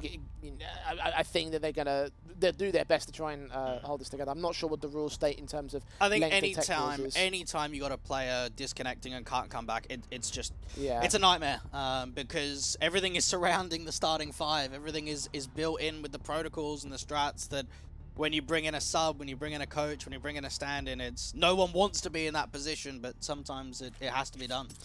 Yeah, and it obviously it affects team dynamic in terms of losing out your 5th player who you're probably practicing with the most. You know his intricacies, you know his positions, you know how he's going to respond to certain situations. And then there's also the idea of, hey, you're also going to kill morale because we're sitting here for a while trying to get this issue resolved. And NAVI Junior, I don't want to say they're going to get in their own heads, but that's a possibility when you talk about players being sat there, right? Like I'm sure you probably had it at LAN events where you sat there and you're waiting for someone else to join a server, and you just get tilted because you sat there just like, oh, I want to play and I want to compete, and that whole tilt factor. I mean, it could be a factor. I don't know. And mental game's huge. Yeah, mental game is huge, and you think about how young some of the players in server are, and it might really affect them. You know. I mean, the thing that I personally would feel would affect more is look at who they've got a sub for. They've got a sub for Rendy, and Rendy's the AWPer. Now, as far as I'm aware, they don't have a secondary AWPer on NAVI Junior. There aren't many players that pick up a hybrid role, so that could actually change the dynamic. Because we always have the conversation, if there is a sub, if there is someone to stand in, you hope it's not the IGL or the AWPer that has to be replaced, and that it is a rifler. So knowing that it's Rendy out at the moment could change the complexion quite a bit. Well, we've just had a new boy come in. Yeah, James Bond. M. Yeah. Good reference, actually. That was great. I almost didn't get it from him. Yeah. See, it would have been more appropriate if it was the UK team on 7 AM who were like that. Mr. 1000. Mr. 1000. Did you get that reference? I don't know. Roman numerals. Ah, see? Yeah. There you go. Are you any good with Roman numerals? No. No. That's the reason why I didn't recognise it. I remember there was because in the BBC whenever they put their like copyright whatever year they still use Roman numerals. Yeah. And it's always get them on buildings and things. Yeah. Where there's like was it some clocks still use Roman numerals? Oh, and you've just got no idea. Yeah. Well, I mean, you can tell by the angle. Yeah, to be fair, I do know up to 12, so that's the best I can do for you, Twig. Ever use an abacus? No. I've never used one. No. I think you'd have to be insanely skilled to use one. No, I mean, to be fair, I think the way that it works is like, you know, you just basically just do it in the same way that you do any other number. It's like one's the units, one's the tens, one's the hundreds. It does go down that philosophy, and I think a lot of people learn young, so it probably incorporates a bit earlier. Never thought about learning a language when you were younger, Jay? Because I've heard that is easier. Yeah, no, I was forced into learning a little bit of French in school, because in my school it was mandatory up until GCSEs. So what's that, like 15 years old, 15, 16? 14. 14, so, okay. Close towards that sort of general. About the age of Frosic and the majority of players in this event. Yes, thank you for reminding me, Greg. Appreciate that. That was 12 years ago. Yeah, I nearly double. Nearly double. That's unreal. Yeah. No, but I've got Duolingo now. Oh, they've got MPL in. Oh, there we go. Seems like our situation might have been resolved. So I did notice that M connected, then disconnected, and now MPL's reconnected. So I'm not sure whether or not there's if it's been completely resolved or what the situation is. But we'll bring you updates as soon as we know. But yeah, no. I've downloaded Duolingo now. Okay, yeah, I've heard of that. Because we're going to. They got some bangers on Twitter. Yeah, they do. But I'm doing it because we're going to the major, aren't we? Yeah. We're going as spectators, so I'm. I always think if you're going to go to a country, it's nice just to, even if it's a basic knowledge of the language. I normally buy one of those, not the tourist books, but the language books. I'm more of a paper kind of person. I don't like anything on technology. The only thing that I use here you are for surrounded by a big old like load of monitors. Yeah. In our studio. Need me some more paper. Yeah. Dweger's made it his mission to single-handedly destroy the rainforest. Yeah, it's just all about being prepared, man. The amount of paper he goes through for a single match. It's ridiculous. Look at coaches though. Coaches have the strat book. They use quite a few pages. Well, it seems like right now we're going to rest with these 5 players on NAVI Junior. It's rather unfortunate, obviously, that we've lost one. Yeah, and lost Rendy. Yeah, Rendy will not be able to play due to the power outage situation. So MPL's coming in. Now, he was only promoted to the main team on the 30th of December. So what's that? 2 weeks? No, maybe a bit more. 3 weeks? Oh, it's 31st of January, so about a month. Really? Jeez, it goes quick, doesn't it? Yeah, it's about a month. So see, I can't believe we were just watching TV in the break and we were looking at transfer deadline day. So I can't believe you didn't recognise it's January 31st. Like we were watching a report about it. Like, very good point. Don't you pay attention, Dweg? Yeah. Oh dear. make sure you grab that smoke. That's the worst, that is. When you got a tech timeout or a tac timeout and you throw your smoke to your teammate and he doesn't catch it, it just rolls off the building. Yeah, I think someone wanted a patch for that, right? Or I remember a Reddit post. There's probably a few. I did see one the other day on Nuke with Astralis where they threw a smoke and it sort of landed in a corner on purpose so you could pick it back up. So I think some teams are starting to get the knack of placing utility in certain points of the map so it doesn't roll. Right. Okay. Bit of a skill, perhaps. An extra layer to map knowledge now that we've had that in Mac. Yeah. Remember when that first came in and we were all like ranting and raving about what it could do, and then we had that clip there where somebody faked the B-side execution of Mirage. I don't know. It's fairly easy to tell, I think. But it has changed quite a lot of complexion of anchor players. I think a lot of things that we have definitely seen in the previous Heroes of Tomorrow's event is nade stackings. A lot of HUs being thrown in a corner, just constantly getting them lobbed over, chucking util between your A and B players. So it adds a further skill element to the game. Anything that adds skill to Counter-Strike, I'm all for it, as far as I'm concerned. Yeah, so. I'm with you. In particular, adding skill to a matchup and getting the matchup started. That's how you add skill to a matchup. Oh, right? Jay, you should have just pressed the button. Sorry. Yeah, just wanted to Just wanted to ramble about Duolingo and transfer deadline day and smokes rolling off buildings. So it's okay though now. I've been a merciful god, and I will cue the matchup so we can get back into NAVI Junior versus 7am. 5-1. Those of you just joining us. T-side have looked pretty good in the early game so far. They'll try and look even better against Unbroken. The sprays are so awkward, but finally he comes up good against LVN. First casualty goes the way of 7am. Hey, Yaboku taking a lot of damage elsewhere. You can just see that nade placement going down out there towards the A site, up there towards the sandbags. Instead, that incendiary that he had for him bounces away. Zai's trying to get an opener, and that's exactly what he finds. Perfect burst of the headshot. Even man standing for 7am, but they are lacking in HP numbers for Zai. Similar story for Yaboku though. Meanwhile, Frozen's going to try isolate picks. Indeed, does find one of the most important kill as the bomb carrier. Vacancy trades it, and Nas already got a kill on Demon, so it is a 3-on-2.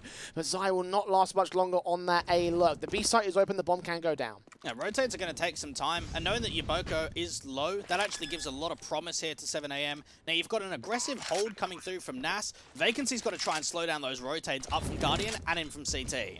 Smokes and mollies sent to try and suppress on vision and potential access. No one's going to jump around that corner, and Nas lurks in the midst of the smoke. Vacancy gets a kill, and Nas follows suit on Yaboku, and it felt like it might have hit a hiccup there on 7am at the start of the round. They do manage to pick up the slacks and get their 6th in a row.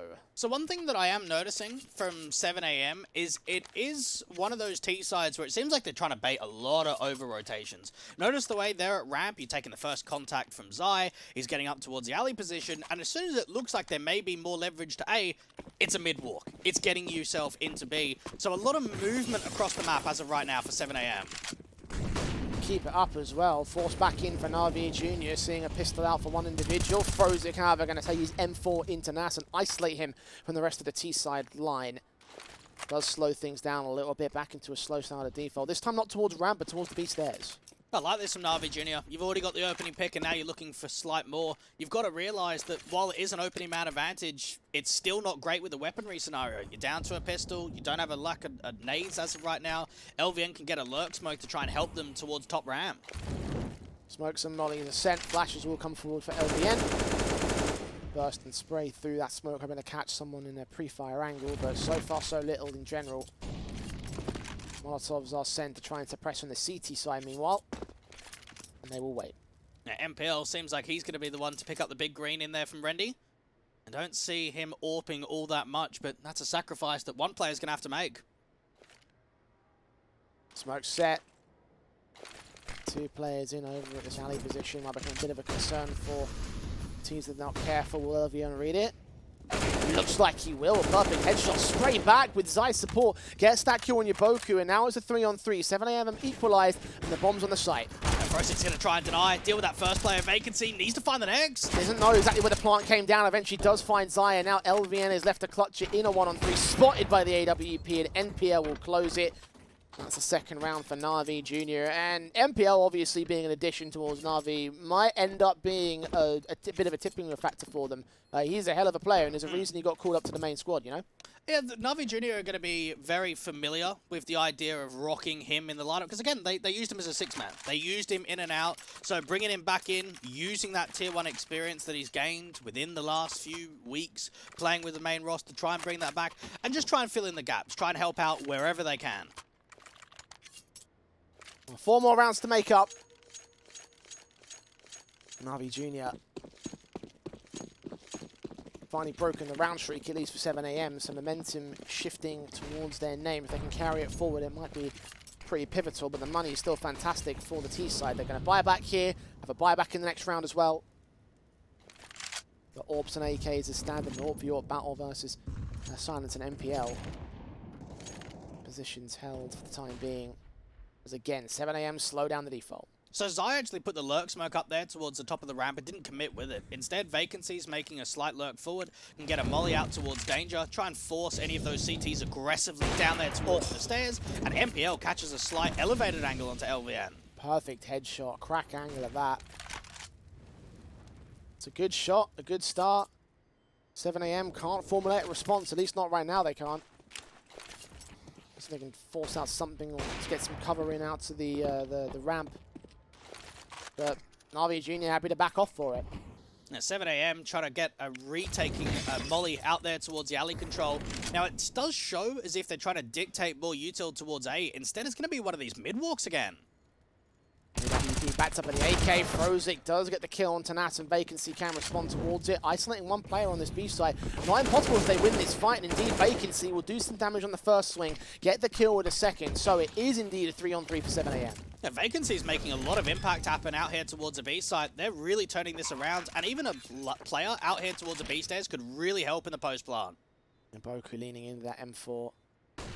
Flash is sent to the CT side. Keep one player blinded, but Zion Vacancy still climbing with the kills alongside Silence's AWP pick on MPL.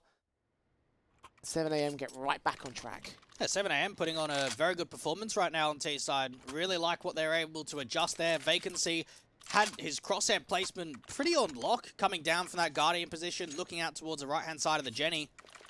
And NAVI Junior have had very few chances to respond here in the map number 1. You've got to wonder what this lead could stretch to. I mean, we're looking at potentially double digits in the first half for the British squad. Again, nice start from Frozik in mid. 7 AM have shown time and again that they can turn these man disadvantages back towards their favour. Demon, however, extends it to a 2-man advantage. Vacancy to fall. Several players just wondering what they can do now for 7 AM, forced to back off. Slightly quicker that time around for 7 AM, and it's probably because they lose that first player out in mid. They want to try and find a response. They want to up the tempo out there towards the B stairs, and instead they've been caught for it. Now, you've got 3 players left, but a lack of map control. It's going to have to be a lean back over towards this ramp presence just to be able to start getting some movement, start taking some map control away. Minute on the clock. 7 AM.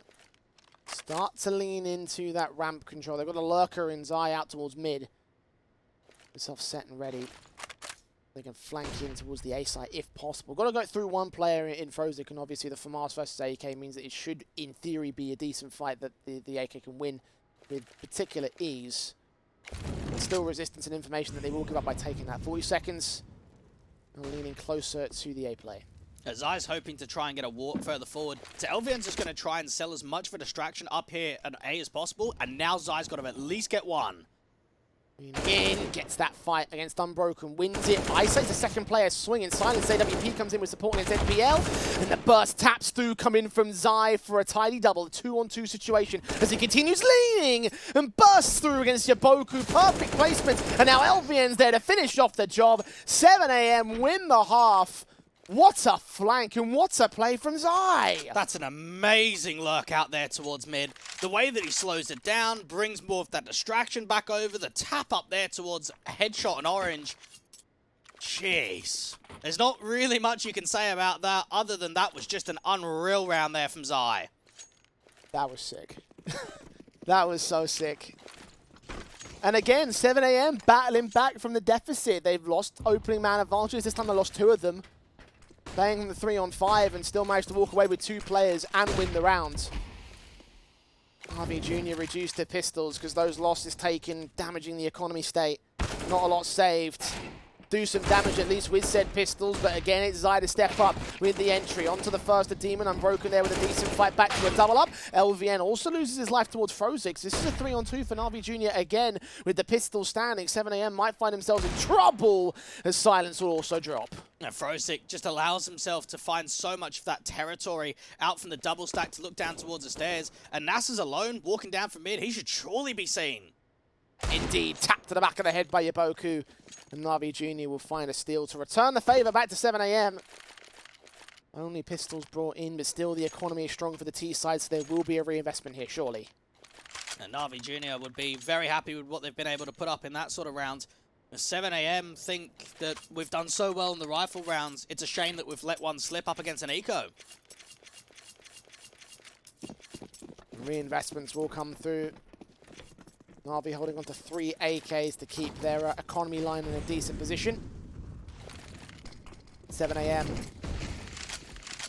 Zai is the first man forward, trying to find the players playing around this defensive line on the round. There is one player back at 51 who is covered off right now by the smokes and the tarps. NPL with also supporting utility. Incendiary down ahead of the slope. One player's back's turned, and that's Zai getting picked up first.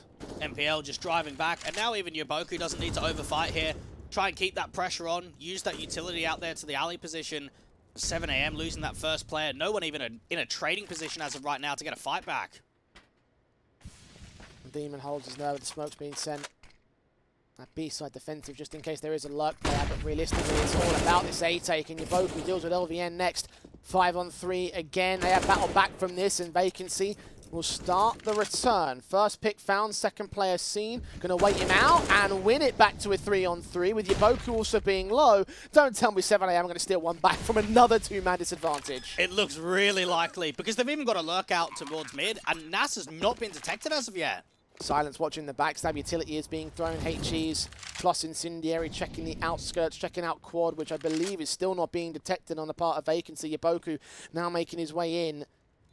All 3 coming from the same position. The AWP will try just. Nas does get picked up in that mid control, and the taps on from MPL will lock out one. Silence. Now also overwhelmed. Eventually Unbroken will get that casualty, and it will be NAVI holding their nerve, but only just. I would have perhaps liked to have seen the angle be ever so slightly shorter there from Nas out towards mid. Felt as if he was ever too wide, and because of that, you just had the pre-aim coming through from Yaboku towards that Guardian position. 7am eventually found themselves in a very uncomfortable position. You even had a player moving back out towards Quad and just got caught repositioning, and all the pressure in the world got put on Silence to try and come through with a 1v3 clutch. Slowly but surely, NAVI Junior do claw back some ground against 7am. One plant bonus is still enabling a buyback here, though. AWP and AKs are standard. Frozix already bursting through to do some damage to Silence, who was looking for that opening pick again in the ramp default here for 7am. Meanwhile, the AWP of NAVI sets into mid and going to get Molotov'd away. Utility damage done very early by 7am. NAVI Junior are slightly further back passive than what we've seen in previous rounds up here towards the top of ramp. It seems as if they want to give quite a lot of respect forward, leave Yaboku out there towards the alley position, and have Frozix as a slight repositioner. 7am now making some further noise with the util. Now, notice this time around, they don't have a lurk mid, they don't have Vacancy out there towards the B stairs at all. They're actually taking ramp as a full 5. Incendiary suppression here as they try and hold the alley position. Unbroken will get flashed in by NPL to try to check out ramp itself, but nothing will be seen. 7am are back passive enough to where they won't show themselves. They'll slowly start to push in. Yeah, they've only got one molly. They might use it up towards headshot rather than the sandbags. One player that could be a major thorn in their side. Frozix does get caught off, and Unbroken and Yaboku can strike. Unbroken with 2. Yaboku wrapping around to try to support his player. The AWP fires back, but can't seem to get the pick in. Headshot revealed. Yaboku gets the trade, and now Vacancy's in a 1-on-4. Just trying to see if he can make this expensive. Isolate a couple of individual jewels. There's the first 2 at least. Another clutch. Try for it. Is he aware? He must be aware of Unbroken. 15 seconds, however. Has he got time to deal with him? First move, the backside takes that fight and loses it. Navi Junior will find themselves 5 rejuvenated Navi Junior at this stage. And it's always those rounds where you molly sandbags on a ramp take, you molly sandbags on a ramp take, and then the one round you don't do it, there's someone there at the sandbags. 7am just didn't have enough util behind them, though. They did not have that extra molly to use out to that position, and Unbroken, one uncleared angle is the reason that they're able to find a 5th. As you mentioned, didn't have the facilities to try and deal with that sandbag position. Now they have no real equipment at all here in this round. Basic pistols being brought out, no utility, no armor. Harsher eco there. LVM will still pick up a kill against Demon. This is them ready to counter team out. They might do something absolutely silly. Even Nas is hoping to bait someone to go too aggressive here on the CT side. They might just give him what he wants. The issue is always going to be firepower, and Froze it will keep it in an even man standing. Unbroken's getting tested. Hits towards the alley position. They light up for a moment, and now everyone's the last one left. They peek from the top side as well. And now this deficit doesn't feel as uncomfortable anymore. The difference is only 2. Navi Junior have been working very hard to bring this back. 7am started off on such a wonderful foot for them. Hasn't ended up being the case that they hold that dominance forever. I think it just shows how important that eco round was for Navi Junior. That steal that they had with the Deagles out on B, and what that's actually led to a tail end of the first half. Into round 15, we will go with 7am still trying to put the 3-round deficit between them to close out their T-side. AWP posted above those smokes and the boost, enabling an angle to play with. Meanwhile, Frozik engaging directly in from mid. That's Scaff, he finds Nas. Kicks things off for Navi. And now Unbroken can just clear out this mid control just in case there was a further follow-up. They might actually get further aggressive, flash around the corner, because they'll have to think there's got to be another player there. He was boosted up. LVN swings, gets his kill, back to a 4-on-4 we will go. Smoke set and flashes at the ready and everything. Trying to hunt for the next CT that's out there. Oh, he's lucky there. Yeah, just getting away. 11 points of health. It's going to be difficult for him to muster something up late round. Now, again, it is going to be back over towards the ramp take. Now, notice the way that there's a lack of util for Navi Junior. You've only got 2 flashes, and that is it. AWP still watching. Zai trying to find position here with the AK. Molotov sent back to sandbags. This time we're going to try and ensure that nobody going to pull a fast one on them again. Nobody's out there, so they can try go for the hit pretty safely here. Got to deal with 2 players on the site. Third man also rotating into the back line to provide support. Flashes will go over, and Zai will try and lead the charge with the bomb carrier also moving in. That's vacancy. Dealt with your Boku lines up 2. LVM with 1 decent pick back, trying to go for wall bangs, but they're going to evade him. Low HP on several players of the CT side, but similar story for the AK here. In 15 seconds, they just don't have time. Unbroken gets his pick, looks for the last burst due to the headshot, and it's 8-7 at the turn of the half. 7am still hold that advantage, but Navi Junior closing the gap significantly. I think that was an underwhelming end to the first half for 7am because it really felt like there was at least going to be double digits. They've got to stay strong mentally because they've got themselves in a good position. They're still playing incredibly well here, Jay, but it's just the scoreline. It could have been a lot stronger than what it is. Yeah, and that's the thing, right? Like, that's why we're looking at 7am and saying that's why it's disappointing, because they had a 7-1 at one point, right? They had that whole 6-round deficit. They looked extremely strong. They were constantly bringing back 4v5s and 3v5 situations over and over again as well. It's like that's why it's disappointing for me. And now even to start off on the pistol, some pace going down. Look at the rush in here from Navi Junior. It's a fake though. They're just throwing out some decoy nades, and I think the 7am have read it.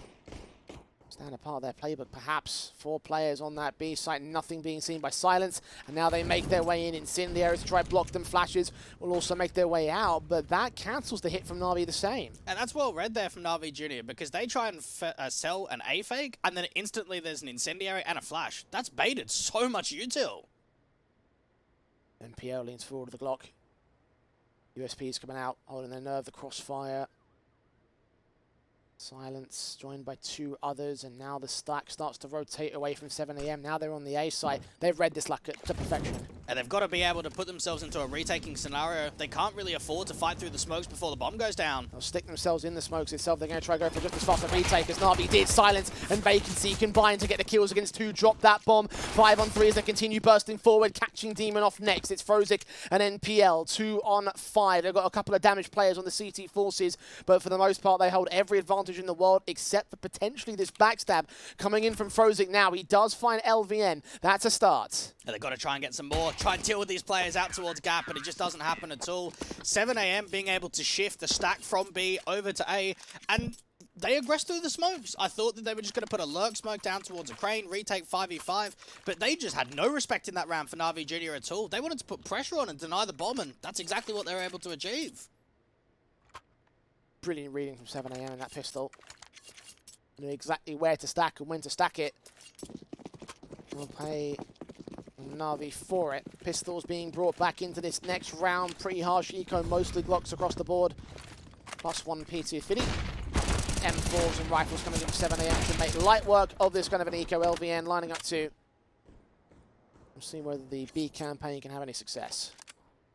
7 AM don't get the opportunity of playing Vertigo all that often, especially in the UK scene. A lot of teams are going to ban it against them, give them no room to work with one of the strongest maps. And in best of ones, of course, you're never going to get it, always going to be banned across. So knowing it's a best of 3, you've got more of a chance of, against European competition, of getting this map through. Bomb committing, going down. SMGs, plenty of money to be gained there. 1,800 bucks between them. 10 rounds for 7 AM. NAVI Junior, however, they were looking towards this round as their main starting point in this half. AKs across the entire T-board. And for NAVI Junior, just being able to get that streak, get that momentum forward, the last thing they want to do is allow 7 AM to get off to a flyer in the second half, because if you think about the 7-1, you think about what could happen if that gets replicated. If you get off to another round after round here for 7 AM, you get closer to the goal of 16. And these 6 rounds separate them from that. Gonna focus up and hold the front lines. Damage done early towards Demon. Utility placement's been pretty handy for 7 AM so far in this game. Where does the defense hold its nerve to? As you got a first nade out there towards the back of White. Aggressive maneuver coming down from Ram by the looks of things. Oh, and NPL's going to burn for 9 HP with follow-up HEs and all sorts of util being thrown back from the bottom of the tarps. The bomb will get recovered by NPL, and they're going to try for the B here. Have to start committing. Rotates are going to be coming in. NASA's got to slow it down. SMG up close, Incendiary going to try to block them. Got Vacancy also moving the flank. Strikes a bit early. Does still get 2. Back for 1 trade on the T-side line. Zai also comes up with 1 decent responsive and holds them out advantage for 7 AM. Repositioning to the back of the site. And backup is on the way. The bomb needs to get recovered by Frozik.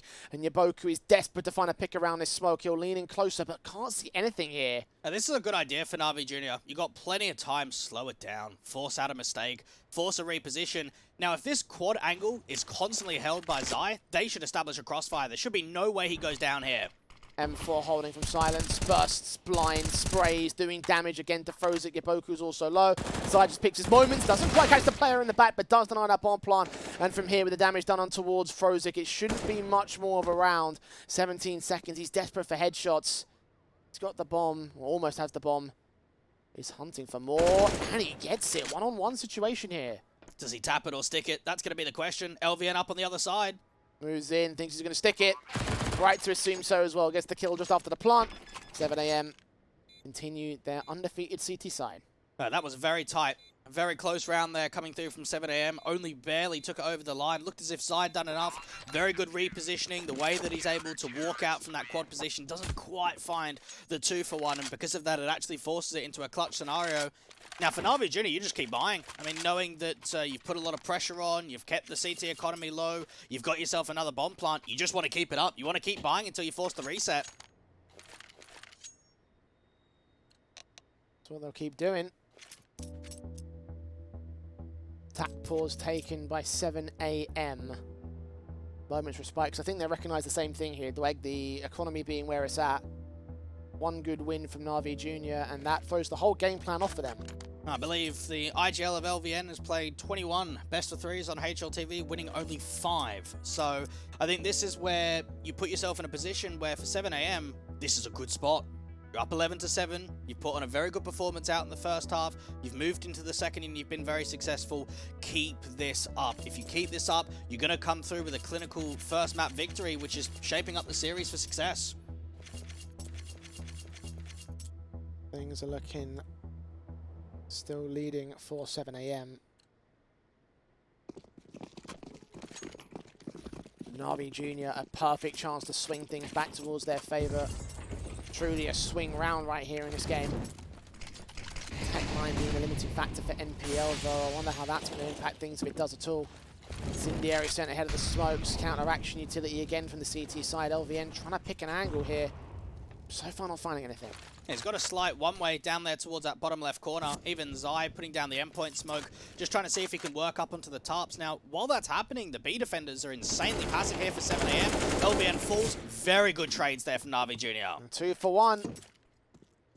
On the 4-on-3 situation, the NAVI Junior admittedly have been a little bit lackluster in terms of converting in the recent, in the last half especially. Very true.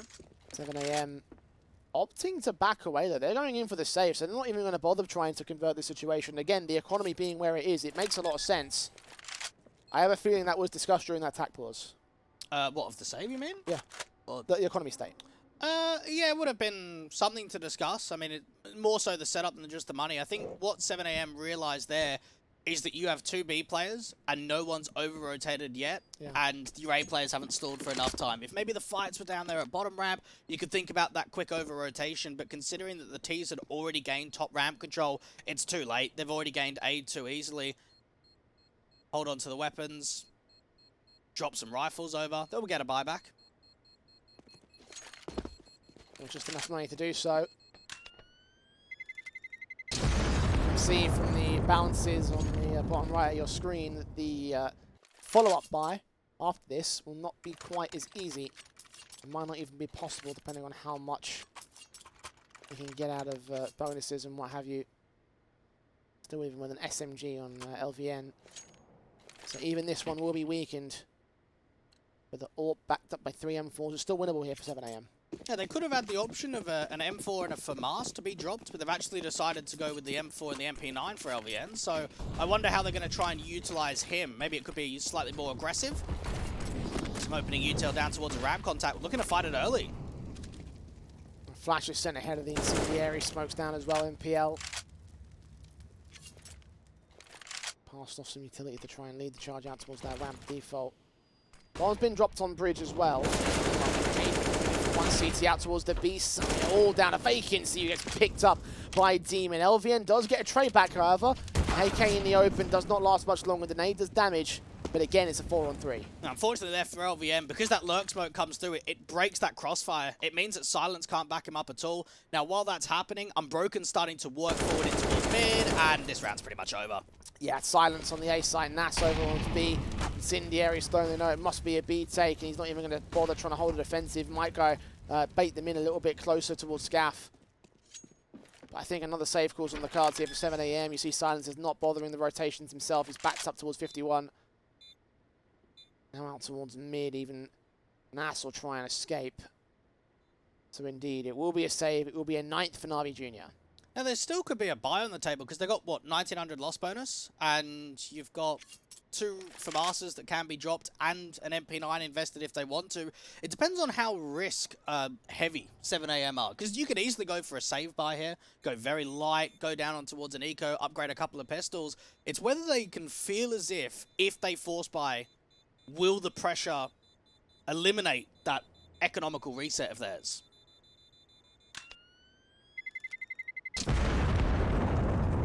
11-9. Again, the gap starts to close. NAVI Junior bring back something against 7 AM.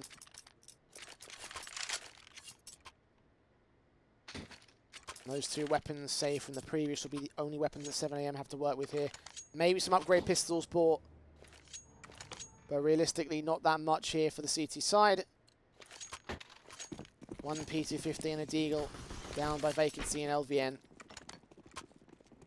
Let's see what damage they can do. It's a very cautious buy here from 7 AM. A lot of pace in these last 2 rounds from NAVI Junior. Now, they're not running up ramp all of the way, but an early stack out there towards the alley control. Now, there is a bit more of a gamble from 7 AM out to the B side. Nass on the boost, hoping for something. A 3-man boost, in fact, out there towards the B stairs. Yeah, slightly gimmicky. Yeah.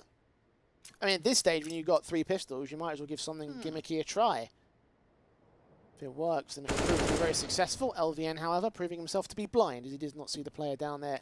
Head of the ups. NPL. Easy frag. Now right into him in 7 AM.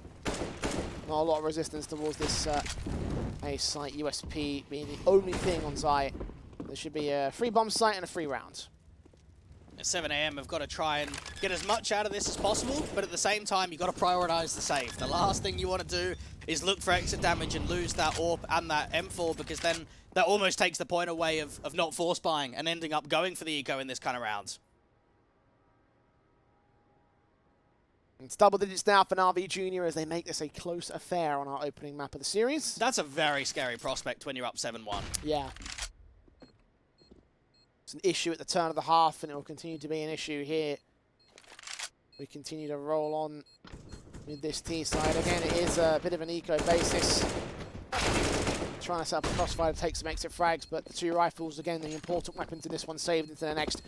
With the loss bonus finally starting to stack as well, this should be another buyback for 7 AM. Rifles in play. This is what they were looking at the most in the process of allowing NAVI Junior these opportunities. Again, the gap has closed. So this kind of needs to be there around here. The last 2 times that Vertigo has been played for both NAVI Junior and for 7 AM, it's gone 27 rounds or more. So a lot of close affairs, down to the wire performances on this map of Vertigo in recent history. 7 AM, they've got to try as hard as they can to hold on to this lead. We've got the M4s and AWP to do it. And needless to say, it will not be easy. NAVI Junior has slowly come to life in this series. There is held. Oh, LVN reads where MPL is, though. Incendiary support, the damage heard. The read perfect, and the kill is found. Yeah, might get caught off, though. Thinks about double dipping, and he actually makes it a couple of kills. Rosic down now. 5-on-3 situation, 7 AM. Forcing NAVI to slow to a snail's pace. They're going to continue going. LVN finally gets punished for that aggression. Is that the opening that NAVI need? It really could be. You've now got a couple of dual setups out here towards both mid and to the A side. Molly goes down. This is going to force the player from the sandbags out in the open. They know. Unbroken is sorry to put that Molotov back, but he doesn't opt to commit to it, thinking there might be something more in play. Smokes being sent, indicating it's going to be the A side. 3 players total to deal with, and Zai does not get Molotov'd out. Picks up Unbroken, returns the favor. But they still think it's going to be a B site here. They were starting the rotations away, but attack the bomb now. They'll give up the ghost, and they'll know what's going on. And Nas can come through. Now, they might give the respect of just getting that plant forward, even the HE to try and help out the denial. Oh. 1 HP on your Boku. Not even the player with the bomb. Trying to isolate some sort of frag back, nades being sent. That's quite chunky, actually, from Demon. But now he's got to prioritize this plant here because they're running out of time, 16 seconds. And 7 AM are happy to wait. A lot of patience. Even Vacancy's not giving up a ghost, not even looking to try and get a fight towards A. Time moving in, AK swings, the bomb does go down, but the kills come in just as quickly for Vacancy and Zai. Fuse held, 7 AM defending the lead against NAVI Junior. The 3 players alive, respectively confident as well. Now, money's obviously been built up in a large way for NAVI Junior, but look at what 7 AM have been able to gain out of that. That's the AWP staying in play for Silence and 2 AKs. So the extra weaponry bonus to kind of help out going into the next rifle round. And for 7 AM, going up against another rifle round, you've just got to be clinical. You've got to take your chances. LVN makes a hero play out towards the A site with those 2 opening kills. NAVI Junior able to get the guns back in for them thanks to the money savings. And the 1 plant bonus, of course. 7 AM taking an aggressive challenge onto them in the B stairs in particular. 2 players pushing forward. We'll leave Vacancy back there to try and defend if NAVI start to push again. AWP in mid, meanwhile. Silence. Silences 2 of them! Quick flick back to MPL. Vacancy able to get involved in his own right. Finds a crack angle against Demon. And 7am suddenly come to life. Oh, even LVN charging down the ramp control. And that's confidence. That's a great just burst of energy in that entire round. You can see how quick that adaptation is to that second flick. The AWP getting up high with the elevated angle out there towards mid. How much Vacancy is able to do out to the B side. And then LVN shutting the entire ramp last player down. That's probably one of the most explosive rounds we're going to see in this entire series. Beautiful stuff there for 7am. A shutdown round that will start to put NAVI on the shaky ground themselves. Even the shots from MPL not connecting to Silence. 16 HP on that early AWP v AWP challenge. Doing damage but no kills yet. It's going to be the B hit. Now, NAVI Junior have got a player up towards danger. It's undetected right now on the timing. They don't know there's a player close out to the left-hand side. Well, they suspect it is the question. Flash is being sent, so they must realize that someone's close. Molotov sent. Smoke lands towards the big box. But they're going to commit towards this. NAVI Junior have their sights set on the B play. Vacancy does find one of Frozik. Flash again keeps him blind. Smoke for a bit of extra cover. Molotov's are sent. He's forced to make his way back towards it. Burning to less than 50. Gets back to a little bit more stable cover. Still playing against the edge of that smoke. Tagging up Demon, forcing him away. And NAVI back off. Now, while that was happening, MPL was hoping to catch an over rotation, hoping that one of the A players would go down ramp with that AWP posted. But nothing's been granted, so while they're going back to ramp, they haven't been able to swindle a pick with all of that pressure out to B. 45 seconds. Slow walks continue from NAVI Junior, not opting to press too far forward. Iboku will lean forward and boost up from Zai, able to get the pick with the assistance from a teammate. MPL down, advantage now for 7am. Unbroken's looking for a trade, needs to find a couple. Might just get two of them. No, the spray's off and LVN picks him up. 4 on 2, making it 1 as Silence does get his pick. And Demon is left to be exercised, it seems, by 7am. Does get that first pick though, so he won't go down without a fight. Incendiary's on the bomb site, denying the bomb plant. That's 10 seconds left, he hasn't got time for it. He's backed away. Zai gets his final frag. It's 14-10 now for 7am. And NAVI Junior got to make a very tough decision. Do you buy or not? Because the money's not great. If you force it down here, you're not playing for overtime, but you're also not getting all the rifles out.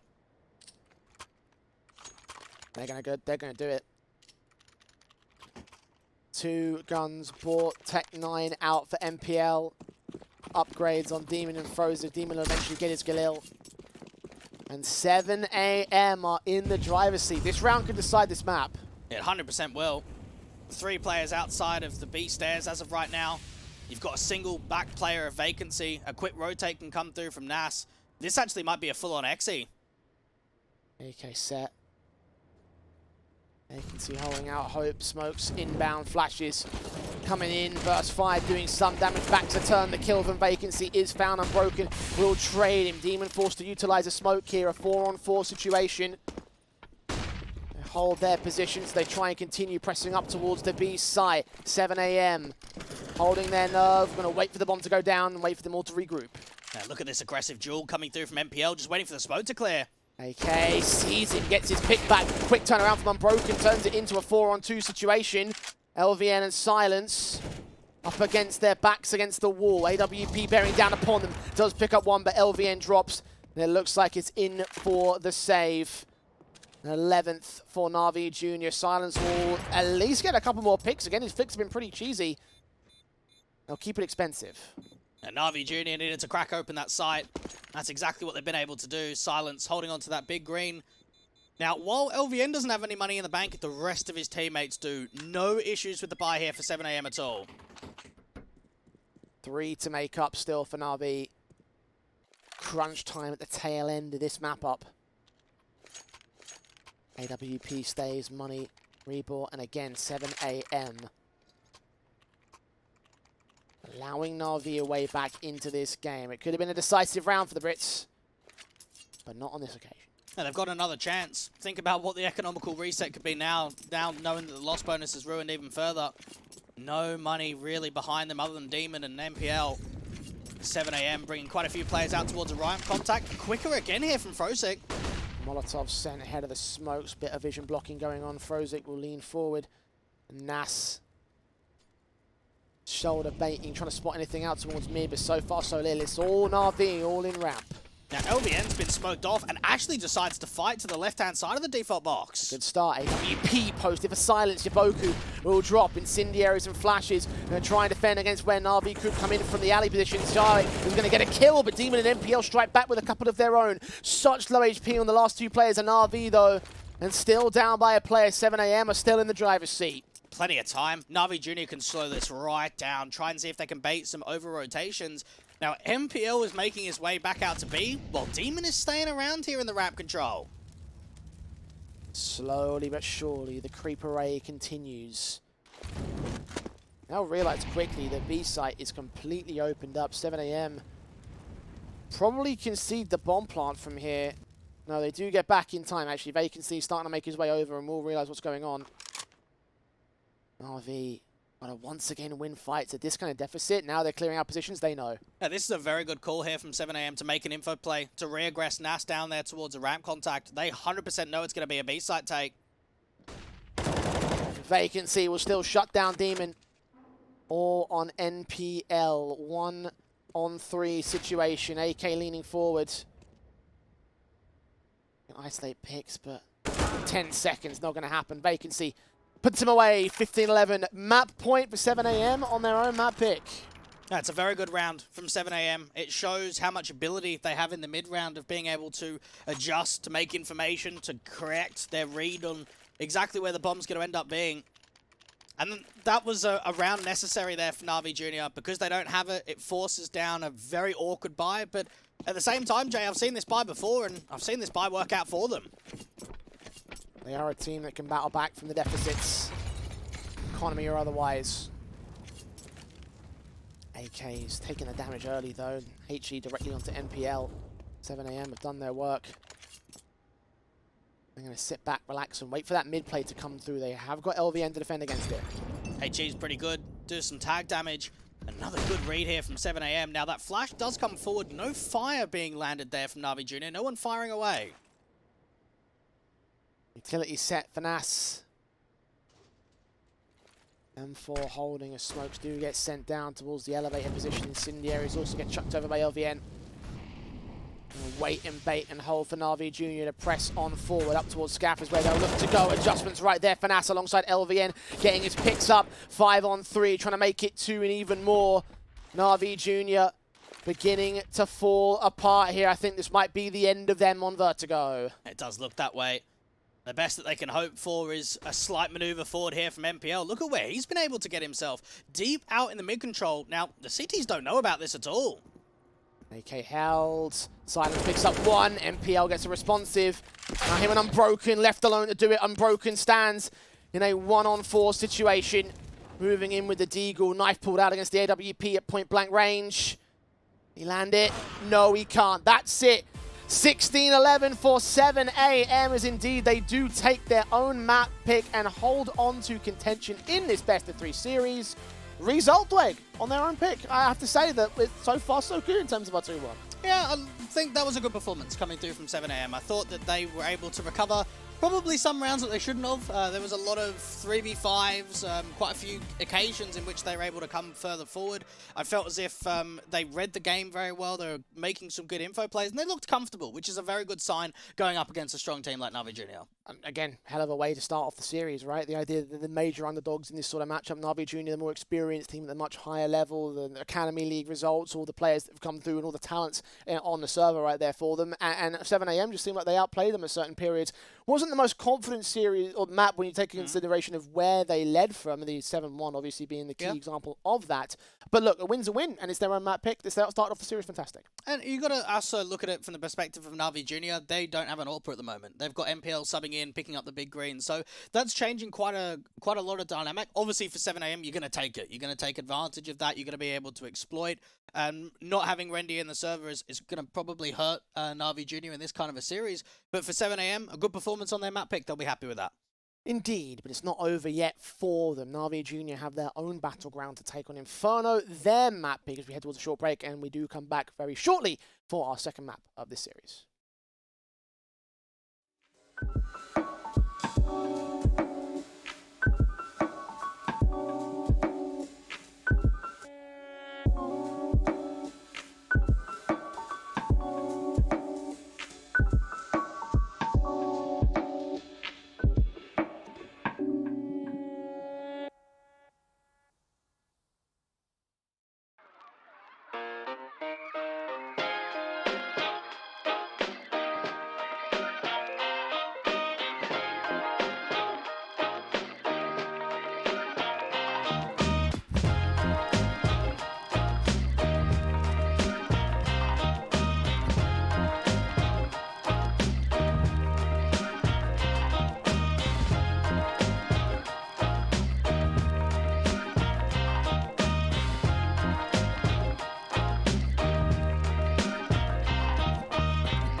Well, what a result there for 7am, doing pretty good work to manage to maintain their own map pick. It could well have been closer, but a win's a win, and against NAVI Junior, that could well be the best that 7am hoped for. But I want to ask you, Dwayne, have you been convinced, have you been swayed any way as to how that first map has gone, especially against the idea of the NAVI Junior side being the favourites now? Yeah, look, they are still going to be the favourites. There is no denying that. But I was thoroughly impressed with just the core fundamental side of things for 7am. I felt as if Zai in the first half was electric. He brought a lot to the table. Vacancy out there towards the B site on both the first half and on the second came through. And just the way that they brought rounds back that didn't look winnable. And for that reason, I'm looking at the next map thinking NAVI Junior still don't have an AWP. There is room for a 2-0 here for 7am. Well, that's a bold prediction, I have to say, honestly, Dwayne. Like, for me, I'm taking a look at my chain logic and what I thought about coming into this series, and my whole takeaway was the idea that this would mostly become a series that was based on 7am winning their first map, and that one alone. I still said 2-1 to the favour of NAVI Junior. So on paper, for me, I look towards Inferno, and I think to myself that that's where this should go off the rails for 7am to a certain extent. I still think they're going to hold a close affair. Like, given what we just saw on that first map, they'll still do well. But I think this is where NAVI Junior now take control of the series. See, I'm going to counter that and say, on paper, what's the on paper? They haven't played Inferno once in the last 3 months. Not on HLTV, not on ESEA. Whereas for 7am, the game that they played against One Pin that was back in December, Inferno was the more competitive map of the two. That was the one that they actually gave a fight to One Pin in. And we've seen Inferno being played in their SEL season. So with all of this in mind, okay, maybe it's not a map that they like to pick in best of threes. It's a map that there's at least tangible results on. Can't say there's results for NAVI Junior. Well, look, there's definitely encouragement for 7am, right? Like, there was a world I think we both saw the way they could have gotten smashed out by a clearly much more experienced team in this sort of matchup, but that's not ended up being the case. They've managed to do very well to look dominant of their own right in certain periods. So, I mean, look, I wouldn't be complaining if 7am took the 2-0 here today for several reasons in that sort of regard. But for me, I just feel like it's a bit too much out of the wheelhouse for me to sort of say now that I'd sway my prediction the other direction and give 7am the 2-0. I still think we're going to 3 maps.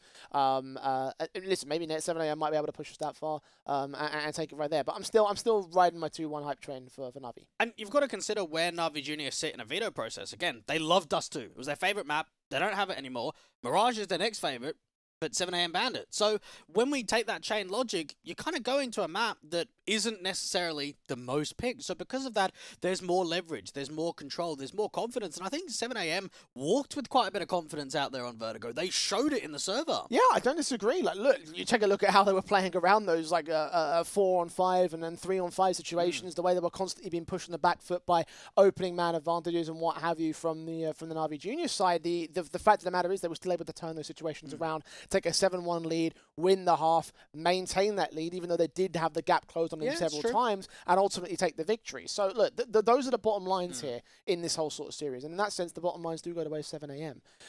As for win conditions and the primary things that both teams are going to need to do on Inferno to hold their own, what are you looking at?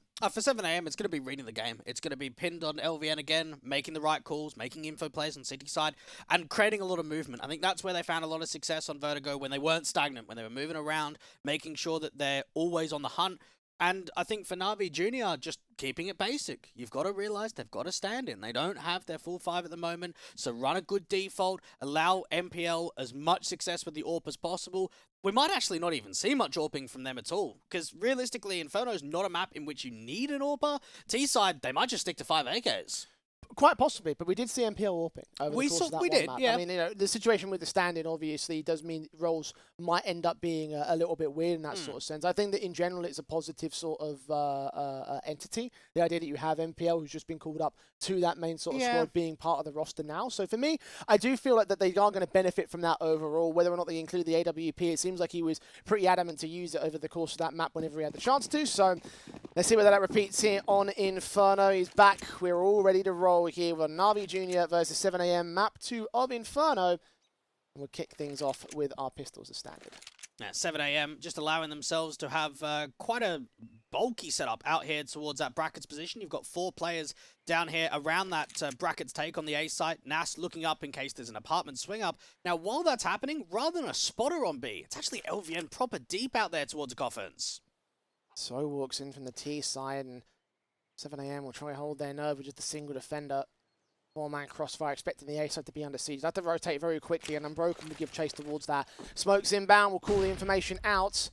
Flashes catching T-side players blinded off all the same. Two rotators thinking of making their move, but now they certainly will. Unbroken set with no damage done to his main side teammates. He will challenge one individual, keep two players on that site as the bomb goes down towards B. Yeah, while they're hearing the plant go down towards B, they're still going to be distracted from that lurker out to the apartments. That's going to stall a lot of time for Silence coming down mid. In a prod of Unbroken, breaking up the status of 7 AM. Still that walk out towards the mid control you mentioned. Challenged by the P250. Silence is put out of commission. It's Frozik with the kill. That starts things off here on Inferno and looking for a whole lot more. CT spotted and the perfect headshots come through again. LVN with one of his own. His teammates leading forward as Zai can't quite catch an angle. Yapoku strikes on towards two and leaving Zai all alone of his own right. Gets his double up. Here's the third player. But now, without much of an opportunity to get this defused, it might already be too late. And indeed, it is Unbroken with his headshot, and that's a pistol win for NAVI. Yeah, we saw 7 AM just unfortunately not having the right stack in the right position. You've got 4 players out to A. It's a flyover Xe. I like the idea that you have the cross smokes going down, but then you've even got your apartments lurk trying to stall. And it just felt there that those mid rotations in from Silent, you're always cautious, looking on the backstab. And it came down to Yaboku up there towards a half wall and Unbroken too to really give some strength in that round. Solid start there from NAVI, but even more solid as the 7 AM side have kept themselves together for the most part. Actually seeing a force buy in the second round. Yes, Didn't see any of that in the opening best of 3. Harsh buyback from LVN and the boys. He's leading the charge of the SMG. Got the Eagles in outside of that. 5-7 also in the mix. Holding their positions as NAVI think that something is afoot, so they'll be just as careful. Now, because they don't have a Galil or even more of like the SMGs, the MP7s, the MAC-10s, it means that the util is going to be fairly dry. You've got 3 smokes and only a couple of flashes. Now, there is 3 on B as of right now for 7 AM. Nade going out towards the sandbags, not doing much there at all.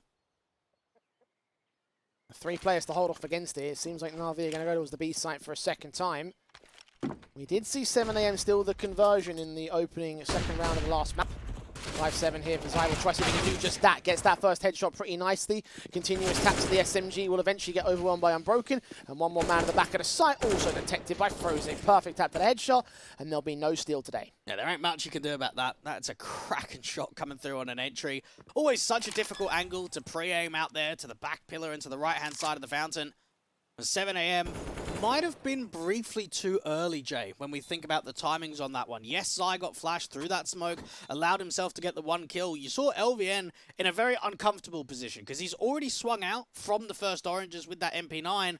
What do you do now? Do you want to try and fall back and get hit by the util or just keep fighting? And he ends up overextending his welcome just ever so much, and it leaves vacancy as the only player to hold off on B. Only 1 kill presented by that stack. It's a 2-0 start for NAVI Junior. Good effort from 7 AM to do what they could with that force buy. Ultimately, not to be much. 2-0 for the NAVI squad. Eco status as well for 7 AM. Forced the issue, didn't find much in the round, didn't get to save any rifles or anything like that. So take it on the chin. Go forward onto what should also be a bit of a formality here for NAVI. 2 Infernos being played this season of SEL for 7 AM. 16-8 against Center Gaming and a 16-5 against Kertos Gaming. So some one-sided victories we've seen in the best of 1s. It's whether they can do it in the best of 3s and against this level of competition. Going up against a light eco. I wonder how much the HE stack might be able to find. Not been put out yet. Couple of them available right now at 7 AM. Molotov sent in as the AK tries to press the flashes. Look to go over and Frozik leans in, expecting one player to pop out of the bedroom, and he's right to assume so. That's Nas. Denim buried. Start found again. One of the upgrade pistols as well from the previous round. The Eagles hold as the bomb tries to commit. 2 players to defend against for 7 AM. There's going to be a contact. Yeah. Frozik with that first. Oh, lovely. That is clinical. Yeah, beautiful stuff. Demon will grab the bomb, put it down. Really not much these 2 USPs can do for Zai or LVN. Maybe they might try throw themselves and just try to do some damage. Preferably nice to get at least 1 pick, take some money away from NAVI Junior and AHP for Yaboku. They actually do get away with quite a lot, so surprisingly, Zai with a pick onto MPL, almost a pick onto another. Wraparounds alongside LVN is going to try and make his own swing, not quite as successful. But look, for USPs, this is pretty respectable, and you can't really complain about what they've got going on here. 3-0 NAVI Junior, and the rifles can return for 7 AM. Yeah, Zai doing as much as possible out there towards that B site with the dinks down, and he's actually held his weight fairly nicely in these opening few rounds. Would like to see if he can get some more further forward from some of his teammates. Even Silence, I think, while we maybe didn't have a like an outrageous performance, like something unreal or something very poor, I thought he was quite consistent and seemed to be very average is a good point out on map number 1. So I now wonder on a different map on Inferno what we're going to see from him. Guns are in. Ops, M4's out. HE set.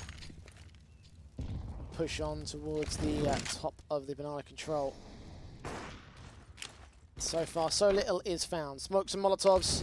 Brought out the defaults here for NAVI Junior 7 AM. Just happy to back away from him. Yeah, Silence has to give that respect. As soon as he's mollied off, it allows the T's to gain that porch control. And look at how wide they get on the angle. Silence just doesn't see it coming. Easy pickings there for Unbroken. Yaboku blinded, but Zai does not get the kill, despite having a good second and a half to get that frag together, and a trade-in for 7 AM does not go their way. 5-on-3 instead for Na'Vi. Finally, Vacancy can strike. Yeah, LVN's got to try and hold his weight, though. Slow it down. Unbroken wide again up at the angle. Deals with Nas. And now they can start directing that bomb back to A. 4-on-2. This is just falling apart. Na'Vi Junior coming to life here on their map pick. LVN backed away. Get towards second and try and hold the M4 as best as he can.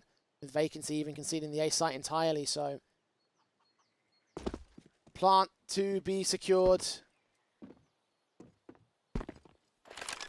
There'll be no retake for 7 AM.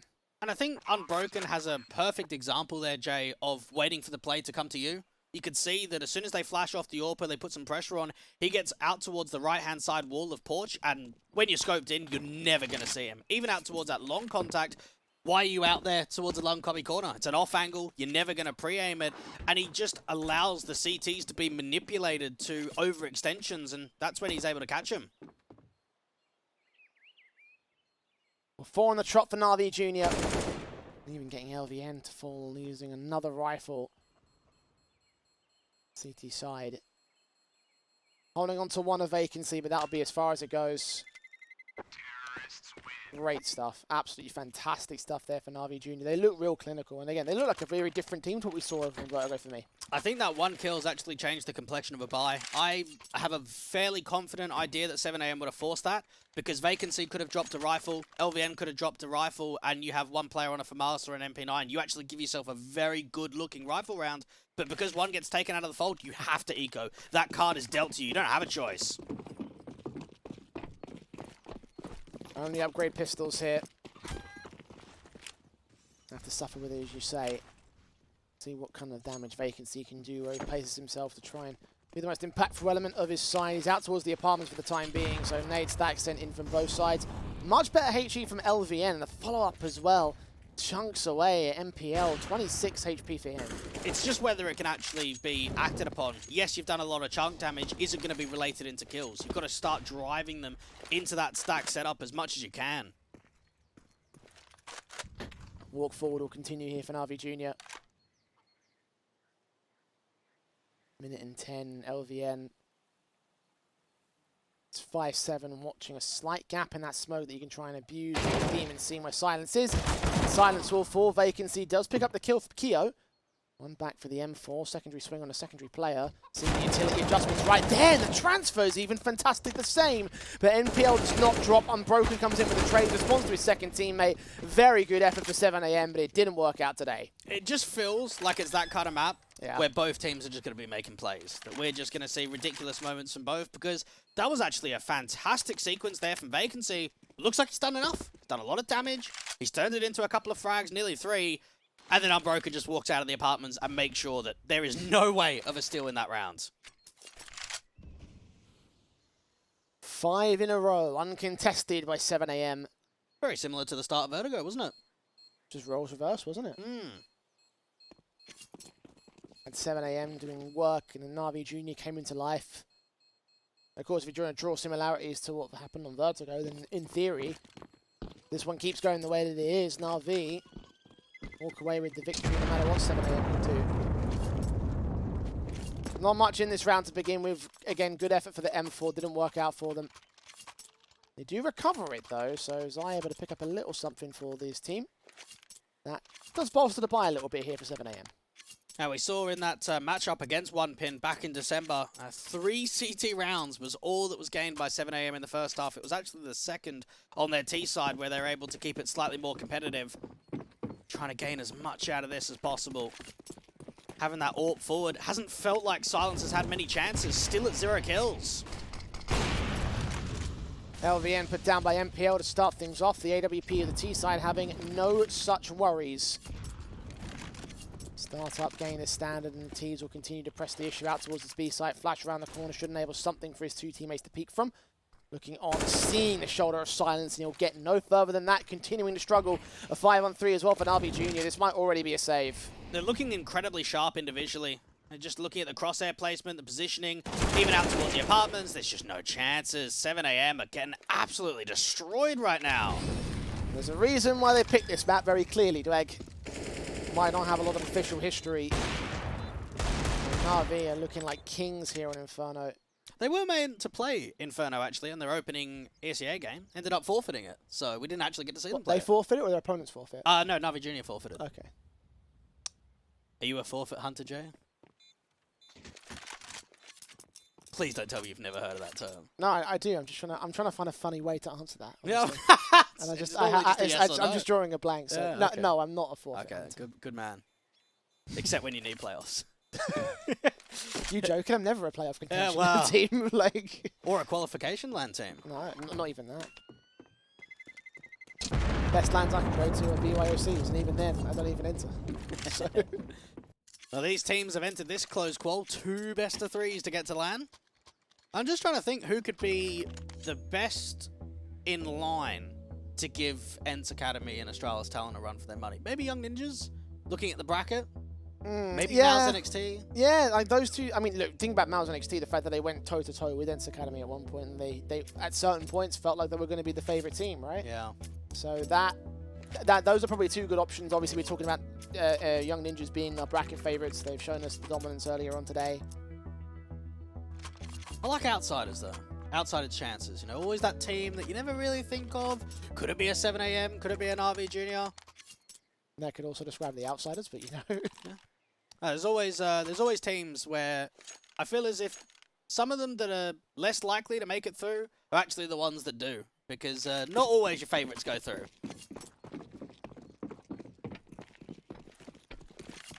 6-0. Like a bad game of football for 7am. Bad HE there. That's done quite a bit of chunk damage onto your Boku. And even a follow-up as well. 24 HP. So this could be the start of them turning things around. Of course, Tactical Pause did come through in that previous freeze time. So, moment to readjust. Figure out where they counteract and how they start to bring things back. Even the damage returning the Silence. That was the Molotov thrown out there towards quad 30 HP. So, Navi respond in kind. Frosic just on the contact again. Look at the damage down onto Nas. They are keeping 4 on A at least. The stacks in, the smoke's out towards the long position though. We'll keep those 2 players out there suppressed for the time being. The AK of Demon trying to find the next man on the site. We'll get it alongside Unbroken, finding vacancy. Burst through, blind smoke sprays from the CT side, getting absolutely nothing. So they'll back off and save again. And I can guarantee that these players here from NAVI Junior feel as if they can't lose a fight. Yeah. So many of these straight up duels are going their way. And I like the tempo change. I mean, 7am, I feel as if read that very well. You had retaking nades from Top Banana from LVN, who was positioned out towards New Box. You had 4 on A. You could not have had a better stack on A. And you're not even getting a kill. Not even getting a trade frag. 7 in a row against 7am. It's a wake-up call. Certainly. It's the alarm. Emergency alarm at this stage. Gone from going pretty decently on your own map pick to going straight into Navi's home turf, which, to be fair, is Navi's home turf. I wouldn't even agree to that, though. It's Navi's map pick. I'll take that. That's what Is it home turf, though? I mean, in terms of it being their map pick, Yeah. it's kind of like that. That's the way that I see things, at least. Regardless, 7 AM don't seem to have the same gusto as what NAVI Junior did. And NAVI Junior are playing very well on this tier side. It seems as if impact is constantly being found within the first 25, 30 seconds on the clock. They're getting opening 5v4s. 7 AM might need to dig ever so deeper to more of those tacticals if things don't change. Well, 3 more left. Plenty of breathing room that they can try and abuse here. The concern will start to mount as these rounds continue onwards. AK set bomb being dropped, AWP for NPL. Firing blinded again. Getting nothing at all. And try and flash up towards a half wall. Just gain that control. Allow themselves just to peek further forward. Sundiari's thrown down a suppress for vacancy. Backed up here, NAVI. Can't put into the B site again, catching a player off. He tries to cross back towards Coffins. One more man also set towards the flower pot boost. Great HE again set onto Yaboku. Flashing for silence, going to set his teammate in vacancy. Does get that pick back on Frozik. LVN follows suit Yaboku, and Demon gets his responsive, but an advantage now sits with 7 AM for once. Double dipping's actually cost 7 AM there, rather than holding the man advantage. Now, there's still quite a bit of pressure that could be loomed up here towards a long control. Try and force that fire out to the open. Another trade for Unbroken. Dude, this guy is just on fire. He is clinical in this map up. Doesn't check all his corners though, and Nas will turn it back all onto Demon in the 1-on-3. Struggling with that first pick, does get it in the end. Now needs Zai, and if he gets this pick, it does leave LVN very exposed in a 1-on-1. 15 HP for that player. Demon's got the right challenge to face here. Got a HE too. Now, Demon knows that there could be a fast reposition towards short or moto, so he can't move away from the site. He has to hold this angle. It's like 5 feet of breathing room at the moment. Guy's going to make some noise, give away his position, but Demon thinks it might all be a ruse. His eyes set back to that short entrance. AK sees his man, looks back away, hearing footsteps, engagement with a headshot, but he can't get LVN. That was perfectly set for the clutch, but he couldn't quite pull it off. And finally, it will be a first for the Brits. And that's another clutch coming through from LVN. And this actually might be something that we reflect on as this map continues and as this series rolls on, because we have seen a lot of clutches coming through from LVN, stepping up when it matters most. Finally break the streak of NAVI Junior at that. Yeah, you got to respond though. Can't just be one. It's got to at least be 2, 3 more, because you've got to give yourself some leverage going into that second half. The truth. AK set, M4's out. NAVI. Molotovs and HE sent. The smokes at the ready, and that HE lands pretty chunky of its own right. There's like 4 or 5 rounds now we've seen high damage HE placements and utility placement. Now that's Inferno though, isn't it? Banana control is always going to be something that if you want to try and contest for it, you're going to take a lot of damage. Could be an apps dive actually coming through. They come.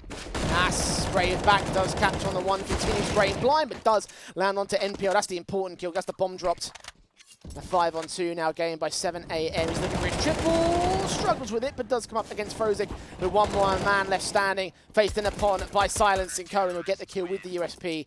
And 7 AM have finally sprung to life here. And NAVI Junior ending up completely changing their philosophy on what they wanted to try and achieve. We've seen a lot of slower defaults, regaining banana control, working out for the brackets. That's time it's actually just an apps pop, get themselves high over the top. Nas was completely blinded, but still a lot of damage was able to get received from him, drop down towards that mini pit and just continue to fire away. And now you can start seeing with the money, slowly but surely, it is going down. It's going to take a few rounds to completely reset NAVI Junior, but it's on the right track. Quick nades in LVN, and PL with the kill. Trying to follow suit and all, but unable to really strike. 5-on-4 found NAVI. Getting one back to follow suit on Silence, and Frozik knows what's coming. A 6th sense against Nas.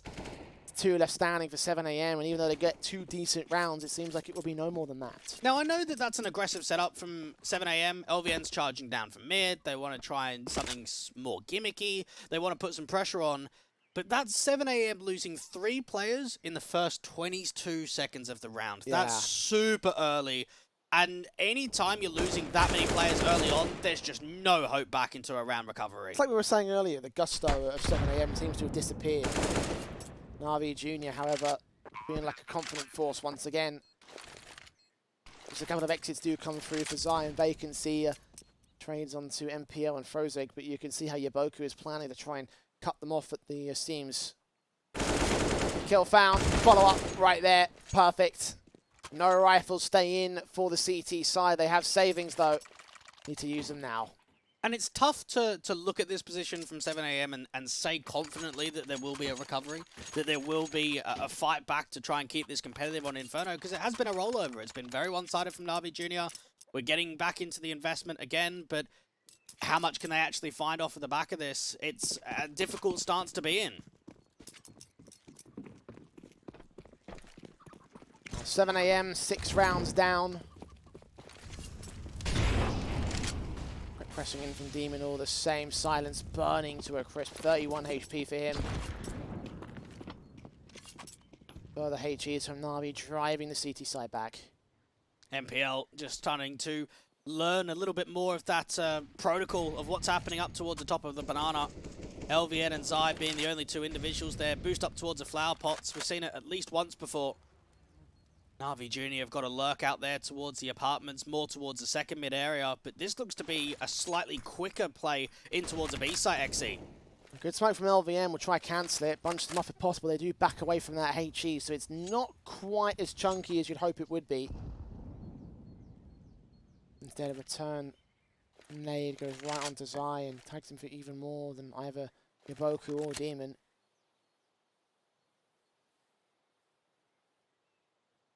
Hold their nerve. 45 seconds. Slow walks into A side. Vacancy about to detect it though. Gets that one kill, falls away. It just dips out, realizes there's no point hanging around now. MPL's hoping that there's going to be a reaction out towards B, that they're going to get over aggressive. He's trying to sell the B fake. Smoke set, flashes in. Molotov's also sent down. Drive away LVN if possible. Follow up Molly. Coming towards the second box and shoot force LVN in position. Unless he's on that boost. No, he is going to burn eventually. Down at 12 points of health. They know where he is and all. Zai's going to get this kill and he does. 5 on 3 for 7 AM. Yeah, they've got a kill out towards A, and now the rotations are coming through. Frozig and Boiler deals with Vacancy. This should be it. This should be an instant save. No choice in the matter. LVN's too low HP. Zai can't do this on his lonesome. At least he gets Frozig as a little consolation prize and exit pick. But not committing to this retake early means that there will be no such chance to go back and attempt at it. Save the weapons. NAVI will get to 9. It's funny, we talk about 7 AM battling back from man disadvantages over on map 1. It seems like the same could be repeated for NAVI here on map 2. That was a 5 on 3 that 7 AM had gained. And still, NAVI come out on top. If you're LVN and Zai, you're fuming because you did not call the over rotation. You knew that it was a B fake and you've dealt with the B lurk. Now it's down to your A players to have a strong crossfire and to finish off the job, and instead they've been rolled over. NAVI Junior have structurally got a very sound pack of entry fraggers, and it feels as if the crossfires locked on these defaults are crunching open bomb sites. 7 AM did nothing wrong there on B. They had everything set up to their disposal, but yet they can't close the round down. 7-round deficit.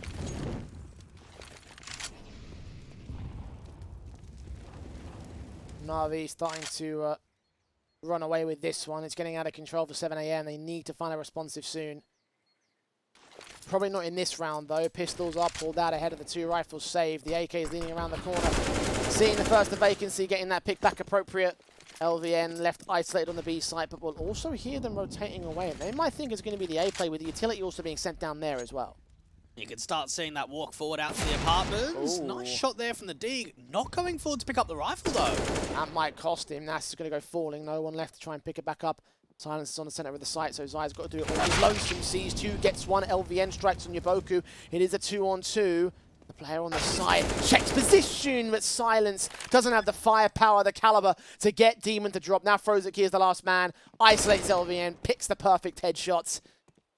Again, good effort for 7 AM, but it's just, the rounds are not coming towards them. And it's got to be frustrating, I think, from LVN's standpoint, and maybe Emperor's as well, because it definitely feels as if they are competitive rounds, but you look at the scoreline and think, no, there's no chance. 10-2, they're getting absolutely rolled over. They're not. They are actually quite back and forth, and I think 7 AM have had plenty of chances. I just don't think they've converted them into round victories. Take a look at how that last round went. Was it 2 rifles and 3 pistols? Then reduced into 2 players on NAVI Junior. For a moment, you thought the defensive was going to hold. Even then, that USP probably should have gotten that kill. 1 extra bullet, and maybe it would have been a very different round entirely. At least this one's a bit of a better start for 7 AM. Silence picks up the first on Demon. Nade sent to vacancy. He holds his nerve, though. Escapes and finds one on NPL. And that HE may have inadvertently cost NAVI. Yeah, it probably did there. NPL had a long walk coming forward up against the AWP of Silence. Nas is proper deep out here towards the pit control. Now 7 AM have just got to realize, play deep in the bomb sites, hold our crossfires, we can't lose this round. Frozik does isolate vacancy, leaving 2 players left on that A site. Plenty of rotation potential as well for 7 AM, but they have gone pretty deep on that B site all the same. Crossfire held from pit and from site. Similar story for Nas and Silence. Silence is AWP posted for the first shot. Would he get isolated? Not quite. Damaged up, does fall. Line up perfect for Nas. Only gets 1 pick for it, almost a second. But Yaboku's alive in a 2-on-2. There's not really many retaking nades either for the B-site players. You got a single smoke that can come down and 1 more flash for LVN. Smokes up. Yaboku hiding in the corner. Unbroken back in graveyard. Sees his man. Sprays him in the back. At least there was a kill for 1 CT, but not the second. 11-2. NAVI Junior continue to stack up these rounds. I got to rep in a little bit. Yeah. A little bit in that round. I don't know why Vacancy's aggressing short there. 5v3, play the crossfires on the bomb side. 7 AM, they know better than this. They're being punished for rookie mistakes right now. You can't be letting rounds slip like that at all. There should have been no way, absolutely no way with 3-on-8 with a 5v3 advantage that you let that round slip. Yeah, I have to agree with you on that one. It's the second time it's happened. Yaboku again finding 1. Okay, that's a bit more of a directly hindering nade for NAVI Junior. MPL taking his own teammate out. 4-on-4 scenario. The HE's down for the NAVI side, however, shouldn't make much of a difference given the circumstances. Again, very much of an eco round for the CT side. I say that, and Silence and LVN get a couple of picks back. 4-on-2, making it 1. Now reduced to 3 players, and Vacancy on the other side of the map will catch off Unbroken. A bit more like it for 7 AM. Why that couldn't come through in the rifle rounds, I don't know, but it is a 3rd for the CT side. Yeah, sometimes you need a little bit of spark, and that eco round has actually come through very successfully for them. You've got a couple of saved-in rifles because of it. It gives yourself an opportunity to land a couple in a row to the tail end of the first half and to move into the second with a more positive note. Again, while we've seen some odd round victories here or there for 7 AM, it's about a round streak. That's what they're looking for. Quick nade set, spray through, Unbroken, get Silence. Right foot started off. Even more will look to come through, damage up against MPL. But that's about it, nothing major going against NAVI. A missed molly out there towards that underpass position. You could see the way that that molly did not spread and did not force the individual of Silence out in the open. Zai up on the contact towards long. There's a couple of individuals here already. He gets the first, needs to get the trade, does not quite do it. 4-on-3 for NAVI. Demon leaning forward. Smoke sent. Their way back out as well, isolating and surrounding this 1 CT. LVN held out to construction.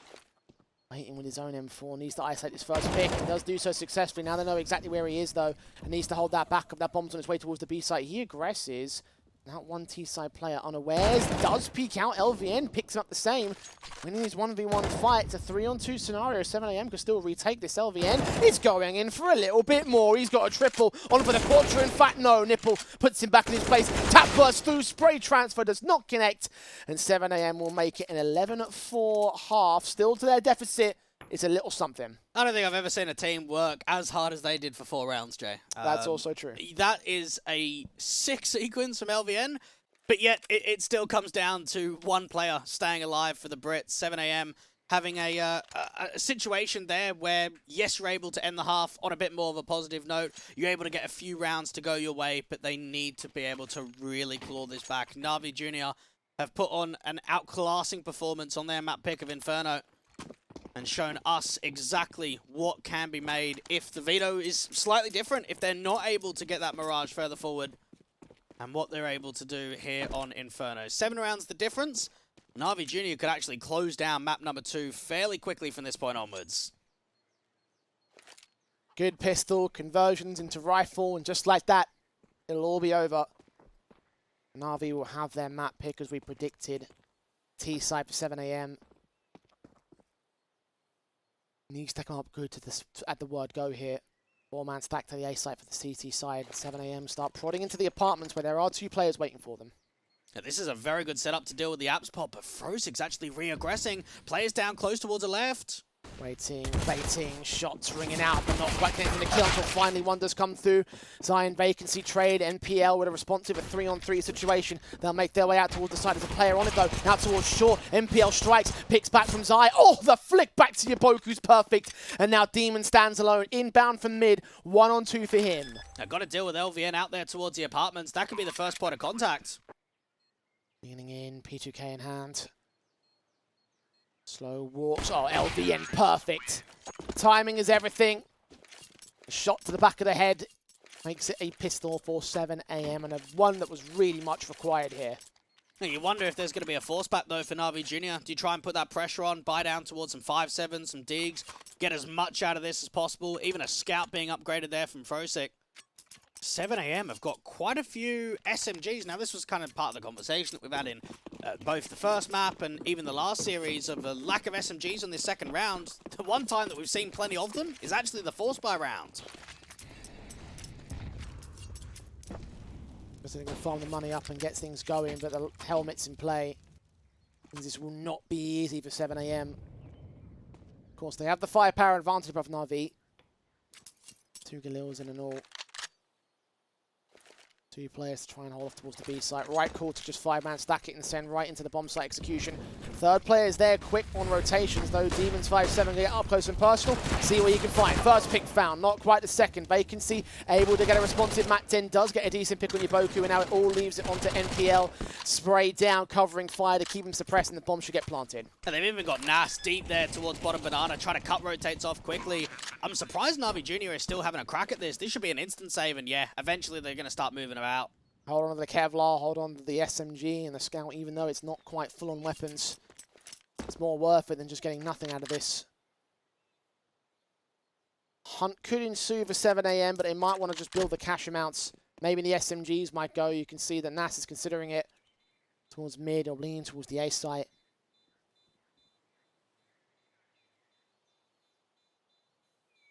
And lean up with that Mac 10, slowly but surely. At 7 AM, that's exactly what they've got to do to this round streak. Bring that comeback forward. Hear quite a lot of those footsteps out there from the arch position, but see nothing at all but just death. No more farm up cash. Yeah, not quite. This round's probably the one to do it, though. Eco basis to work from. 4 players with Kevlar though, so it might make it easy. The Mac 10s will still be in on 3 individuals, and Nas will buy down to the AK, so they're getting the firepower out much earlier. Yeah, 3 easy headshots will come for the T side. Unbroken and NPL are the guys to watch out for as being the primary resistance to those Mac 10s. Again, they'll move as a unit, and the HEs will catch off Frozig, so that makes that one kill easy. Vacancy wrapping against the next. Gets unbroken. A site's open. And they have LVN as well out there towards Banana that will lose his life, but we'll get the info the same. And this just allows a further driven Vacancy, maybe even a Zai, to start aggressing down to the brackets position, get as much more out of that farm up cash as possible with the Mac 10. Get the bomb plant in, make sure that there's not much leverage here for any kind of cheeky steal. Reduce the deficit to 4 rounds now. Comeback has come in much later than Navi's was on their own back foot in the last map, but it has come through for 7 AM. These are just the easy rounds, the pistol, the conversion, the eco, and now the true rifles return for NAVI Junior.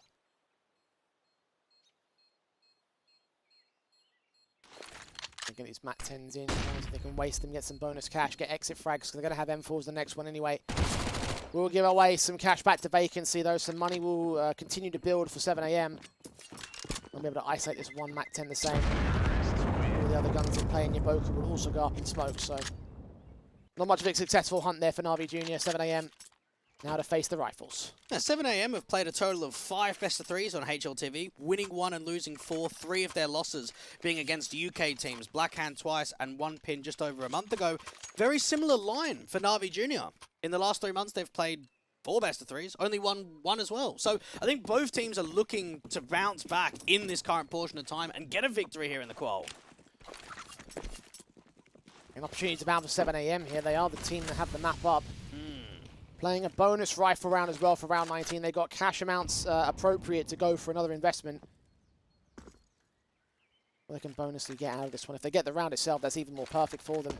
2 players on this A site. Smoke's coming in. They've got the game plan set already. They'll move in to try and make it happen. Oh, the adjustment from Vacancy's perfect. Sees that second player as well. Rotations are going to come in extremely slow. They're only just now making their way to Speedway. Mac 10's in for LVN. Overwhelms Unbroken, and that should be round done. Nicely done there from LVN. That's a very good call because you mentioned it, Jay. It's a bonus round. You have to utilize the weaponry you've got for as much success as possible. And a lot of times on bonus rounds, when you've got SMGs, when you've got Mac 10s, what do you want to do? Bring pace. Bring something slightly quicker to the table. And that opening check, the adjustment up there from Keo, allows Zai just to send it in with that Mac 10, put some pressure down towards that pick control, and allow 7 a.m. to get up to 8 rounds now. So far, so flawless on T-side. In the same way that NAVI Junior took 7 in a row on their own T half, 7 a.m. are on course to do the exact same thing here. 4 in a row for the time being, so a bit of a ways off from that, but not as far as you might think. Oh, 1 more player to drop. They might not buy now. Yeah. Oh, no. Actually, MPL's got quite a bit of cash. But it's still something, right? It's still ruining the economy. Even if it's just a smidge, even if there is still another buy, which there will be, it's making a difference. Yeah. Chipping away at the economy line of NAVI Junior. Meanwhile, they can continue to play bonus. They have a Mac 10 in for this round. Lacking in the helmets on 2 players, so it could still be effective. Galil, similar story. M4 was saved, so similar story for that as well. Silence is on $10,000. We're looking at minimum 4,800 on the 7 a.m. side. So a lot of cash available to them. Economy is going to become a very key piece of this endgame. As is NPL. Kill found on Silence kicks things off in round 20. Elevated off angle. That gives the tell of the AWP playing out towards brackets. Now, this is shaping up for an apps pop. You can have LVN smoking down towards a moto position, instead going out to short side. What happened there?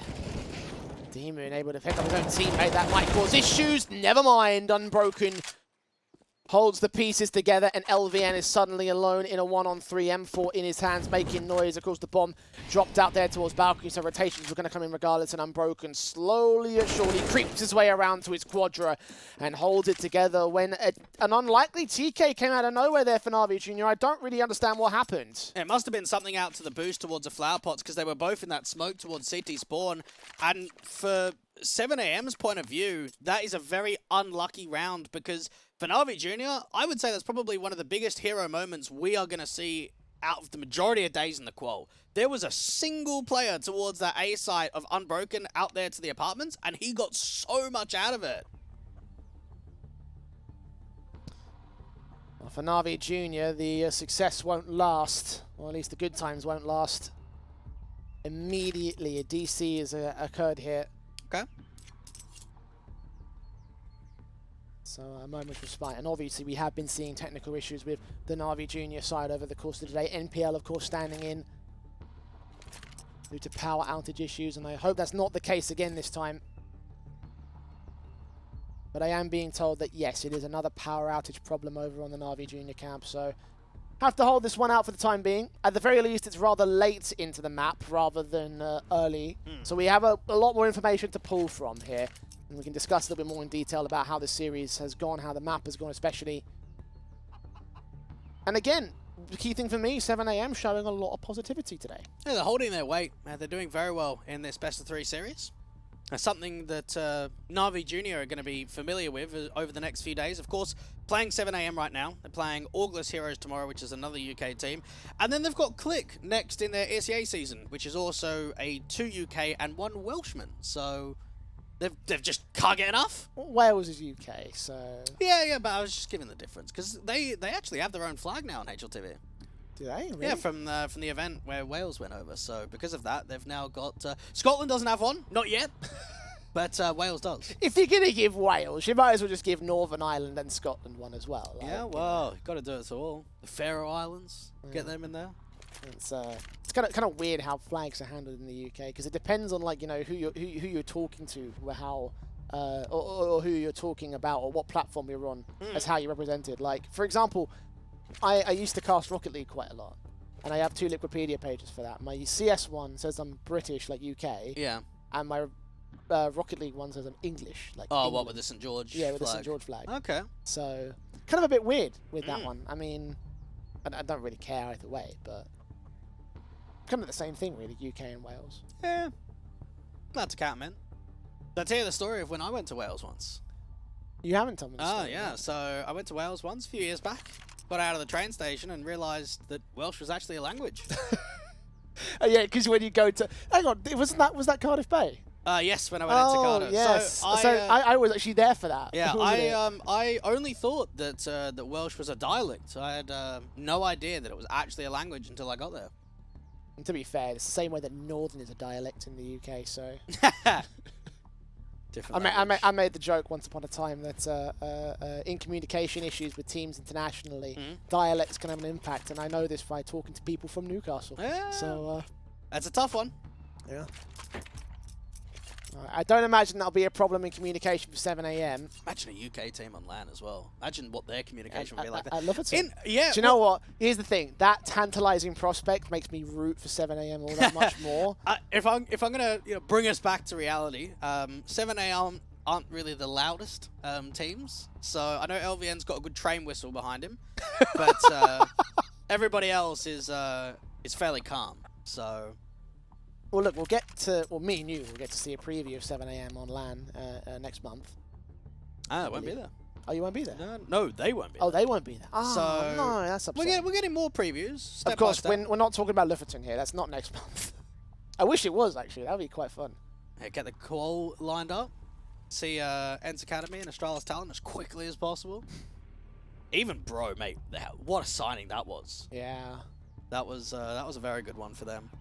Started picking up some respectable individuals over in that academy side. That took a very long time when I consider the project of Astralis Talent. Yeah, you're right. And it does make me wonder about the new sort of younger squads where we're looking at them now, maybe Trick Future, and think, okay, let's give them 12 months. Where are they going to sit there? Because for a lot of people, Astralis Talent were a bit of a laughing stock within the first 6 months of HLTV matches. They kept getting invited to a lot of Tier 2 events, really struggled. Weren't winning many matches at all, even maps, but now they've been able to prove themselves one of the most rock-solid academy squads in the last 12 months, and even were able to win out at the Heroes of Tomorrow in spring to get that place in Lofoten. Just goes to show that if you work at it, you can turn around a bad situation for any team almost. Yeah, I mean, look, I remember having the same sort of impressions about Shah's Talent at the early part of their own careers when they had first formed the roster, because I was covering some of their first matches. Yeah. And they really weren't a good team back then. This was like pre-Academy League, like in the few months prior to the Academy League starting up. So that was it was a weird sort of prospect because I didn't know what the whole Astralis Talent thing was about at that time. Obviously now it's pretty obvious, but just to demonstrate. And again, you can make all the difference with just a few small tweaks in your style of management and the roster itself. It's incredible too, because when I think back in the day about the young talents, we obviously had guys like Frozen, maybe had a Rops, you had a Sergey and a Brolin. You're talking a handful, right? Now I look at where these academy squads are coming from, where some of these youngsters are, and it seems like the 14, 15-year-olds that are getting HLTV experience is a lot more common today than what it used to be a few years back.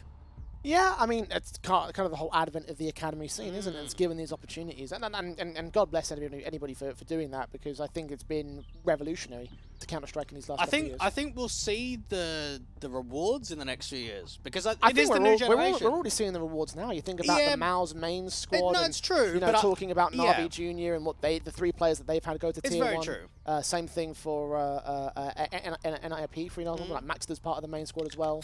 And he came from that side. They've swapped in and out several talents from the academy team to the main team. In previous, they had that whole NIP system thing that they were talking about, where they just had the rotating door.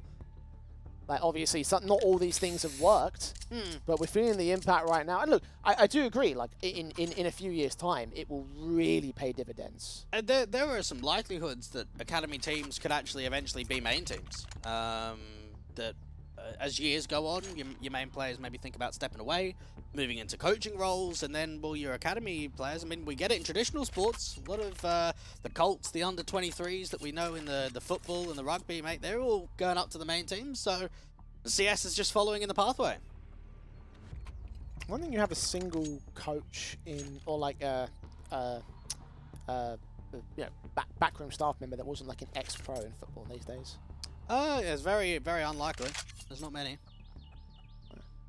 There's always, like, if you take a look at like a manager's page, for example, and you see they've got the playing career section before. Yeah, of course, yeah. Like, it's shocking to me to think that Sam Allardyce used to play football. It's like, what? Big Sam. Still boggles my mind. Still boggles my mind. No, big up 7 AM if they can try and get this comeback through, because they've had to work hard out here on Inferno. I think that first half was a definite grind from them to be able to get themselves in a position where they can at least consider the idea that they're on the tail of trying to get a 2-0 across the board. And still on for it. Of course, still got a ways to go because they are down by several rounds.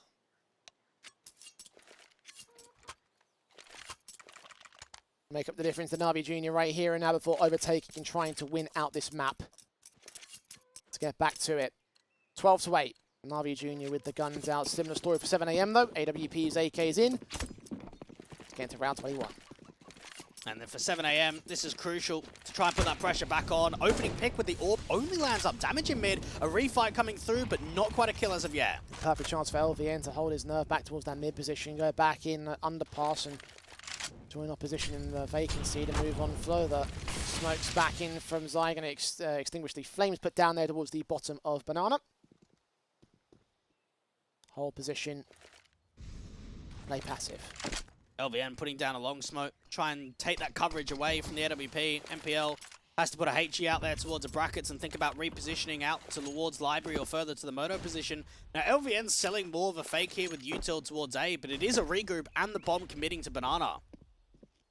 Vacancy prodding again at the boiler position, could just fall away. Yeah, that was a slight missed opportunity. Wouldn't have known how close that player was until he's already backed off of the angle. Had no choice though, he was flashed off. Good plays from NAVI Junior. They might not realise the impact they just had towards the state of the early round. The mid and late round, however, will still see the execution towards this A site. Smokes and flashes being sent down. They have got Demon on the way back at a rotation incendiary to try to stop anything that might come out towards that main entrance, but it looks like they're still going to keep 3 on B. Now this is an over-rotation, a misread coming through from NAVI Junior. Even Silence with this AWP could just keep scoped in, look down towards the balcony and the pit control and deal with Unbroken. Barely even seen him, but he connects that shot anyway. Now 1 player left on this defensive rotations are coming in quick for the NAVI Junior squad. 1 player holding his nerve back out towards mini pit will not be able to stop the bomb from going down.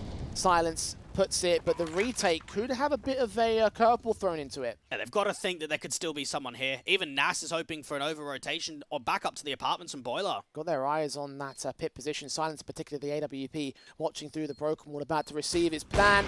Gets his kill, 5 on 3. From here it should fall apart. Demon does get 1 decent responsive vacancy, keeping himself held together, does get that trade. Yaboku will also fall, and MPL's got to escape. He's not even going to get the chance towards Nas. Takes some damage, doesn't quite get the kill. And they will fall out of there. 7 AM with their 9th to bounce back against NAVI Junior. See if MPL can try and hold a decent trade back, but no, does get overwhelmed by vacancy in the end. 3 to the good. 7 AM continuing to catch up. Okay, this is where I'm starting to get a bit of belief. Now that I've seen the reset, the hunt goes down, the money situation's not ideal here for NAVI Junior.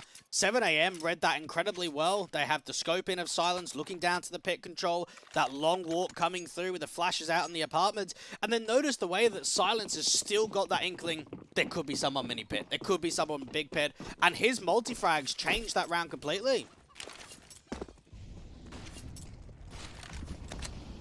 7 AM on the precipice of doing miraculous work here on Inferno when they were down by such a margin. NAVI were down by 6 rounds at the start of their last map, and they were still able to bring it back, but not all the way to the victory. 7 AM will have to go that little bit further, but so far so good. Again, an entry from Zai gets MPL. Silence watching, backstabs and the rotations from Demon will not go much further than Banana. Got an escapee in Unbroken, making his way back out of the apartments, probably to maintain his life, because in a 5-on-3, this retake is off the table again. Oh, Nas is just going to do so much damage. They're still going for this rather than just saving. Iboku does pick up Nas, an upgrade from a FAMAS to an AK, but That's Unbroken is so already out of there. ballsy. It is ballsy, you're right. NAVI paying the price for it, though.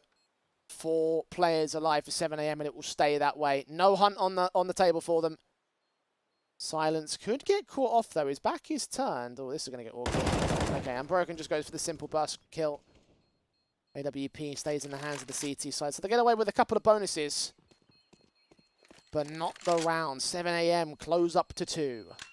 Now, this could be one of the biggest victories for 7 AM's career in quite some time. A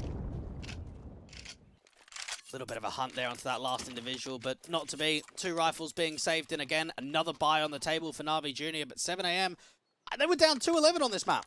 They got it to 4-11 towards the tail end, but when you consider the deficit, the way that they were being outclassed, the pizzazz we were seeing on the T side from NAVI Jr., it's very surprising that we're in this position now.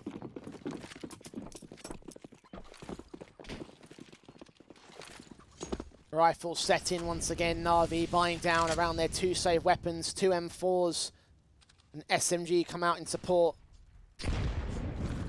Great nades again from NAVI, landing center of mass down towards bottom and mid. Counter HE is not quite as successful for 7 AM. Really been a game of the HE so far. They'll feel the hurt for it. Even regaining this top banana control could not be easy. Get that volley out towards a car. They've got to deal with the first player on the broken wall. AK set on Yaboku, swings, sees at least 1, isolates 2, gets both the picks. 7 AM put onto a very early back foot here. Now, Zai was just a fraction of a second too late on that swing there. If he waited any longer, he needed to get a flash forward. And now NAVI Jr., for the first time in a while, have actually got a decent advantage to work with. Yaboku sticking around ahead of the smoke, being put a little bit deeper though, so this actually could bait in even more. Smoke for the quadra! Not quite the ace. Silence does put him back, but he's in a 1-on-5 for his own ace in a clutch this time. It's not going to happen. It's a very difficult state for you to be in, but you want to try and make some damage out of it. They're going to buy next round anyway, so try and pick up the bomb, work forward, allow yourself to get a pick, try and get a bomb plant. You're just trying to see if you can create impact. 30 seconds to pull things from the brink. Get these 2 kills first on the B site. Plant it down, force the other 2 players to move. The problem is he's got no info, no time. A scope just heard will reveal his position, so the other CTs will start to move. The 2 on the crossfire will not make any sort of reactions until MPL sees his man, gets his pick. It's 13-10. NAVI Jr. trying to fend off 7 AM as much as possible.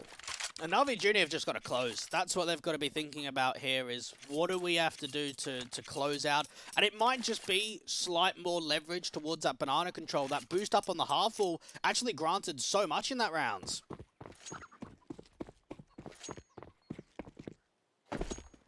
Guns back to return for 7 AM. Just enough cash to do so. A little bit lopsided on the economy line means the buy in the next round might be a bit suspect. Navi still rocking SMGs on Demon, so they themselves are not that much better off. Potential swing round in play for round 24. 7 AM. Evading those HEs put out towards the wood stack. Jump face from Yaboku sees what's going on though, and he'll back away. Try to at least get that flash further forward. Demon's got to set up the crossfire. Instead, they're peeking individually, 1 by 1, and it works out well for the T side, and now they've opened up B, but MPL's fast on rotate. Picked up that first to a 2-on-2. Nades down because he knows those players are low. Backup's also rotating in an Unbroken. Incendiary back might stall for time on the bomb site itself. No, the bomb plant might still be secured. Nades set by Unbroken should get this kill in, but the bomb, no! He gets snuck back and he's still alive. Silence on 11 HP. Nas might have to do the heavy lifting. Head of the smoke as it clears. Unbroken will drop. NPL no scope through the smoke itself, and now onto the defuse. He'll tap it, stick it, try force Nas forward, and Nas will not be making his mistakes. He swings back for the perfect headshot, and 7 AM continue to stack up the rounds. Okay. The young Swede, the 17-year-old Anash, shows us what he's made of. What an important display that was from him, because he's low HP. He's sitting in the CT smoke. He's trying to over-aggress, put that pressure back on, and then work around his own lurk smoke to deal with MPL.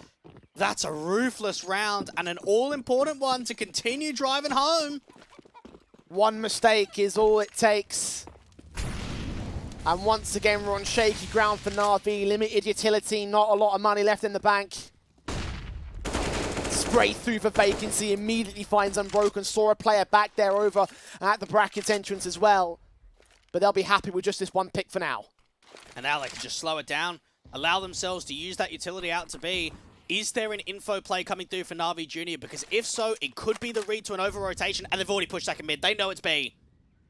Start that rotate on the third man. And the slow backstab from Frozik.